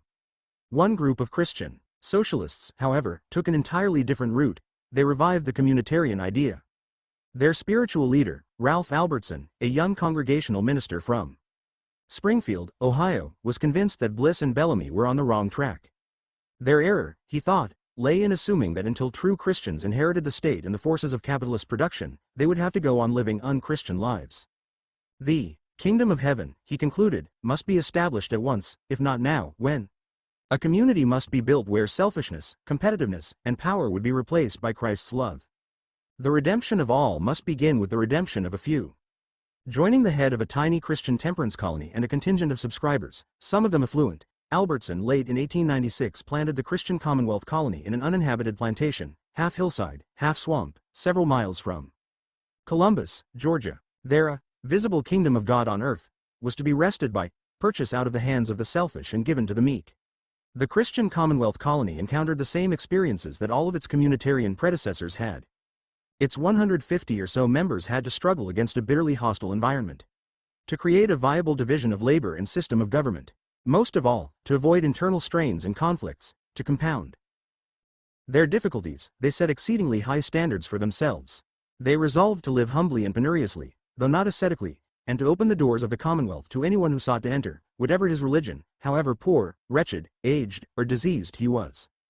Only one condition was asked, not required, of a newcomer, that he sign an oath promising to accept Christ's injunction that he love his neighbor, surrender his property, if he had any, to the community, yield himself up to the cooperative life and labor of a local Christian commonwealth, and work for the production of goods for human happiness. Remarkably, the Christian Commonwealth lasted 4 years. During that time it received wide attention and found support from reformers of all persuasions, including the mayors of Toledo and Cleveland, Jane Addams, Keir Hardie, the English socialist leader, and Henry Demarest Lloyd. Especially sympathetic to the colonists were the followers of Tolstoy, who agreed with their philosophy of self-renunciation. Tolstoy himself rejoiced at the firmness of their views and beautiful expression of their thoughts. In the end, it was overwhelming physical adversity that defeated them. When the crops began to fail in 1899, the colony entered a severe crisis. When a malaria epidemic struck later in the year, its fate was sealed. And so in the spring of 1900 the Christian Commonwealth was dissolved, but not before its debts had been cleared and each family had received around $8. Some Christian socialists, meanwhile, rejecting both progressivism and communitarianism, continued to move leftward and ended up in the Socialist Party. Certainly the outstanding person among this radical contingent was George Herron. It is a pity that no study has been written of Herron. Few men aroused the interest, the controversy, the degree of enmity and affection that he did in his time. Few did more than he to promote the cause of socialism. He was born in 1862 in Montezuma, Indiana, to pious Scotch parents. He was weaned on the Bible and the classics of Calvinist literature. At an early age he knew that his life would be a pilgrimage in search of the kingdom of God. I knew little of childhood play, he later recalled. I could not dissociate a picket on a fence from the moral kingdom. God was my confidant. The words and deeds of his servants were my recreation. Joseph and Elijah and Daniel, Cromwell and John Wesley and Charles Sumner were my imaginary playmates. Lacking much formal education, he read whatever he liked in sociology, philosophy, history, and belles lettres as well as theology. After attending Ripon Academy, Wisconsin, and traveling abroad, he entered the congregational ministry. At the age of 21 he married and became pastor of a church in Lake City, Minnesota. As the years passed, his family grew. There were 5 children, and he struck deep roots in his community. His career so far was typical of the career of thousands of young Protestant ministers throughout the country. Herron first came to the public's attention in 1890 when he delivered a sermon, The Message of Jesus to Men of Wealth, before a congregational audience in Minneapolis. Though the message was eloquent and passionate, it was, on the whole, inoffensive. Herron mostly wanted to remind the rich that they were their brother's keepers and their mission on earth was to raise up the poor. The businessman in particular, he declared, had the power to be a savior of his fellow men. He went on to say, and here he struck a potentially dangerous chord, that there would someday be an accounting by the Christian Commonwealth to come. Publication of The Message of Jesus to Men of Wealth caused a stir in the West. Suddenly Herron stood out as a bright new star in the congregational firmament, and many churches offered him their pulpits. He chose the First Congregational Church in Burlington, Iowa, to which he moved late in 1891. Among the members of the First Congregational Church was Mrs. E. D. Rand, a wealthy widow, and her daughter, Carrie. Before long, Heron was an intimate friend of the Rands and was spending more time at their home than his own. Inevitably, rumors circulated that he was having an affair with Carrie. Whether this was true or not, he and Carrie were, or were soon to be, in love, and it was only a matter of time before his marriage broke up. The Rands discovered a way out of the uncomfortable situation. They all left Burlington in 1893, the year Mrs. Rand endowed a chair of applied Christianity for Heron at Iowa, later Grinnell College. Carrie at the same time became the college's dean of women. Heron's new post gave him much greater freedom to speak out in behalf of Christian socialism. He was an enormously popular teacher and sermonizer, and he spoke to large audiences at the college and all over the country. He also brought out his own journal, The Kingdom, an uncompromisingly radical exponent of the social gospel. By the mid-1890s, Heron was the best-known advocate of Christian socialism in America. And as his popularity increased, so did his militancy. Against the background of depression and farmer labor insurgency, he called repeatedly for the nationalization of the trusts. Only then, he argued, would Christian morality prevail and the individuality of greed give way to the individuality of redemption through sacrifice exemplified by Christ. In the Christian commonwealth, each person would be authentically himself by serving others. The common ownership of the earth, with industrial democracy and production, Heron wrote in The Kingdom, is the only ground upon which personal prosperity and liberty can be built, the only soil in which individuality may take root. But unlike the other Christian socialists, Heron did not easily forgive those who prevented the establishment of the kingdom of heaven. He directed his attacks less on the abstract ethics of capitalism and more on the capitalists themselves. He referred to the world of business as unspeakably corrupt, the chief danger to the nation, and the greatest enemy of human life. Accordingly, Heron enjoined Christians to recognize class exploitation as a fact and side with labor unequivocally against the enemy of human life. Until we all clearly see, he stated in language spoken by no other Christian socialist, that what we call civilization is but the organized and legalized robbery of the common laborer, until we have a revolutionized comprehension of the fact that our churches and governments, our arts and literature, our education and philosophies, our morals and manners, are all more or less the expressions and deformities of this universal robbery, drawing their life and motives out of the vitals of the man who is down and underprivileged, out of his unpaid labor and exhausted life. Until then, I say, our dreams and schemes of a common good or better society are but Philistine utopias, our social and industrial reforms but self-conceit. The church was not exactly pleased by Heron's brand of Old Testament ferocity, his frontal assaults on the citadels of power. To plead with the rich to show mercy to the poor, as he had done in 1890, was one thing. To stir up the poor against the rich in officials closed their doors to him and anathematized his preachments.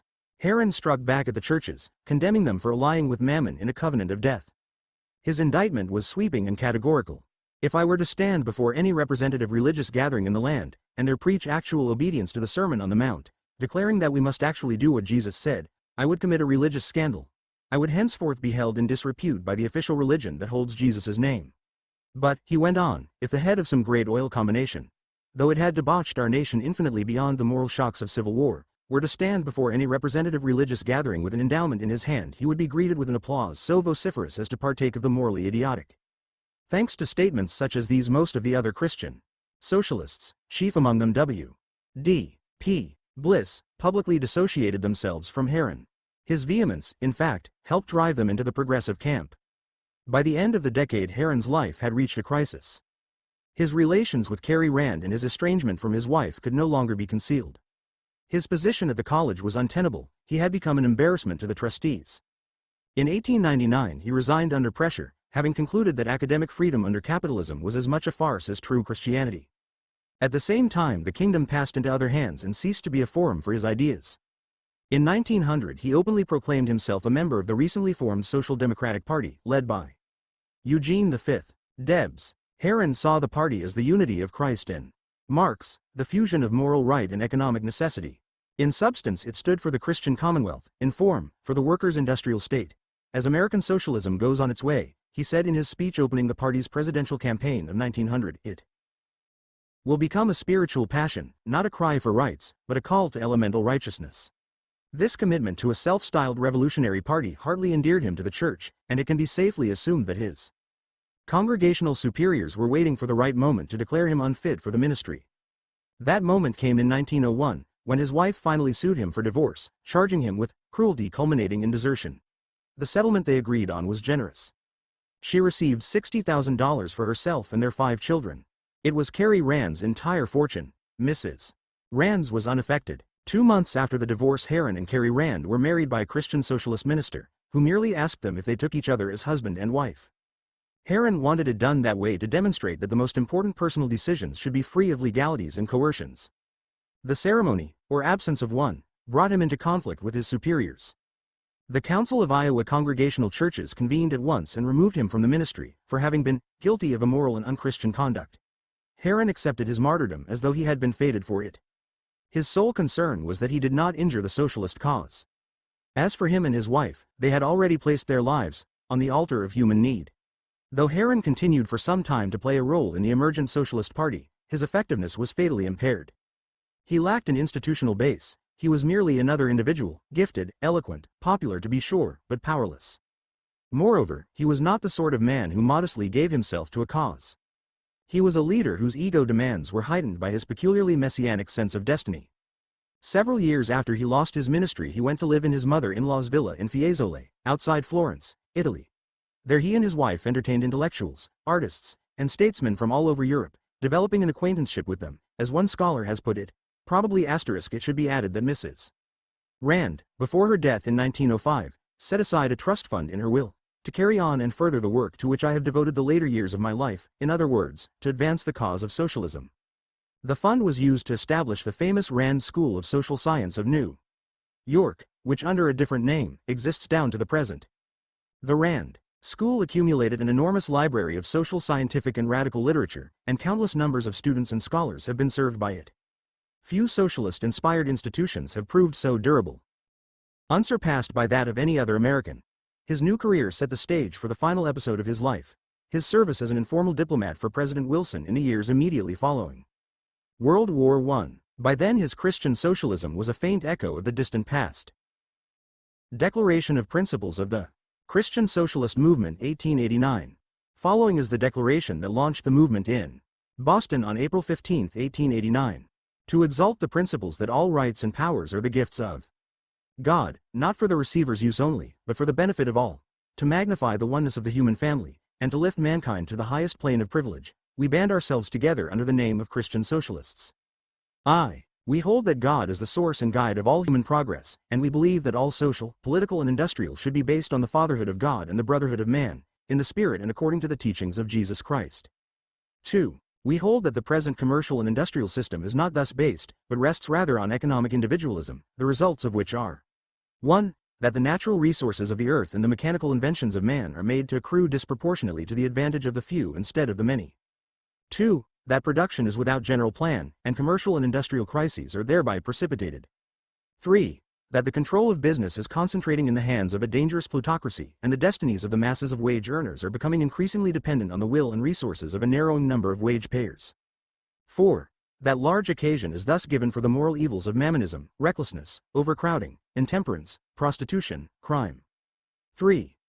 Burrs shall be based on the Christian principle that we are members one of another. While recognizing the present dangerous tendency of business towards combination and trusts, we yet believe that economic circumstances which call them into being will necessarily result in the development of such a social order, which, with the equally necessary development of individual character, will be at once true socialism and true Christianity. Our objects, therefore, as Christian socialists are 1. To show that the aim of socialism is embraced in aim of Christianity. 2. To awaken members of Christian churches to the fact that the teachings of Jesus Christ lead directly to some specific former forms of socialism, that, therefore, the church has a definite duty upon this matter, and must, in simple obedience to Christ, apply itself to the realization of the social principles of Christianity. We invite all who can subscribe to this declaration to active cooperation with us, and we urge the formation of similar fellowships in other places throughout the land. W.D.P. Bliss. What to do now, * 1890. In this article Bliss presented a typically shrewd and salient statement of the Christian socialist position. That something must be done, and done quickly, to right our social wrongs is patent to almost all. In what general direction we should move is clear, at least to Christian socialists. Yet exactly what steps we should essay, just what we should do now, is the question that presses for a reply. First, then, we say, we should hold firmly in view our exact objective point, and this, to Christian socialists, is the realization of the Christian state. To this, we are to hold fast. We are not to exchange it for any utopia in the clouds, any Oceanica within the West, any Boston of the year 2000, any Kauai colony, any ideal paradise conceived of Earth. Our aim is to be the realization of a divine state, a state which cannot be manufactured by human system. We are not, on the other hand, to relegate it beyond the clouds. Thy kingdom come, thy will be done on earth, was the sublime prayer of the master of Christian socialists. On earth we are to realize heaven. It is again to be a state, a kingdom, an organism, neither an anarchy nor mere collocation of individualities. It is to live, and its life is to be in every part. Each is to live for all and all is to be for each. It is to be strictly an organism. This means that it is to be democratic, not paternal. Even God is not to rule over man. Man is to be one with God, and God is to be realized in man. There is to be law, and love is to be its fulfiller, and the law itself is love.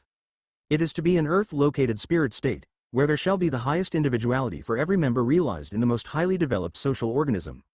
Second, this being our aim, we are to see to it that we do not waste our strength in wandering towards other goals. On the right *, Don, July-August, 1890.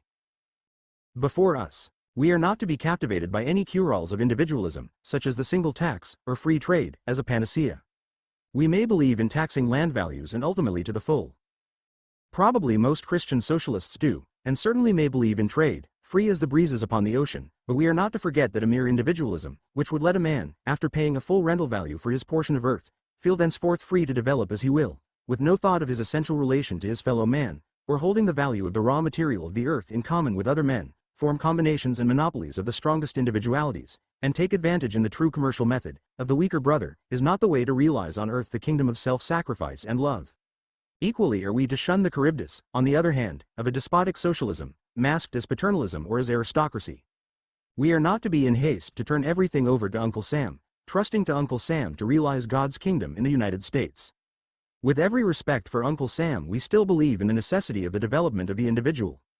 We are to be eternally democratic. A true state is only possible in a true society. This is as true as that a true society cannot exist without a true state. Third, hence, without turning to the right hand or to the left, the path of Christian socialism is to be a via media, and this is notoriously a straight and a narrow way, difficult for men to follow, because of the siren voices that call on either hand. The extreme individualist and narrow socialist, both will disown us. We are to comfort ourselves by faith that it is the straight gate and the narrow path that leads to enduring life. The socialist who sees no good in developing the individual is as narrow as the individualist, who sees no good in development of the state. The idea of the Christian socialist being duplex, 1 and 2, he is to work both to develop individual character and to develop character in the state. Fourth, the attention of the church, and to a less extent of the whole community, having been since the 16th century, mainly directed to the development and improvement of the individual, and to a very large extent being still mainly so directed, Christian socialists are to make their main stand for the divine conception of the state, and the necessity of a true environment as one of the elements, though by no means the only element, in the development of perfect character. Hence we are in this sense, first and foremost, state socialists. Fifth, the state in America being democratic, at least in theory, if not in fact, the majority of the people controlling the form and action of the state. Our immediate objective point is to be the convincing of the majority of the people of this country of the truth of Christian socialism. As soon as we have a majority in the country, we are not indeed to physically force our ideas upon the minority. That were the law of might and not of love. We are simply, without compulsion, ourselves to institute the forms of life, in which we believe, and if they be true, to expect the minority to gradually see this truth, and voluntarily to come to their acceptance. But now the one practical thing for Christian socialists to do is to convince men of the truth of Christian socialism. In other words, we are not to work to establish a Christian cooperative colony, no system of profit sharing, no individualistic scheme, no ignis fatuus of associated charities and model houses and an aristocratic patronage. We are to work for the development of the Christian state, and so for the conversion of people to our ideas. But people desire the concrete, not the abstract. We are, therefore, to strive for those concrete forms that shall make most towards the development of the true state, and shall teach the people concretely the wisdom of state action. If we would teach as speedily as possible, we must work for some object lessons that can be attained at no distant date. These are usually municipal activities rather than national activities. Hence municipalism is at present the most important form of socialism. It, too, has the advantage of tending most to democratic socialism and the development of local self-government. Above all, it can most speedily reach the most crying evils of our times, the evil, and unutterably evil, condition of our large cities. Hence Christian socialists must work mainly for the development of a true municipal life. The exact forms that we should strive for are those that come nearest to what people are ready for. We must in this sense be opportunists. Municipal supplying of gas and electricity many are ready for now. This we may therefore strive for. The ownership, or at least, the control of, city railways, the immediate cessation of giving away or selling valuable street franchises to private monopolists. These we should strive for at once. Examples in the new. Christian socialists should teach by fact and not by sentiment, by fact about city gasworks, not by mere talk about city brotherhood. Sixth, both of our great political parties being corrupt, Christian socialists should have a thought towards the development of a new party. A new thought demands new voices. It is the belief of the writer that to attempt to work through either of the old parties is to work through bodies hopelessly dead in trespasses and sins. Yet a new party cannot be manufactured. We must create a sentiment that shall produce a party, not extemporize a party to grind out true sentiment. Word upon word, precept upon precept, here little and there little, must be our method. We shall work long and active. OS. The rich may even take up nationalism and exploit it for their own private purposes, turning everything over to the state, and seeing that they themselves are the state. To such paternalism, Christian socialists most oppose fraternalism. Development of the people must go hand in hand with development of state. Cooperation must be encouraged in all its forms, to prepare people for the cooperative commonwealth. Hence, the practical thing to do today is to educate. Hence, classes, lectures, sermons, literature. To people who ask what we are doing, we must answer, we are sowing seed. This was the method of the Master. Go ye into all the world and preach the gospel to every creature. Thus he conquered Rome. Thus he is conquering the world. No system of cooperation did he institute, no colony in Jerusalem or in Galilee, no patent device for realizing heaven. 12 men he chose, then 70, then 1,000. Into them he poured the power of a new thought and a new life, and sent them out to leaven the old thought and the old life of the world. His method must be our method. Into the old rock of selfishness make a little incision by the sacrifices of your own life. Into this put the dynamite of a new idea. Fire it with a torch lit from the altar of God and man, and the obstacles shall spring from the path of the coming of the kingdom. All power in heaven and in earth is given to self-sacrifice. At sacrifice of self, of means, of position, declare for Christian socialism, preach it to all, spread its literature, support its journals, so shall ye preach the new old gospel of the fatherhood of God, the brotherhood of man, the Holy Spirit of sacrifice and love. This is the practical thing now. It is not sentimental. It means the giving of dollars, it means the sacrifice of time.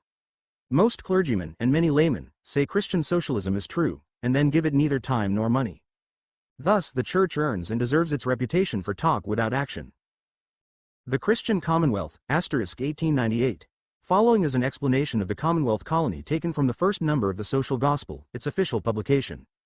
The Christian Commonwealth was organized in January, 1897, by men and women who believe in the brotherhood life, of service, of self-outpouring, and who were therefore constrained to put their belief into practice.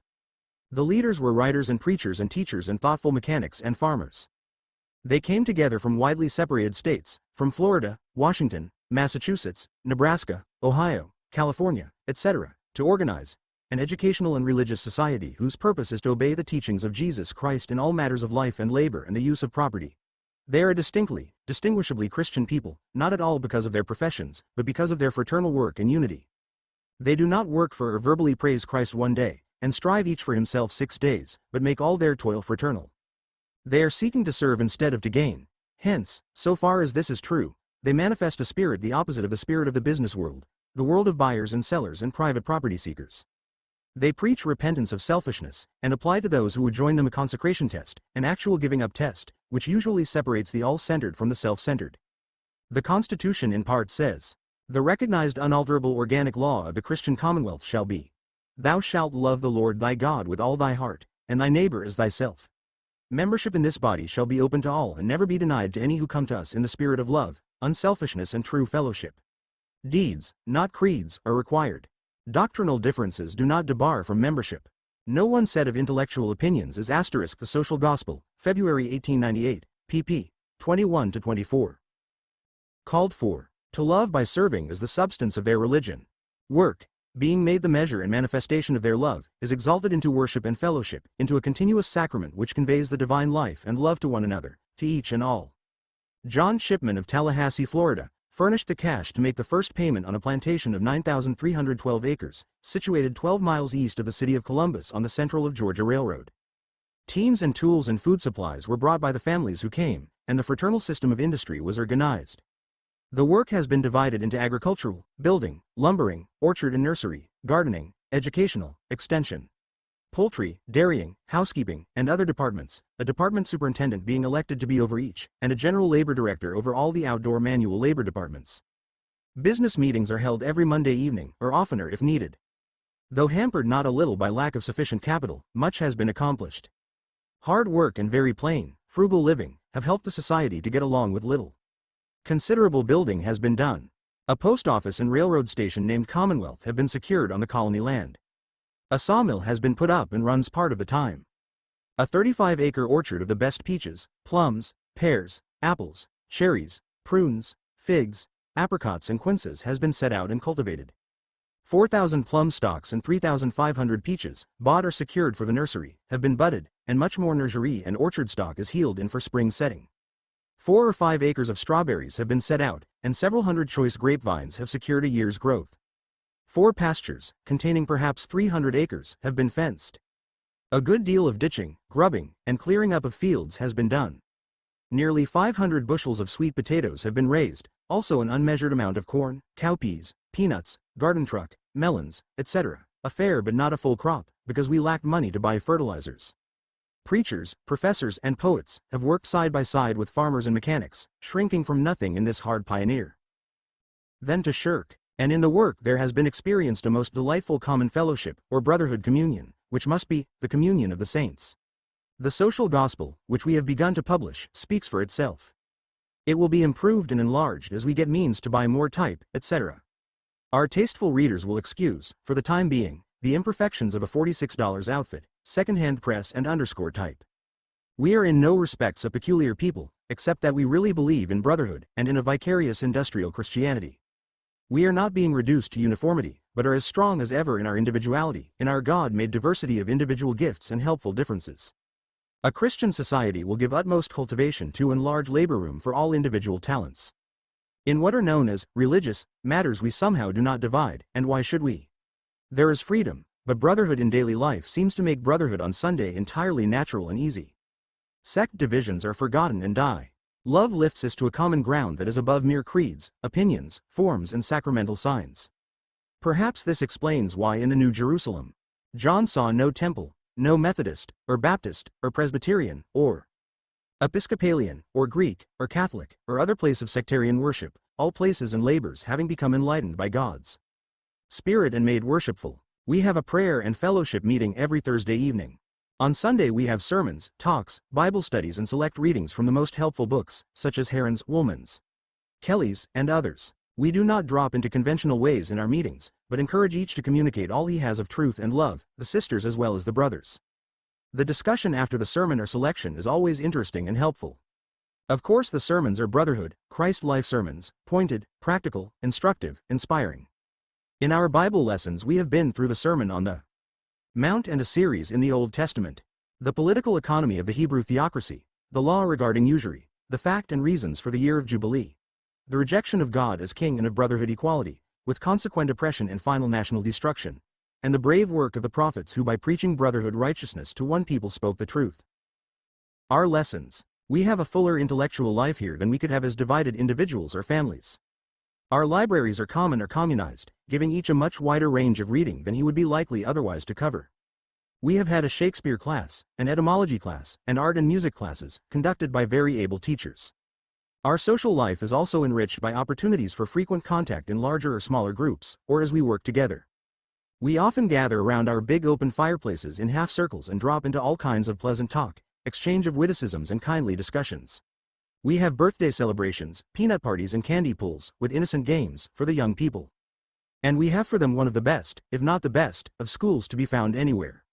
Our young people have caught the inspiration of brotherhood and make us glad with their harmony, loyalty and faith. We have had during this first year the disadvantage of crowding, having to live as whole families in single rooms, and nearly all under one roof, that of the old plantation house, and this, with but few kinds of, not always most palatable, food, has called out occasional Israelitish complaints, and strained the faith of a few who lacked the larger vision. We have also learned that some need Christian correction and moral restraint, the individual conscience needing to be stirred up and educated by the more enlightened and by expressions of the general conscience. Distinctly let it be understood that self-seekers cannot be happier here than elsewhere, probably not so much so. One must have faith to find unbroken joy in this life, because its beginnings, with small capital, are specially hard, and its contact close. Only the good soldiers of Jesus Christ can rejoice always in it. In every pinch of economic trial, the faith of the entirely devoted has held the victory. They were entirely sure that the brotherhood life they had entered upon is right, and nothing could shake their confidence that God would fulfill his promises and supply necessities. No such serenity could they have had they been in and a part of the selfish system of competition. They had sought, first the kingdom of God and his righteousness, the righteousness of brotherhood. And the promises of God have been fulfilled, graciously, wonderfully. How we organize. The Christian Commonwealth is a movement of neighbor love. It is a social obedience to the law of love. All who wish to be Christ's to a wronged and suffering humanity are invited to join us with their contribution of spirit and strength. Our membership consists of all persons who sign and keep the following covenant. Covenant. I accept as the law of my life Christ's law, that I shall love my neighbor as myself. I will use, hold, or dispose of all my property, my labor and my income according to the dictates of love for the happiness of all who need. I will not withhold for any selfish ends aught that I have from the fullest service that love inspires. As quickly as I may be able I will withdraw myself from the selfish competitive strife and devote myself to the cooperative life and labor of a local Christian commonwealth. As a member of this organization, I will work according to my ability in labor together with God for the production of goods for human happiness. SDENS. Is ne bi. Sin ga he unliate s. SC Dale re BNC ha EGGH Odin aid AED lay. Copies of this covenant are mailed free to all who request them, by Ralph Albertson, Commonwealth, Georgia. These covenants signed and returned to us constitute a simple bond of organic union between us. By being thus associated together we have strength of union, the distribution of literature, the increase of our numbers, the knowledge of those who are like-minded near us, and finally the organization with others which shall make the full life of love possible. Did you ever think about the difference between the individual life of love and the social life of love? Of the one history has given us many beautiful instances, whose music is the gladness of the world, but of the other there has been but very little, almost none. The individual life of love is a life of suffering and sacrifice leading to crucifixion. The social life of love, equally altruistic and unselfish, ministers with less suffering, pours out itself at less sacrifice, bears away sin at smaller cost and leads to the life of all. There is here no minimizing of the work of Christ. It was fundamentally essential to a social incarnation. But the social incarnation is the goal of Christ's work. He was the firstborn of many sons. There is a man in a little New York village in whom dwells the Spirit of God. There is no purpose, no motive, no passion in his life but to be a Christ to his fellow villagers, but he stands alone. He lives in a neat house which he owns and which is a comfortable home for his family. Several of his worthy neighbors live in rented houses, are sometimes evicted for non-payment of rent, and some live in huts which are not comfortable shelter, to say nothing of the outside world out into which this Christian's heart goes with tenderest sympathies. What shall I do? He asks. Now we must advise him to follow the dictates of love, the example of Christ, and the instructions of Christ to those who asked him this question. If, still standing alone, he sells all that he has and gives to the poor, he will have treasure in heaven and history will have another gem. But he will have been crucified, and the poor will have been but little benefited.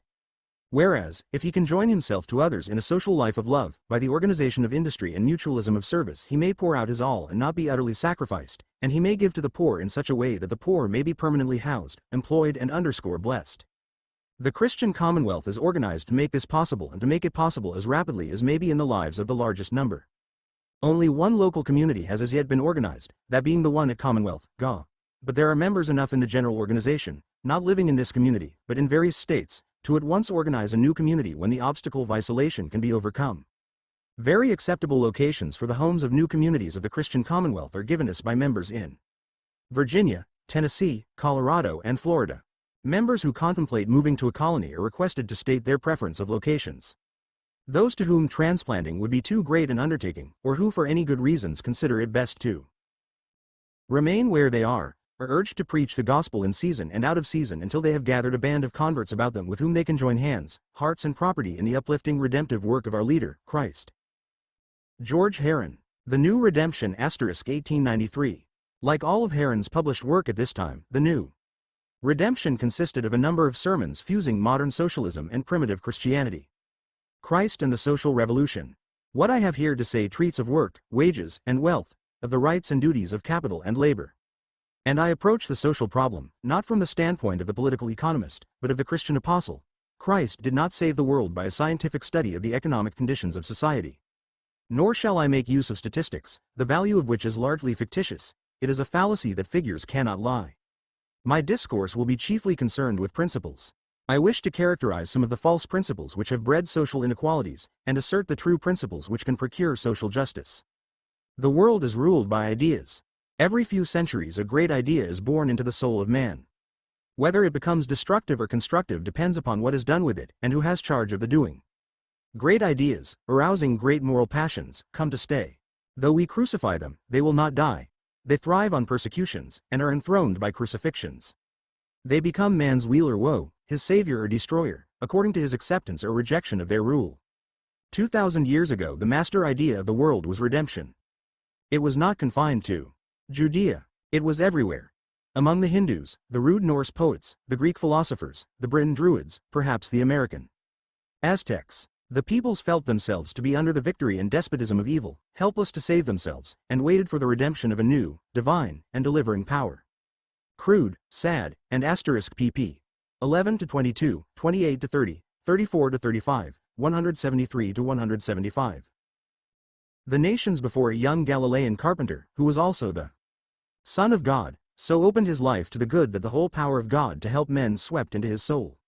Nearly 1,000 years ago God planted the idea of liberty in church and state, to become the seed of a new earth. The idea drew together a little band of German mystics. The burning of John Huss flashed the light of this idea over Europe. It kindled the mind of Luther, and made him the terror of God to the friends of darkness. It illumined the soul of Savonarola with the vision of Florence as a city of God. It tempered Cromwell, as God's rod of iron, to dash in pieces the divine right of kings, which had become the citadel of Al, that was false, vicious, and cruel in church and state. It guided the pilgrims to the Plymouth Rock of the democracy and freedom that are in Christ. A great idea is now leading the world's thought and lifting its hopes. Everywhere are the signs of universal change. The race is in an attitude of expectancy, straightened until its new baptism is accomplished. Every nerve of society is feeling the first agonies of a great trial that is to try all that dwell upon the earth and issue in a divine deliverance. We are in the beginnings of a revolution that will strain all existing religious and political institutions, and test the wisdom and heroism of the earth's purest and bravest souls. A revolution that will regenerate society with the judgments of infinite love. We must get ready for the change by making straight the way of the Lord Christ into the heart of the social strife, that he may purify it with the hope of justice. By giving him command of the revolution, that he may lead it into a larger redemption of the earth. God honors our generation by bringing upon it the sorrow and trial of seeking a road to social order. Of finding a way to something like an equitable distribution of economic goods, a mutualism of the responsibilities and benefits of civilization. The idea of brotherhood, cooperation, unity, is both destroying and recreating the world. The feeling that men were made to stand together, that the race rather than the individual is the unit, is widening and intensifying. The belief that sacrifice and not self-interest is the social foundation, that the golden rule is natural law, is everywhere gaining disciples and power. Men are beginning to see that the welfare of each is the responsibility of all, and the welfare of all the responsibility of each. Whether it be for good or ill, whether foolish or wise, the socialistic idea is leading the world. Whether the passion for oneness works the weal or woe of society depends entirely upon its reception or rejection by the Christian Church. It will not do to say the revolution is not coming, or pronounce it of the devil. Revolutions, even in their wildest forms, are the impulses of God moving in tides of fire through the life of man. To resist them is to be consumed, and to compel the remission of sins by the shedding of blood. To receive them as from God is to receive his kingdom almost without observation. The dangerous classes in every age and nation are they who, in the interest of religious or political parties, say that the wrong cannot be set right, that selfishness and injustice and inequality are natural virtues, essential to progress and the stability of civilization. They who say that man's conceptions of justice cannot be enlarged and purified are the ones who bring disaster and wrath upon the world. And they who seek to lift the works and institutions of men with visions of larger truth and assertions of wider justice are not destroyers, but builders. They make ready the way of the Lord into new redemptions of human life. Nor dare we hope to avert the revolution by suffering what we have been mistaught to call the natural laws of trade to take their logical course. It is against the rule and validity of these laws the revolution directs itself. It is a fiction to characterize as law the principles that now govern economic production and distribution. In fact, we are and have been in a state of industrial anarchy, of social lawlessness. Selfishness is always social disintegration. Competition is not law, but anarchy. That competition is the life of industry is the most profane and foolish of social falsehoods. Cain was the author of the competitive theory. The cross of Jesus stands as its eternal denial. It is social imbecility. It is economic waste. It is the destruction of life. It is the deformity, brutality, and atheism of civilization.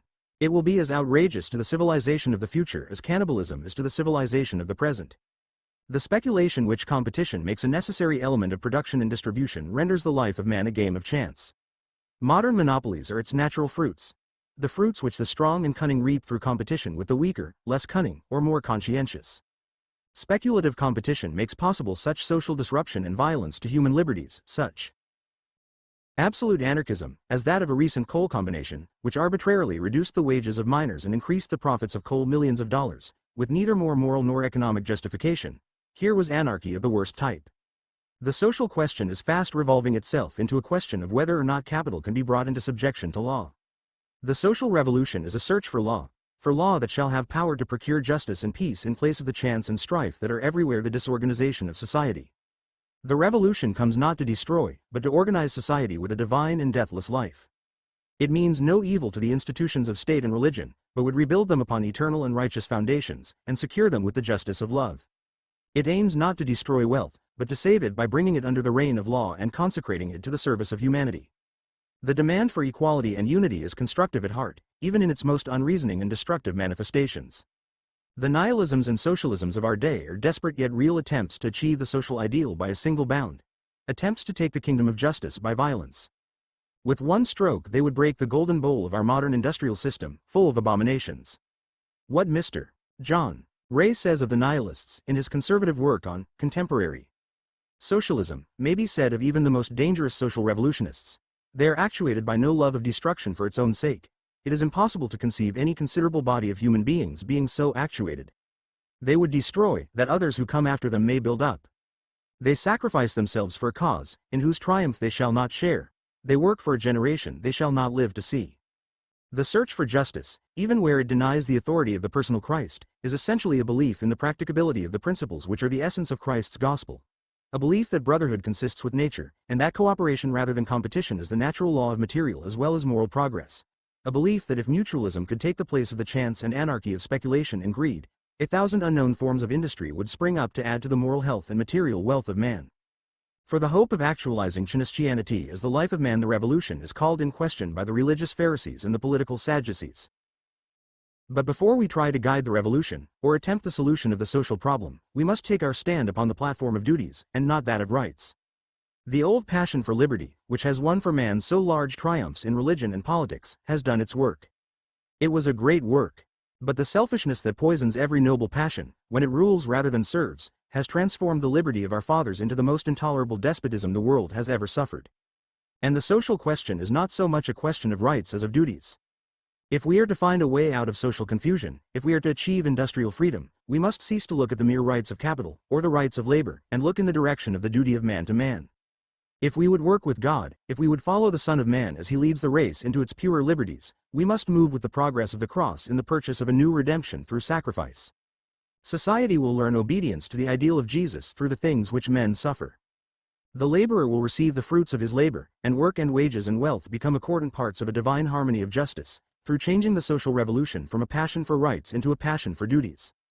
Work is the first factor to be considered in the social problem. This is a world of work. God works and man works. Work is the manifestation of life. Work is communion with God. There is no righteous work that is not sacred and divine. All the work of man is a part of the creation of God, which is still going on. The work of the carpenter in building a house is as sacred as the work of God in building the earth.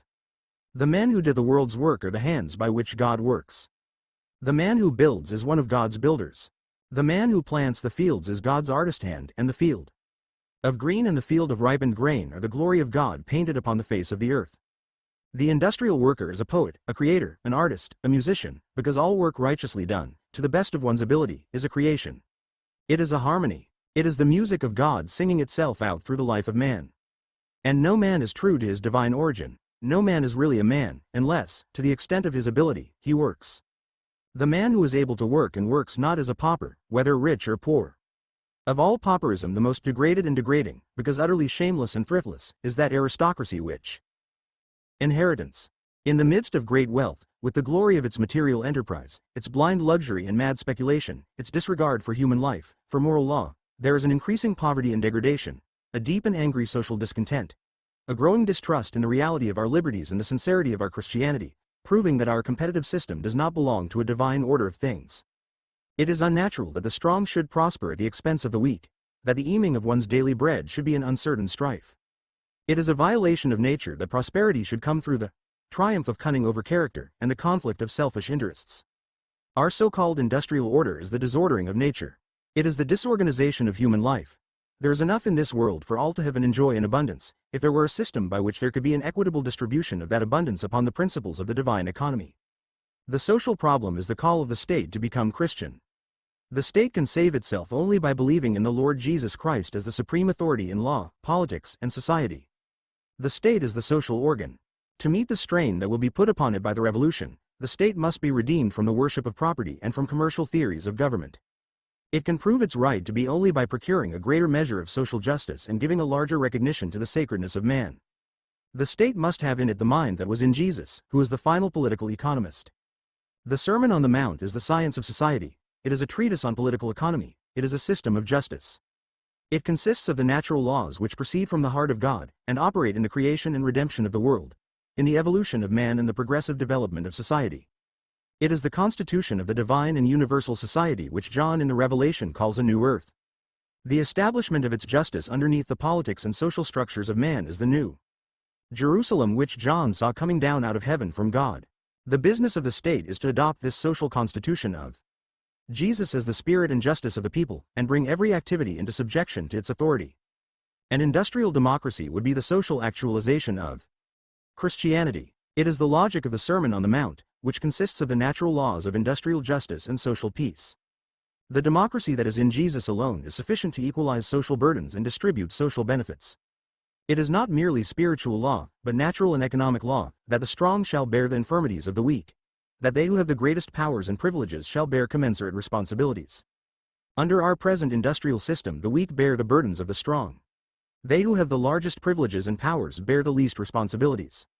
Neither church nor state can escape destruction at the hands of an arrogant and irresponsible plutocracy, save by proceeding at once to bring the secular world under the reign of the moral law of Jesus. To unite capital and labor in a republic of duties, for the mutual consideration of each other's nights and the care of each other's interests, the state must join hands with the church in solving the social problem in the name of the Lord Jesus Christ, who is the head and the quality of man. Church and state must save themselves by the recognition of the fact that secularism is both atheism and anarchism. Now is the day of their salvation. The unity of life. What else is the conflict between the employed and the employing classes, the combinations of the one in labor unions and the other in monopolies, but a stumbling of the world unawares into the brotherhood of Christ? What are our modem problems but the coming of Christ upon a vaster field of opportunity? What but a greater vision of Christ is lifting the eyes of the nations above commercial theories of government and materialistic notions of society? What but a preparation for new unfoldings of the truth as it is in Jesus can be the theological unrest that is shaking the bosom of the Church Universal? Who but Jesus, coming to kindle the fires of a long-quenched apostolic enthusiasm, is drawing together in holy places of ardent prayer, as if by divine accident, young men to each other personally unknown, and separated by leagues of land? It seems to me that the morning of hope now breaking upon the horizon of human thought, troubling the sleep of a luxurious church, and calling a complacent pulpit to judgment, heralds a greater day of God than even his most inspired prophets foresee. Up and down the streams of human progress, new prophets are crying that the kingdom of heaven is at hand, and pointing to the Lamb of God that beareth away the sin of the world. The cross again is calling disciples who love not their lives unto death to climb a new Calvary with their Master. The times in which we are living are greater and more prophetic than we know. We understand not yet, though we shall know hereafter, what the Christ of judgment is now doing as he walks among the churches. There are hours when I seem to see the ghostly faces of the glorified dead, who have cemented the structure of Christian history with the blood of their lives, peering out of the sad splendor of the martyr ages, to wonder at our blindness to our opportunities, and stretch forth yearning hands to seize what we pass by, eager to suffer again for the grace that is being brought to us in the larger revelation of Jesus Christ. May we follow the Son of Man through the open door, always bearing his dying in our body, though he lead us in unknown ways that appall our faith, and kindle our souls with a flame that consumes our mortal life. Though, when we offer our lives most wholly and humbly, we sometimes wait long for the Lord's directing word, though our costliest good be often evil spoken of, this Christ of ours will never fail us. This is his world, redeemed with his own blood, and not the devil's world. If we abide in him, and he abide in us, we shall be forever unmovable, and bear the eternal fruit of righteousness, and the light that is in us shall shine on undimmed by time, not obscured by the ignorance of men or the slowness of their unbelief. And by, when Jesus comes in the fullness of his power, when the world becomes the dominion of his cross, when he shall come no more through the clouds that hide from us the face of our Father, we shall be manifested with him in the light unapproachable, and be filled with joy unspeakable, and pain shall not be any more, and the old things shall pass away, and the new earth rest in the peace of God. George Herron, Why I Am a Socialist, * 1900. Herron delivered this moving speech before a gathering of the Social Democratic Party in Chicago on September 28, 1900. It was later reprinted in the Pocket Library of Socialism series. Three great lines are converging in the American socialist outcome. We must name first the socialist labor people who brought from Europe to America what is sometimes called dogmatic socialism. These men have seemed to some of us to be sectarian and harsh, and to have carried class consciousness into class hatred. But is it to be wondered at that they have been bitter and dogmatic in their advocacy of socialism, and in their attacks upon the capitalistic order? Our early socialists were men who had themselves experienced the bitterness and devastation of life that comes to labor in the service of capitalism. They were men who spelled out their Karl Marx in the hideous misery of sweatshops. Men who pawned their threadbare coats to print their tracts. They were socialists when it took a fanatic and a hero to be a socialist. Socialists when to be known as a socialist meant hunger or starvation for themselves and their families. They were men who made brave and pitiful self-sacrifices for one another as comrades. Men who, however fierce, practiced toward each other some of the ethics which we Christians are not even heroic enough to preach. These men do not make a Bible of their Marx, and they understand as well as any of us that the economic philosophy of 50 years ago will have to be recast in the mold of present American facts and ideals. What they now justly ask is, that socialism, under whatever name it appears, or by whatever party it is brought before the people, shall base itself upon the fundamental fact that those who live by selling their labor power to capital must become class conscious of the fact that they are the rightful owners and real producers of the earth. And that this producing class must bravely and coherently set to *pp. 3-13, 28-31. Consuming system of industry. I do not see how any socialist, or any nobly thoughtful man, can dispute this fundamental proposition, however fiercely it may have been advocated. Nor do I see how American socialism can be established until American labor comes to such a consciousness of its manhood and worth as shall lift it into mighty response to the mightiest task to which mankind has ever summoned itself. The task of organizing out of the materials of nature and history a coherent and free society, in which every man shall equally inherit with every other man the resources and opportunities that open wholeness and gladness of life to the human soul. Another converging line is that individualism which was the genius of our American political origins, and which was the meaning of 18th century political and social philosophy. The end which that individualism sought was right. Rousseau and Jefferson, and the French revolutionists, had a claim which shall be justly and fully acquitted in the court of American socialism. Socialism does not come to destroy but to fulfill the ideals of liberty, fraternity and equality which made our century so big with promises in its beginnings, and so sad and skeptic with failure in its endings. The liberty which early American aspiration sought can be fulfilled only in the association which socialism offers. Individualism can be fulfilled only in collectivism. I have often said from this platform that no man can be free, or ought to be free, until all men are free. The whole world is enslaved as long as there remains a single slave on the earth. Liberty is a social achievement, and must be achieved by men together, not in competition with each other. American democracy, which originally meant voluntary cooperation as the order of the state, will soon be lost, even as an ideal, unless it realizes itself in democracy and cooperation in production and distribution. The third converging line is a new religious movement developing a much keener and more comprehensive spiritual consciousness in the common life. It is a movement so wide and deep that it is scarcely yet recognized and has nothing to do with the conventional religious experiences. It is so altogether outside of historic religious institutions, and has come upon the world so unawares, that it does not even know itself as religious or spiritual, but is naught else than the coming of the Son of Man to a consciousness of himself as a Son of God. It is upon the tides of this new spiritual movement that some of us have been born into socialism, and we must be true to our inspiration, while fully recognizing the worth of other inspirations than our own. Let me explain the point of view and advance from which this unobserved spiritual movement becomes one with economic socialism. We began our working life with the conviction that the individual soul is all that has any worth. The individual man, his wholeness and liberty, is the unrivaled concern of the universe and all that gives it any worth or meaning. Nature and economic things have a value just to the extent that they are the materials by which the human soul may freely express itself. All material things are intrinsically spiritual values, they are the coin of the spiritual realm. The goal of history, if the universe is sincere and has a meaning, is the liberty of each soul to at last become a divine law unto itself. The liberty of each man to individualize God and nature and truth for himself, and to live an original life of his own. If you examine closely enough just what it is that has made the centuries blood red with human struggle, you will find that it is just this struggle of the soul of man for emancipation from every form of coercion. This struggle of the individual life to freely and deliberately and unfearingly choose for itself what it should be, to richly and fully be what it should choose, and to actually lay up its treasures where its heart should be. It was upon the tides of a spiritual passion for this liberty that some of us were beaten against the hard fact that there is no liberty for the individual so long as some people own that upon which all people depend for bread. We have discovered that no spiritual freedom can achieve or maintain itself except it be realized in economic freedom. Private property in the natural resources upon which all men depend, and private property in that capital which all men create, is nothing less than private property and traffic in human souls.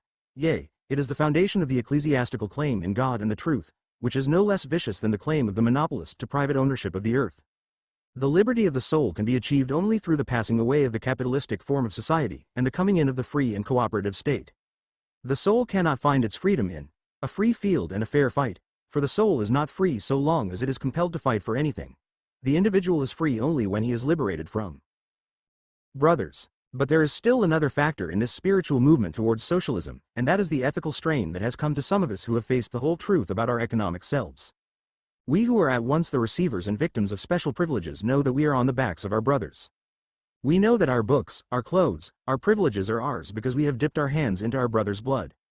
I am able to stand here tonight and make my plea for socialism because I have consumed the labor product which pays for all that I am able to be and all that I am able to give.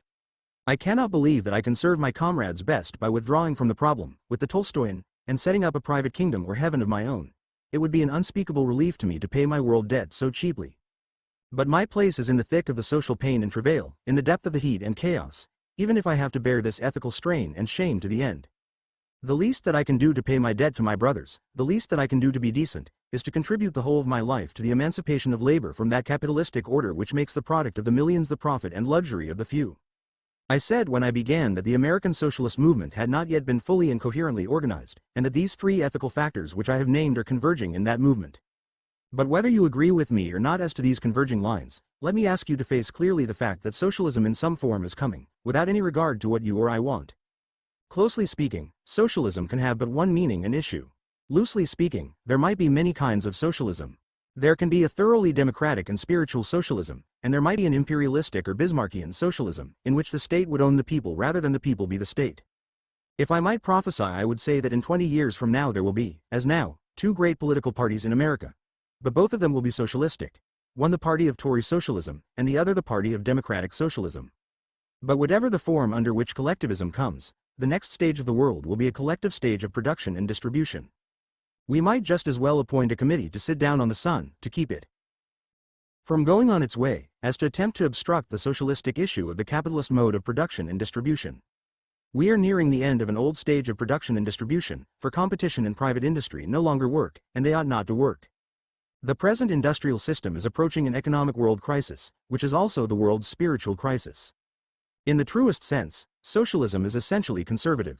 It comes not to destroy, but to fulfill all the true ideals of order and liberty and property.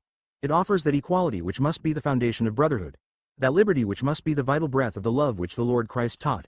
It offers the economic basis for the realization of that fraternity which has been the dream of the ages. It comes with no attack upon property, but rather to save property from the attacks and ravages of a system that is the destruction of all that makes property sacred. For property is sacred only as it serves the highest uses of all men in common. It comes not to destroy private property, for capitalism has already destroyed the possibility of the bulk of mankind ever becoming property owners. But it comes to place within the reach of every man that private property upon which he may stand and live a free and original life of his own, and express his noblest ideals and being. It comes to make the strong bear the infirmities of the weak, until they, too, become strong, knowing well that if we do not actually become our brother's keepers, we shall be destroyed in our brother's destruction, as we ought to be. It comes to put all the temptations of life on the side of service and freedom and goodness, and to abolish the temptation to avarice and meanness and oppression. I know that there is needed a vast spiritual preparation to prepare the way of political socialism, but that preparation will come. In its essence, socialism is a religion. It stands for the harmonious relating of the whole life of man. It stands for a vast and collective fulfillment of the law of love. As the socialist movement grows, its religious forces will come forth from the furnace of consuming experience, no matter how materialistic its origin. When socialism brings men together in a great purpose, it soon begins to develop fidelity and tolerance, and patience and goodwill, and the noblest of human graces. As American socialism goes on its way, it will become a spiritual passion, not a cry for rights, but a call to elemental righteousness. It will make its appeal to the instinct of man for a divine public life, for communal heroism, and will show how the individual life can fulfill itself only by relating itself to the whole life of mankind. It will create a conscience that shall at last become cosmic and titanic, and able to grapple with all the problems the universe can bring forth. In place of the individual hero of the past, it will submit to you the ideal of a heroic common life, the ideal of a common citizenship that shall truly have its consciousness in heavenly things. It seems to me that America stands in order to be the birthplace of just such an appeal, and the social ground for just such a realization. Emerson once said that America seemed like the last stand of Providence in behalf of the human race. If the sorrows and the struggles that have made the centuries blood red with effort are to have their fruition, it must be upon our American soil. Back there in the shadows, the oppressed peoples of history are waiting for some great word to be spoken that shall call them into resurrection and liberty. Egypt and Syria, Persia and Greece, Italy and peoples that we have forgotten, are waiting for the word from us that shall call them out into the sunlight and God-light. Peoples and nations unborn are stretching forth entreating hands to us from out of the future.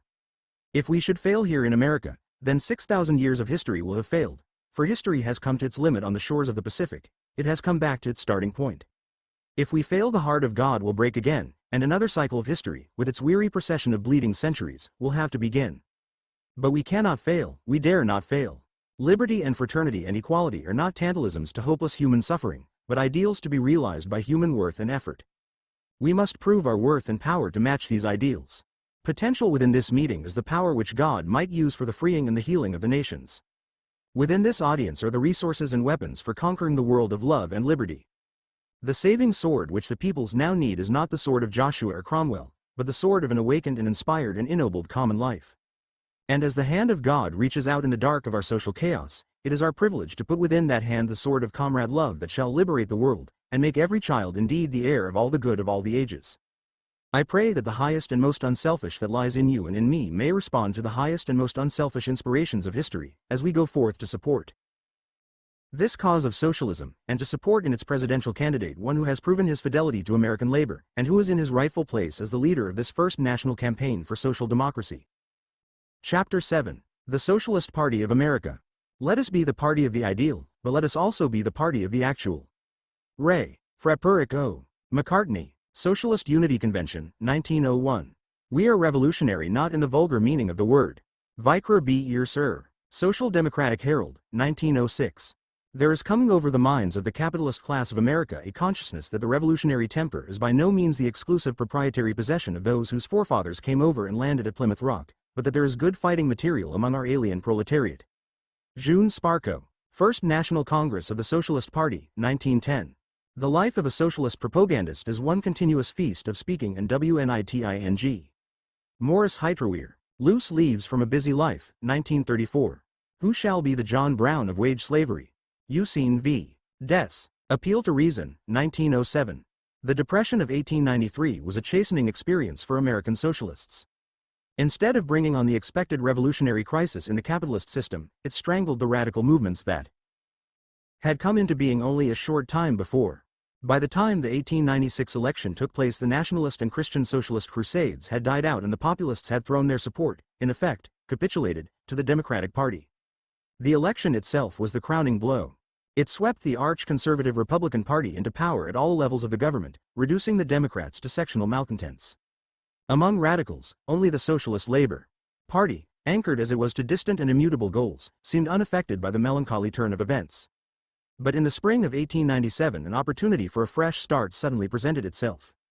On June 15, the American Railway Union, at the behest of its leader, Eugene V. Debs, held a convention in Chicago to which a large number of outsiders had been invited. The convention was called not to take up union affairs.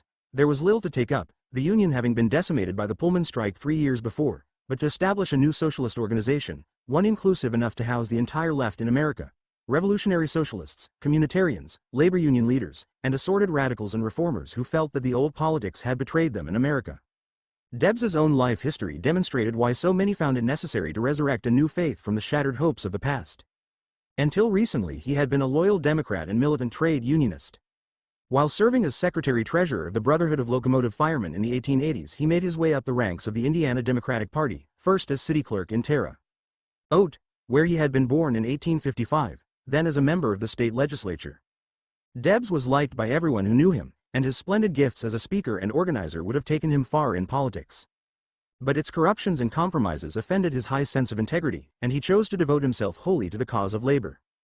During his years with the Brotherhood of Locomotive Firemen, he noticed that the profusion of labor organizations, each with its own jealously guarded interests, each concerned with its own status, worked to the advantage of the large corporations. He concluded that for the workers to meet the capitalists as equals, they would have to form industry-wide unions under centralized leadership. Accordingly, in 1893 he agreed to head the newly established American Railway Union, organized on the industry-wide lines. Mightily in its first year, it defeated the great James J. Hill in a strike of the Great Northern and went on to enroll more members than all of the railroad brotherhoods combined.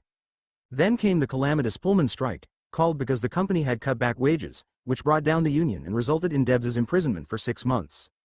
In jail, Debs reflected on the injustices to which he had borne witness. It was clear to him now that the assumptions of his youth were false, that the whole system was rigged in favor of the capitalists, that the courts and the rest of the government would use all the force at their disposal, as they had done during the Pullman and countless other strikes, to prevent the people from tampering with the privileges of the rich and asserting their equal rights. Though he read a great deal of socialist literature, he was particularly impressed by the writings of Bellamy and Gronlund, and though he was visited by a number of prominent socialists, he was not converted to the faith. He was disillusioned with the system, but he was not yet prepared to abandon it. In fact, a year after his release, he was supporting William Jennings Bryan in the belief that perhaps Bryan and a victorious Democratic Party would begin to restore the government to the people. It was Bryan's smashing defeat that drove Debs into the socialist camp. The issue is socialism versus capitalism, he stated early in 1897, in a special message to the American Railway Union. I am for socialism because I am for humanity. We have been cursed with the reign of gold long enough. Money constitutes no proper basis of civilization. The time has come to regenerate society. We are on the eve of a universal change.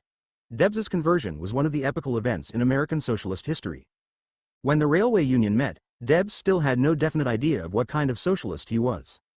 He seemed at first to be gravitating toward the large communitarian group that was at the convention.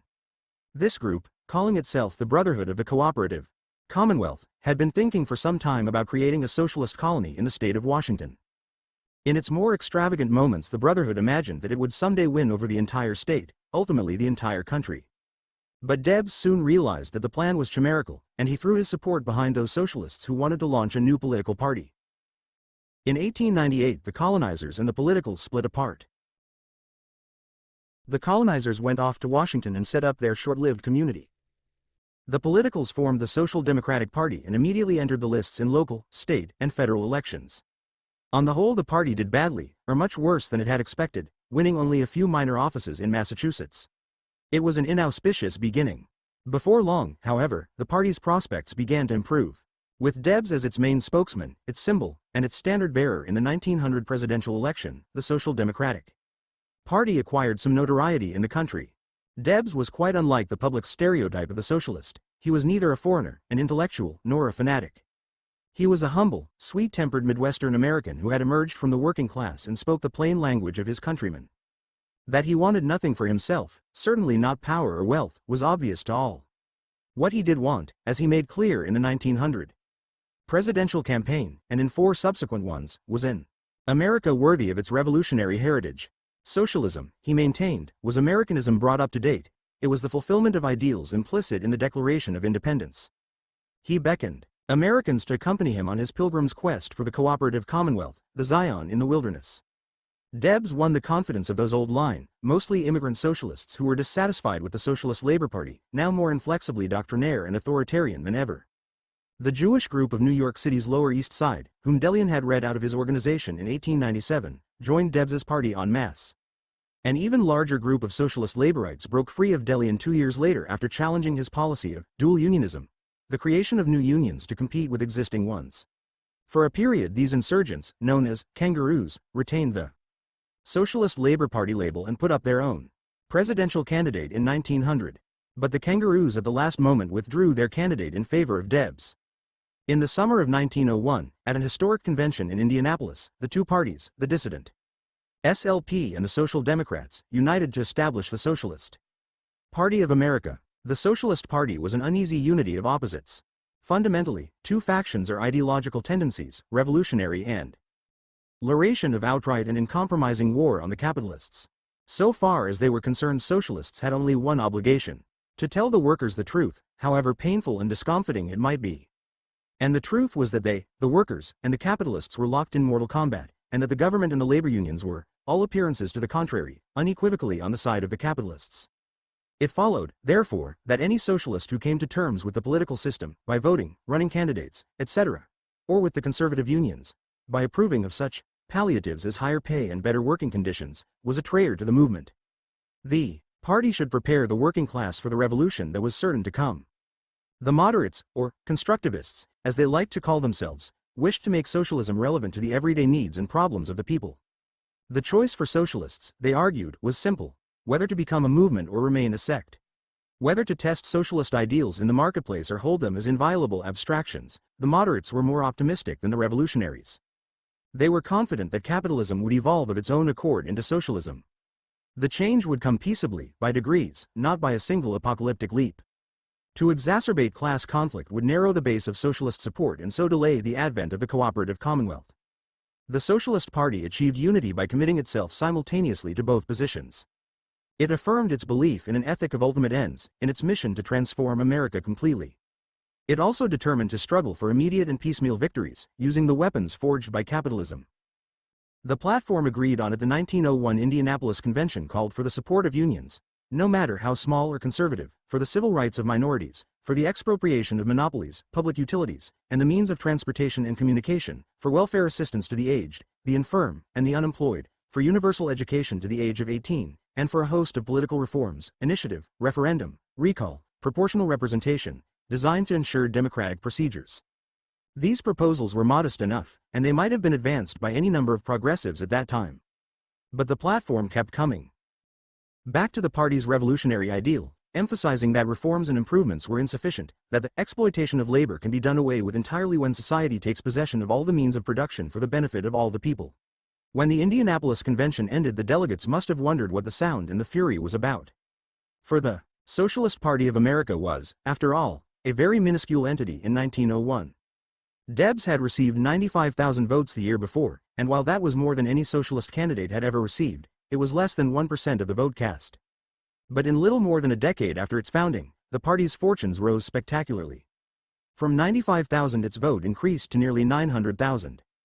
Party membership increased correspondingly, from less than 10,000 to well over 100,000. Even more impressive were the gains registered at local levels.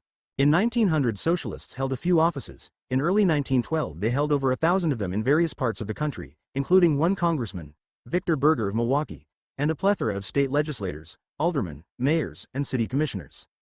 In 1900 hardly more than 30 socialist newspapers and magazines were printed. By 1912, according to party estimates, the number had soared to 323, and some of them enjoyed quite large circulations. E.g., the Appeal to Reason, with an incredible 761,000. The Jewish Daily Forward and National Rip saw, each with about 150,000. Too numerous to mention were the weekly and monthly journals with respectable circulations of 20,000 readers or more. Debs and the party leaders were gratified but not surprised by the sudden upsurge of socialism in America. They saw themselves playing the same part that the abolitionists had played before the appearance of the Republican Party in 1854. Just as the abolitionists predicted the conflict between slavery and democracy, so now, in the first decade of the 20th century, the socialists were predicting the inexorable conflict between capitalism and democracy. And just as one could trace the progress of the anti-slavery crusade from the tiny Liberty Party of 1840 to Lincoln's election in 1860, so the progress of the anti-capitalist crusade could already be discerned in the rapid growth of the Socialist Party. When, therefore, could the party expect to take power? Its leaders were wary of speculating, but they believed it would be in the near future. Socialism was on the march everywhere. In Germany it was on the verge of securing an absolute majority in the Reichstag. In France, Belgium, the Netherlands, the Scandinavian countries, it was advancing irresistibly. "We are speeding toward it, the presidency," said Victor Berger, who was not ordinarily given to hyperbole, with the accelerating velocity of a locomotive. American socialists, however, did not measure the success of their movement solely, or even primarily, in quantitative terms. They were especially proud of the numerous writers and underscore intellectuals in their ranks. Like the early Christians, they valued words and ideas, the symbols of the future, and they wrote prodigiously. There were few prominent socialists, whatever their profession, who did not write as a matter of courtesy. From such talented men as Morris Hillquit, William English Walling, John Spargo, W. J. Gent, A. M. Simons, Louis Boudin, and, somewhat later, Louis Freyna, issued a great torrent of articles, pamphlets, and books, some of them quite original, dealing with the fundamental question of how to apply Marxism, or scientific socialism, to American conditions. Their aim, in short, was to find in Marxist theory the justification for the particular policies they favored. There were as many interpretations of Marx in the party as there were differences over policy, and one had to know the master's teachings fairly well to follow the subtle play of their dialectics and the levels of analysis in which they expressed their differences. American socialist writers distinguished themselves especially as journalists. They took keen advantage of the literary genre that had recently come into its own with the emergence of the mass circulation muckraking magazines. The public at large was now receptive to the complaints, the deprivations of the working class, the lawlessness of the capitalists, the alliance between the trusts and the political machines, that the socialists and other radicals had been making for years. But there was an important difference between the socialist and the typically progressive muckraker. Upton, Sinclair, John Reed, Gustavus Myers, Robert Hunter, Charles Edward Russell, and Walter Lippmann, the best known of the socialist journalists, went much deeper than even the most radical of the progressives, i.e., Lincoln. Steffens and David Graham ***'s men, it might be added, have been sorely neglected by historians of the era. In many ways, the writings of Hillquit, Walling, Spargo, et al. Are astonishingly relevant today, and they may be profitably read by a generation that is rediscovering socialism. Phillips, in seeking out the root causes of the evils they exposed. Socialists were not content to describe the malevolence of individual men and corporations. They went on to explain that the system was at fault, that the issue was the nature of capitalism, not the moral turpitude of its practitioners. Among the creative intellectuals who belonged to or were closely associated with the Socialist Party were such famous contemporary novelists as Jack London, Ernest Poole, and Floyd Dell, such poets as Carl Sandburg and Louis Untermeyer, such essayists and literary critics as Randolph Bourne, Van Wyck Brooks, and Max Eastman, such artists as Stuart Davis, John Sloan, George Bellows, Boardman Robinson, and Art Young, to name only those who became famous. These writers and artists were united by a common detestation of bourgeois values. They were offended by the Philistine style of life no less than by the capitalist mode of production. For them, avant-gardism and socialism stood for the same thing: liberation at once of the spirit and the body, image and act. This desire for liberation called forth, in January 1911, what was unquestionably the most refreshing socialist publication of the period, The Masses. Many of the younger socialist poets, critics, journalists, and artists mentioned above appeared in The Masses, where they wrote or drew what they pleased, its cartoons by Sloan, Bellows, Davis, Art Young, Boardman Robinson, and others were magnificent as both caricature and commentary, on the theory that the revolution should be enjoyed, not undertaken as a duty. But its brilliance, irreverence, and uninhibitedness created problems. The Masses brought to the surface tensions that had been building up between the older, more conventional, more puritanical socialists and the younger ones, who welcomed the revolutionary changes in political ideas, attitudes toward sex, and artistic forms that were beginning to shake the foundations of Western culture. The Masses has found no trouble in mixing socialism, anarchism, communism, Sinn Féinism, cubism, sexism, direct action, and sabotage into a more or less harmonious mess, wrote W. J. Gent, summing up the conservative view. It is peculiarly the product of the restless metropolitan coteries who devote themselves to the cult of something else, who are ever seeking the bubble novelty even at the door of Bedlam. The Gents of the party, however, need not have worried. The Masses found no imitators in its brief life. Notwithstanding, the Socialist Party had by 1912 clearly established itself as an authentic American party. Organized like the major parties on federal lines, each state having wide autonomy, it was a loosely bound coalition of groups and interests and individuals. Its main source of strength lay not with unskilled workers and the urban poor, but with those who had some propertied stake in society. The largest single bloc of socialists, in fact, consisted of small farmers who inhabited the region west of the Mississippi River. In percentage of socialist votes, the industrial states lagged far behind such emphatically non-proletarian centers as Oklahoma, Texas, Arkansas, Missouri, Nevada, Idaho, and Washington. Of all the states in the Union, sparsely populated Oklahoma, until recently a territory, gave the party the most votes. The reason for this apparent anomaly was obvious enough. In the minds of many farmers, socialism was populism in new dress. For them only the socialists could be trusted to carry on the sacred battle against the plutocrats and to protect their independence as homesteaders. Its surprising rural strength presented the party with a dilemma. It was, after all, the party of the working class in the city, and it regarded small entrepreneurs, agricultural no less than industrial, as retrograde. In its 1908 convention the party voted to socialize the land, along with other industries, even as it called on the farmers to vote for its candidates. But within 2 years, during which time it had become evident that farmers were beginning to vote socialist, the party had changed its tune. The program it drafted in 1910 deliberately omitted the expropriation of farms. Only to a very small extent is the land now, only to a very small extent is it likely to be for many years to come, a socially operated means of production. Even to declare in any dogmatic manner that all the land must eventually become social property is somewhat utopian. To demand that the ownership of all land shall be immediately socialized is to make ourselves ridiculous. The most orthodox Marxists in the party did not quarrel with that statement. The Socialist Party did command substantial support from workers, but they were mostly skilled workers and therefore they were mostly members of the conservative American Federation of Labor. As a result, the party, as we shall see in more detail in the next chapter, had to pursue an exceedingly cautious policy toward organized labor. On the one hand it opposed, just as De Leon did, the AFL and everything it represented, the exclusive concern for narrow economic gain, the shameless division of labor into aristocratic and plebeian subclasses, the official hostility to socialism. On the other hand, the party was not going to make De Leon's mistake and wage war on the AFL for the sake of industrial unionism and socialist ideals. Its policy was rather to bore from within the prevailing union structure and convince a majority of AFL members to join the socialist movement. In time, perhaps, Gompers and his labor lieutenants of capitalism would be overthrown and socialist leaders installed in their places. Socialists had good reason to think that this strategy would succeed. In 1912 a third of the AFL unions, a third of approximately 1,500,000 men, supported the socialist opposition to Gompers. Ethnic groups formed the fourth important component of the party, farmers, workers and intellectuals being the others. To win over the ethnic groups it gave generous concessions. A foreign language association could join the party as an independent, self-governing body if it had 500 or more members and furnished its own translator to the national office.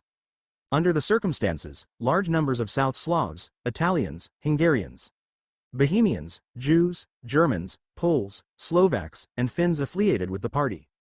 By 1912 these foreign language groups constituted nearly a sixth of the total party membership, and their number was increasing rapidly. The socialists, then, carried the ideal of cultural pluralism very far, farther than any other institution carried it in America, but they were to pay a heavy price for their generosity. Toward Negroes, the party spoke with two voices. Those socialists who represented or were closely identified with organized labor, and who therefore answered to the rank and file, tended to be racists. In this respect they did not object to the AFL's Samuel Gompers, who was a notorious white supremacist. For example, Victor Berger, boss of the Milwaukee Socialists and the leader of the state AFL, had no doubt that the Negroes and mulattoes constitute a lower race, and that free contact with the whites has led to the further degradation of the Negroes. But there were other socialists who resolutely championed the cause of Negro rights at a time when hardly anyone else was doing so. Charles Edward Russell and William English Walling, both prominent members of the party, were founders of the National Association for the Advancement of Colored People. Debs unceasingly demanded an outrageously unconventional thing to do. The Socialist Party, he insisted, would violate its historic mission, and deny its philosophy and repudiate its own teachings, if, on account of race consideration, it sought to exclude any human being from political and economic freedom. But Debs, and probably most socialists as well, reduced the Negro problem to a class problem. They assumed that equality would prevail in America the moment capitalism ceased to exist. Until that day they preferred to keep the race issue as far out of sight and hearing as possible. Marching in the party ranks along with the farmers, workers and ethnic groups were the sports, eccentrics, and nonconformists who congenitally have been drawn to American radical movements.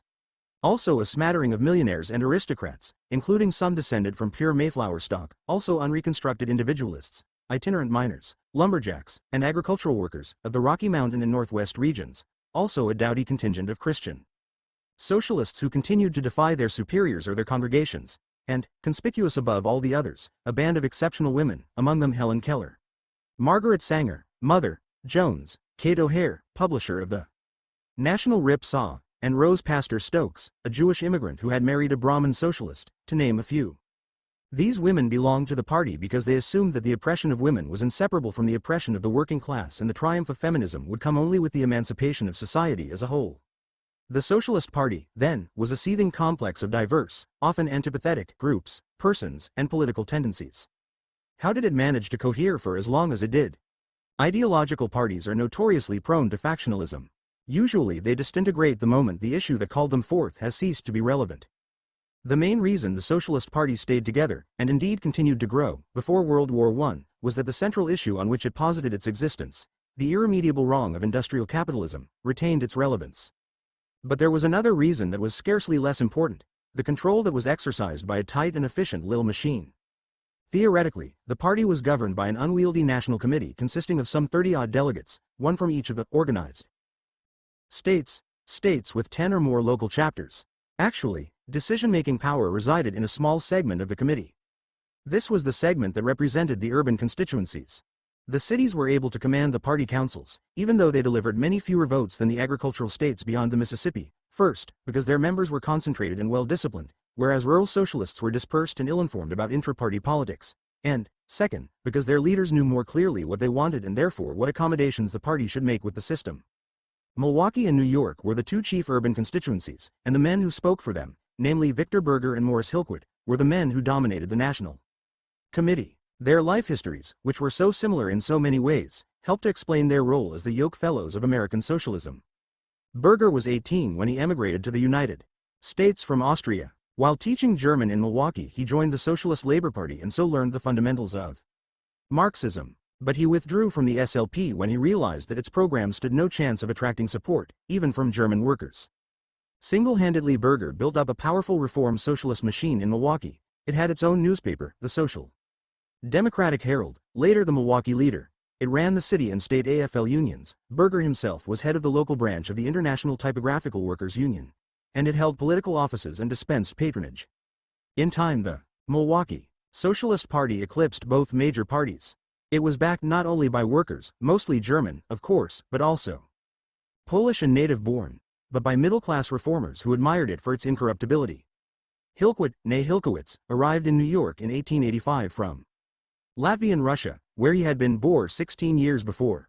Working his way through college and law school, Hillquit became an active member of the Socialist Labor Party and helped organize the United Hebrew Trades on the Lower East Side, where most working-class Jews in New York lived. It was he who led the Kangaroos out of the SLP. And it was he more than anyone who was responsible for the success of the 1901 Unity Convention. From then on, Hillquit was the Socialist Party's Henry Clay, its great compromiser and pacificator. Whenever a serious dispute arose, he could be counted on to reconcile the contending factions or, on those rare occasions when reconciliation was impossible, to assert party discipline. But there was more to Hillquit than a clever politician and committeeman. He was one of the best popularizers of socialism in the country. His debates with opponents, inside the party and out, were famous. His books were always lucid. Sometimes they were profound. See, for example, his Socialism in Theory and Practice. And he wrote a classic, A History of Socialism in the United States, which, though dated, the first edition was published in 1903, has not been surpassed. If the party had an official spokesman, it was Hillquit. Their grounding in Marx enabled Berger and Hillquit to plot the party's course in the years after the 1901 convention. From Marx they learned that revolution cannot be hurried, that the process of creating a socialist movement was arduous and slow, and that history would reveal when capitalism, paralyzed by its contradictions, was about to fall. Socialists, it logically followed, must refrain from provoking, or being provoked into, violent class conflict. Berger and Hillquit had no doubt that their strategy of working in and through the liberal constitutional system, gathering the support of all groups, and fighting for reform, however transient and meliorist, accorded perfectly with the tenets of Marxism. They, too, regarded the industrial proletariat, including white-collar workers, as the chosen class, the class that would, through the Socialist Party, guide the nation in its period of transition from decadent capitalism to the cooperative commonwealth. In practice, few socialists quarreled with the Berger-Hillquit strategy. Those who did, quarreled with it rhetorically and abstractly. Even Big Bill Haywood, the leader of the left-wing, pro-syndicalist faction, for all his rhodomontade in favor of class war and sabotage, played the game pretty much as the moderates did and acted responsibly in the strikes he conducted. And Debs, though he hated the AFL with rare ferocity, subscribed to the party's policies without much cavil. He demonstrated his acceptance of the Burger Hill Quit leadership by sedulously keeping aloof from conflicts inside the party. Questions of policy and organization he left to those who already determined them. Immediately after 1912, the party slipped in all the vital indexes of growth, votes, offices, membership, newspaper circulation, but the decline was not regarded as a dangerous portent. Nor was it. The party was as robust as ever. No serious losses had been sustained in its various constituencies. Its leadership and policies were intact. Socialists expected the party's fortunes to rise again, carrying it beyond its prior peaks of achievement.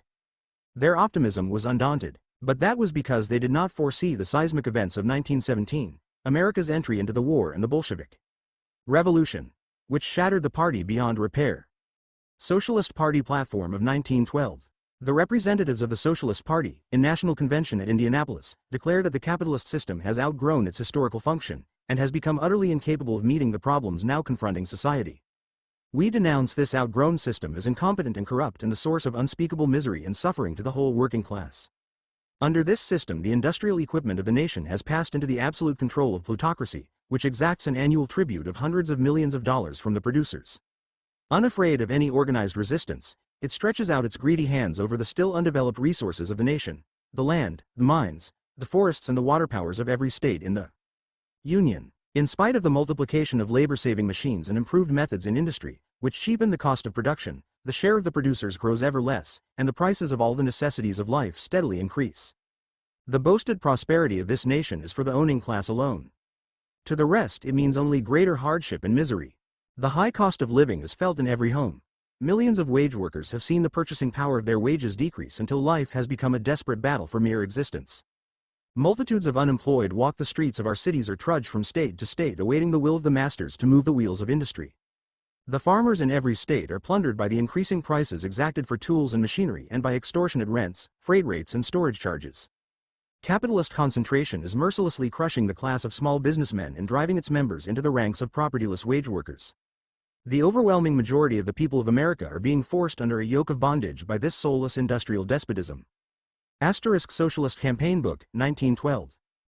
It is this capitalist system that is responsible for the increasing burden of armaments, the poverty, slums, child labor, most of the insanity, crime and prostitution, and much of the disease that afflicts mankind.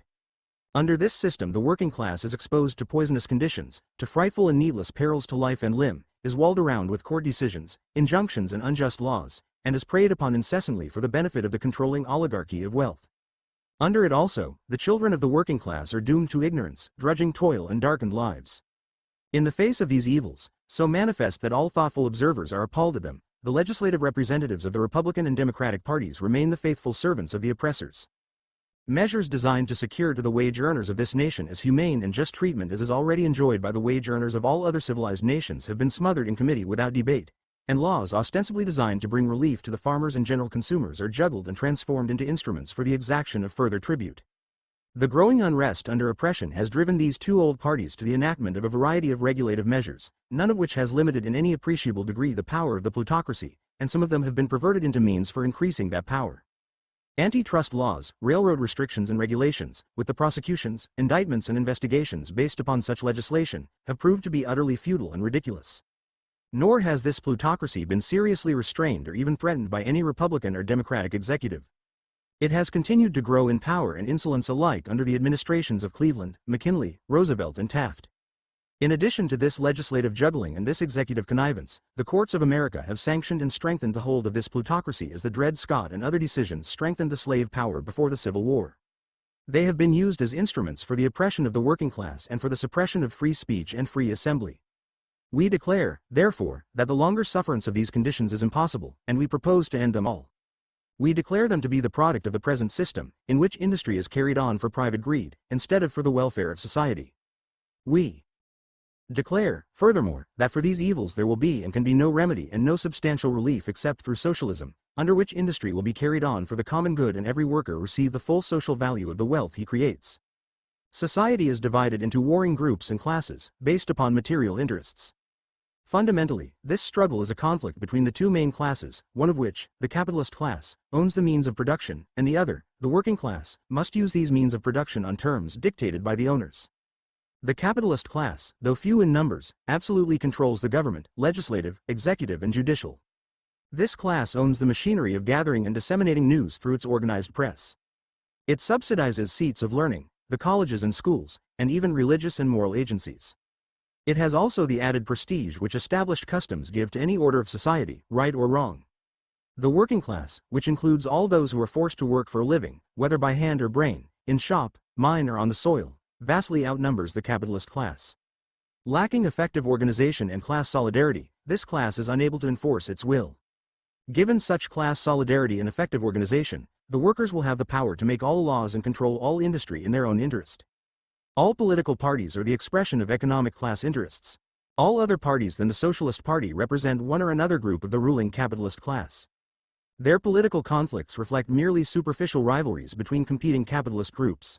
However they result, these conflicts have no issue of real value to the workers. Whether the Democrats or Republicans win politically, it is the capitalist class that is victorious economically. The Socialist Party is the political expression of the economic interests of the workers. Its defeats have been their defeats and its victories their victories. It is a party founded on the science and laws of social development. It proposes that, since all social necessities today are socially produced, the means of their production and distribution shall be socially owned and democratically controlled. In the face of the economic and political aggressions of the capitalist class, the only reliance left the workers is that of their economic organizations and their political power. By the intelligent and class-conscious use of these, they may resist successfully the capitalist class, break the fetters of wage slavery, and fit themselves for the future society, which is to displace the capitalist system. The Socialist Party appreciates the full significance of class organization and urges the wage earners, the working farmers and all other useful workers everywhere to organize for economic and political action, and we pledge ourselves to support the toilers of the fields as well as those in the shops, factories and mines of the nation in their struggles for economic justice. In the defeat or victory of the working class party in this new struggle for freedom lies the defeat or triumph of the common people of all economic groups, as well as the failure or the triumph of popular government. Thus the Socialist Party is the party of the present-day revolution, which marks the transition from economic individualism to socialism, from wage slavery to free cooperation, from capitalist oligarchy to industrial democracy. Working Program. As measures calculated to strengthen the working class in its fight for the realization of its ultimate aim, the cooperative commonwealth, and to increase its power of resistance against capitalist oppression, we advocate and pledge ourselves and our elected officers to the following program. Collective ownership. 1. The collective ownership and democratic management of railroads, wire and wireless telegraphs and telephones, express services, steamboat lines and all other social means of transportation and communication and of all large-scale industries. 2. The immediate acquirement by the municipalities, the states or the federal government of all grain elevators, stockyards, storage warehouses, and other distributing agencies, in order to reduce the present extortionate cost of living. 3. The extension of the public domain to include mines, quarries, oil wells, forests and water power. 4. The further conservation and development of natural resources for the use and benefit of all the people. A. By scientific forestation and timber protection. B. By the reclamation of arid and swamp tracts. C. By the storage of floodwaters and the utilization of water power. D. By the stoppage of the present extravagant waste of the soil and of the products of mines and oil wells. E. By the development of highway and waterway systems. 5. The collective ownership of land wherever practicable, and in cases where such ownership is impracticable, the appropriation by taxation of the annual rental value of all land held for speculation or exploitation. 6. The collective ownership and democratic management of the banking and currency system. Unemployment. The immediate government relief of the unemployed by the extension of all useful public works. All persons employed on such works to be engaged directly by the government under a workday of not more than 8 hours and at not less than the prevailing union wages. The government also to establish employment bureaus. To lend money to states and municipalities without interest for the purpose of carrying on public works, and to take such other measures within its power as will lessen the widespread misery of the workers caused by the misrule of the capitalist class. Industrial demands. The conservation of human resources, particularly of the lives and well-being of the workers and their families. 1. By shortening the workday in keeping with the increased productiveness of machinery. 2. By securing to every worker a rest period of not less than a day and a half in each week. 3. By securing a more effective inspection of workshops, factories and mines. 4. By forbidding the employment of children under 16 years of age. By the cooperative organization of the industries in the federal penitentiaries for the benefit of the convicts and their dependents. 6. By forbidding the interstate transportation of the products of child labor, of convict labor and of all uninspected factories and mines. 7. Statuting either the direct hire of labor or the awarding of contracts to cooperative groups of workers. 8. By establishing minimum wage scales. G. By abolishing official charity and substituting a non-contributory system of old age pensions, a general system of insurance by the state of all its members against unemployment and invalidism, and a system of compulsory insurance by employers of their workers, without cost to the latter, against industrial diseases, accidents and death. Political demands. +1. The absolute freedom of press, speech and assemblage. +2. The adoption of a graduated income tax, the increase of the rates of the present corporation tax and the extension of inheritance taxes, graduated in proportion to the value of the estate and to nearness of kin. The proceeds of these taxes to be employed in the socialization of industry. 3. The abolition of the monopoly ownership of patents and the substitution of collective ownership, with direct rewards to inventors by premiums or royalties. 4. Unrestricted and equal suffrage for men and women. 5. The adoption of the initiative, referendum and recall and of proportional representation, nationally as well as locally. 6 euros. The abolition of the Senate and of the veto power of the President. And 7. The election of the President and the Vice President by direct vote of the people. 8. The abolition of the power usurped by the Supreme Court of the United States to pass upon the constitutionality of the legislation enacted by Congress. National laws to be repealed only by act of Congress or by a referendum vote of the whole people. At 9. The abolition of the present restrictions upon the amendment of the Constitution, so that that instrument may be made amendable. Less a majority of the voters in the country. 410. The granting of the right of suffrage in the District of Columbia with representation in Congress and a RCI form of municipal government for purely local affairs. 4.1. The extension of democratic government to all United States territories as the enactment of further measures for general education, and particularly for vocational education in useful pursuits. The Bureau of Education to be made a department. 713. The enactment of further measures for the conservation of health. The creation of an independent Bureau of Health, with such restrictions as will secure full liberty to all schools of practice. 14. The separation of the present Bureau of Labor from the Department of Commerce and Labor and its elevation to the rank of a department. A1's. Abolition of all federal district courts in the United States. Circuit courts of appeals. State courts to have jurisdiction in all cases arising between citizens of the several states and foreign corporations. The election of all judges for short terms. 16. The immediate curbing of the power of the courts to issue injunctions. 17. The free administration of the law. Q18. The calling of a convention for the revision of the Constitution of the United States. Such measures of relief as we may be able to force from capitalism are but a preparation of the workers to seize the whole powers of government, in order that they may thereby lay hold of the whole system of socialized industry and thus come to their rightful inheritance. Eugene V. Debs. Speech at Indianapolis * 1904. This speech, which kicked off Debs's presidential campaign of 1904, is a good specimen of his style and a cogent summary of his political position. The class struggle. We are entering tonight upon a momentous campaign. The struggle for political supremacy is not between political parties merely, as appears upon the surface, but at bottom it is a life and death struggle between two hostile economic classes, the one the capitalist, and the other the working class. The capitalist class is represented by the Republican, Democratic, Populist and Prohibition parties, all of which stand for private ownership of the means of production, and the triumph of any one of which will mean continued wage slavery to the working class. As the Populist and Prohibition sections of the Capitalist Party represent minority elements which propose to reform the capitalist system without disturbing wage slavery, a vain and impossible task, they will be omitted from this discussion with all the credit due the rank and file for their good intentions. The Republican and Democratic parties, or, to be more exact, the Republican Democratic Party, represent the capitalist class in the class struggle. They are the political wings of the capitalist system, and such differences as arise between them relate to spoils and not to principles. With either of these parties in power, one thing is always certain, and that is that the capitalist class is in the saddle and the working class under the saddle. Under the administration of both these parties, the means of production are private property. Production is carried forward for Cappy * Debs. His Life, Writings and Speeches, Chicago, 1908, pp. 358-362, 371 CVIE. Tallest profit purely, markets are glutted and industry paralyzed, workingmen become tramps and criminals while injunctions, soldiers and riot guns are brought into action to preserve law and order in the chaotic carnival of capitalistic anarchy.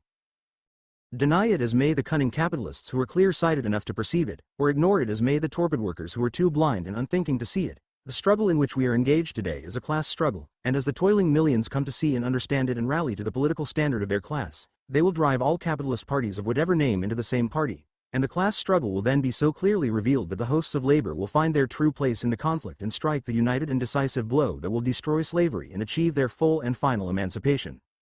In this struggle, the working men and women and children are represented by the Socialist Party, and it is my privilege to address you in the name of that revolutionary and uncompromising party of the working class.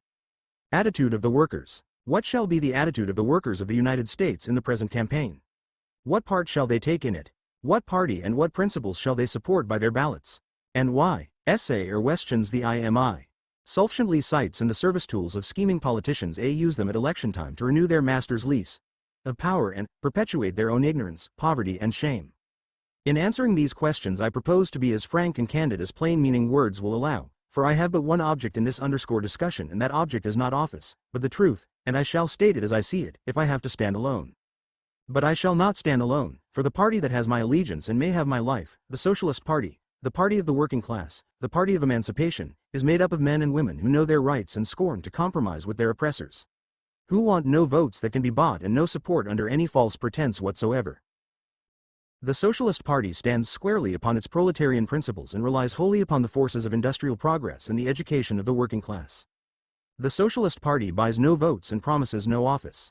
Not a farthing is spent for whiskey or cigars. Every penny in the campaign fund is the voluntary offerings of workers and their sympathizers, and every penny is used for education. And other parties can say the same? Ignorance alone stands in the way of socialist success. The capitalist parties understand this and use their resources to prevent the workers from seeing the light. Intellectual darkness is essential to industrial slavery. Capitalist parties stand for slavery and night, tilde. The Socialist Party is the herald of freedom and light. Capitalist parties cunningly contrive to divide the workers upon dead issues. The Socialist Party is uniting them upon the living issue. Death to wage slavery. When industrial slavery is as dead as the issues of the CMS said, when capitalist parties, the Socialist Party will have fulfilled its mission and enriched history. And now to our questions.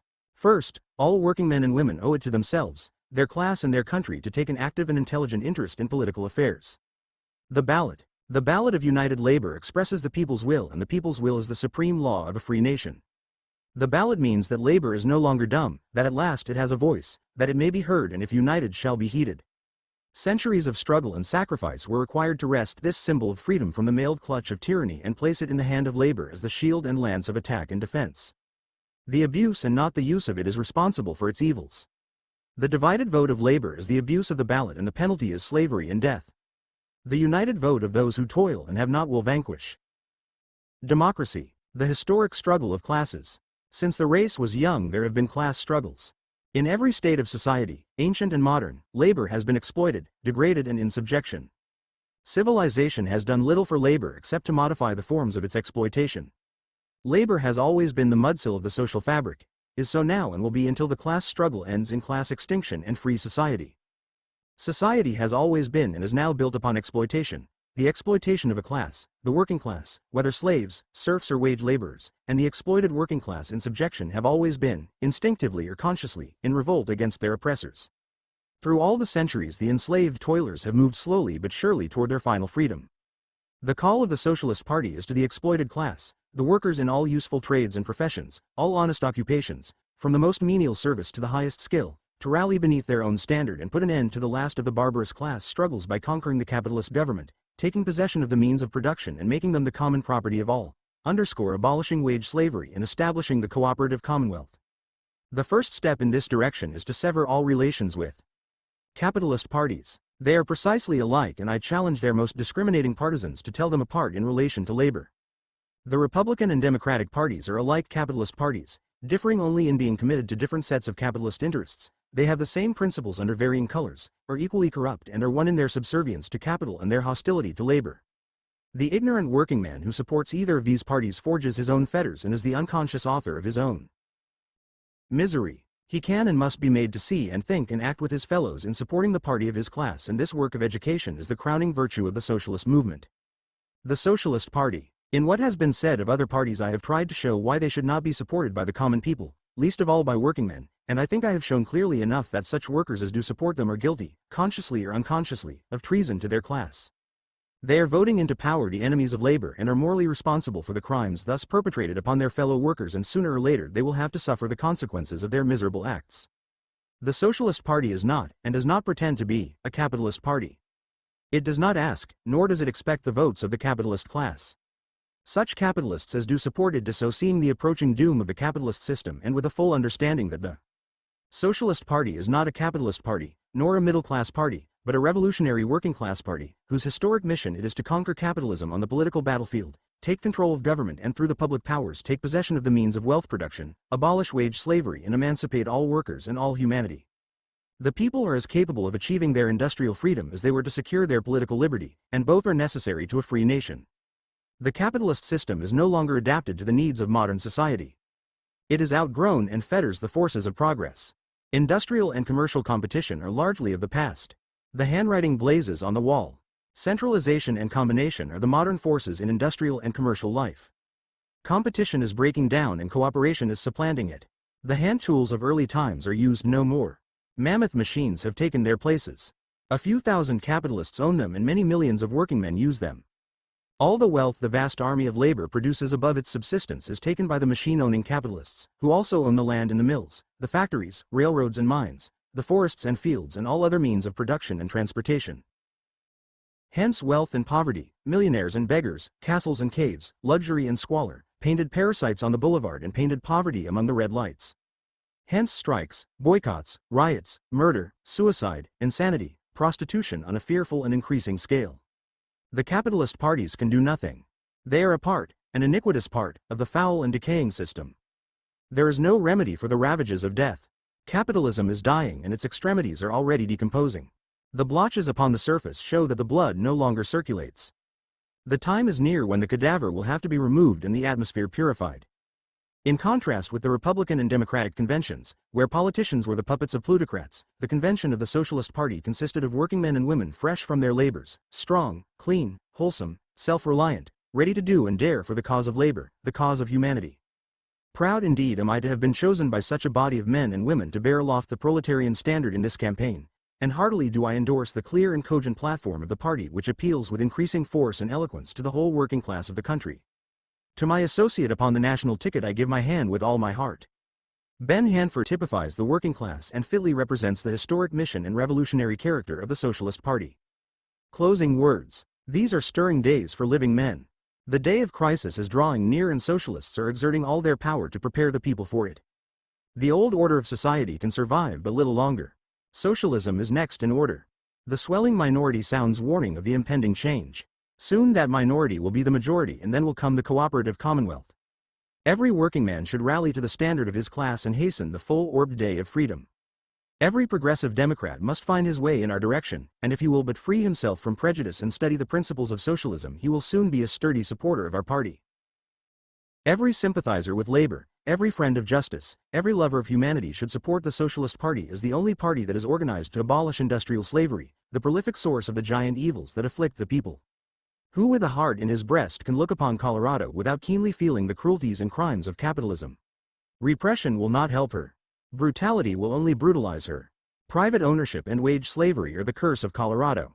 Only socialism will save Colorado and the nation. The overthrow of capitalism is the object of the Socialist Party. It will not fuse with any other party and it would rather die than compromise. The Socialist Party comprehends the magnitude of its task and has the patience of preliminary defeat and the faith of ultimate victory. The working class must be emancipated by the working class. Woman must be given her true place in society by the working class. Child labor must be abolished by the working class. Tilde society must be reconstructed by the working class. The working class must be employed by the working class. The fruits of labor must be enjoyed by the working class. War, bloody war, must be ended by the working class. These are the principles and objects of the Socialist Party and we fearlessly proclaim them to our fellowmen. We know our cause is just and that it must prevail. With faith and hope and courage we hold our heads erect and with dauntless spirit marshal the working class for the march from capitalism to socialism, from slavery to freedom, from barbarism to civilization.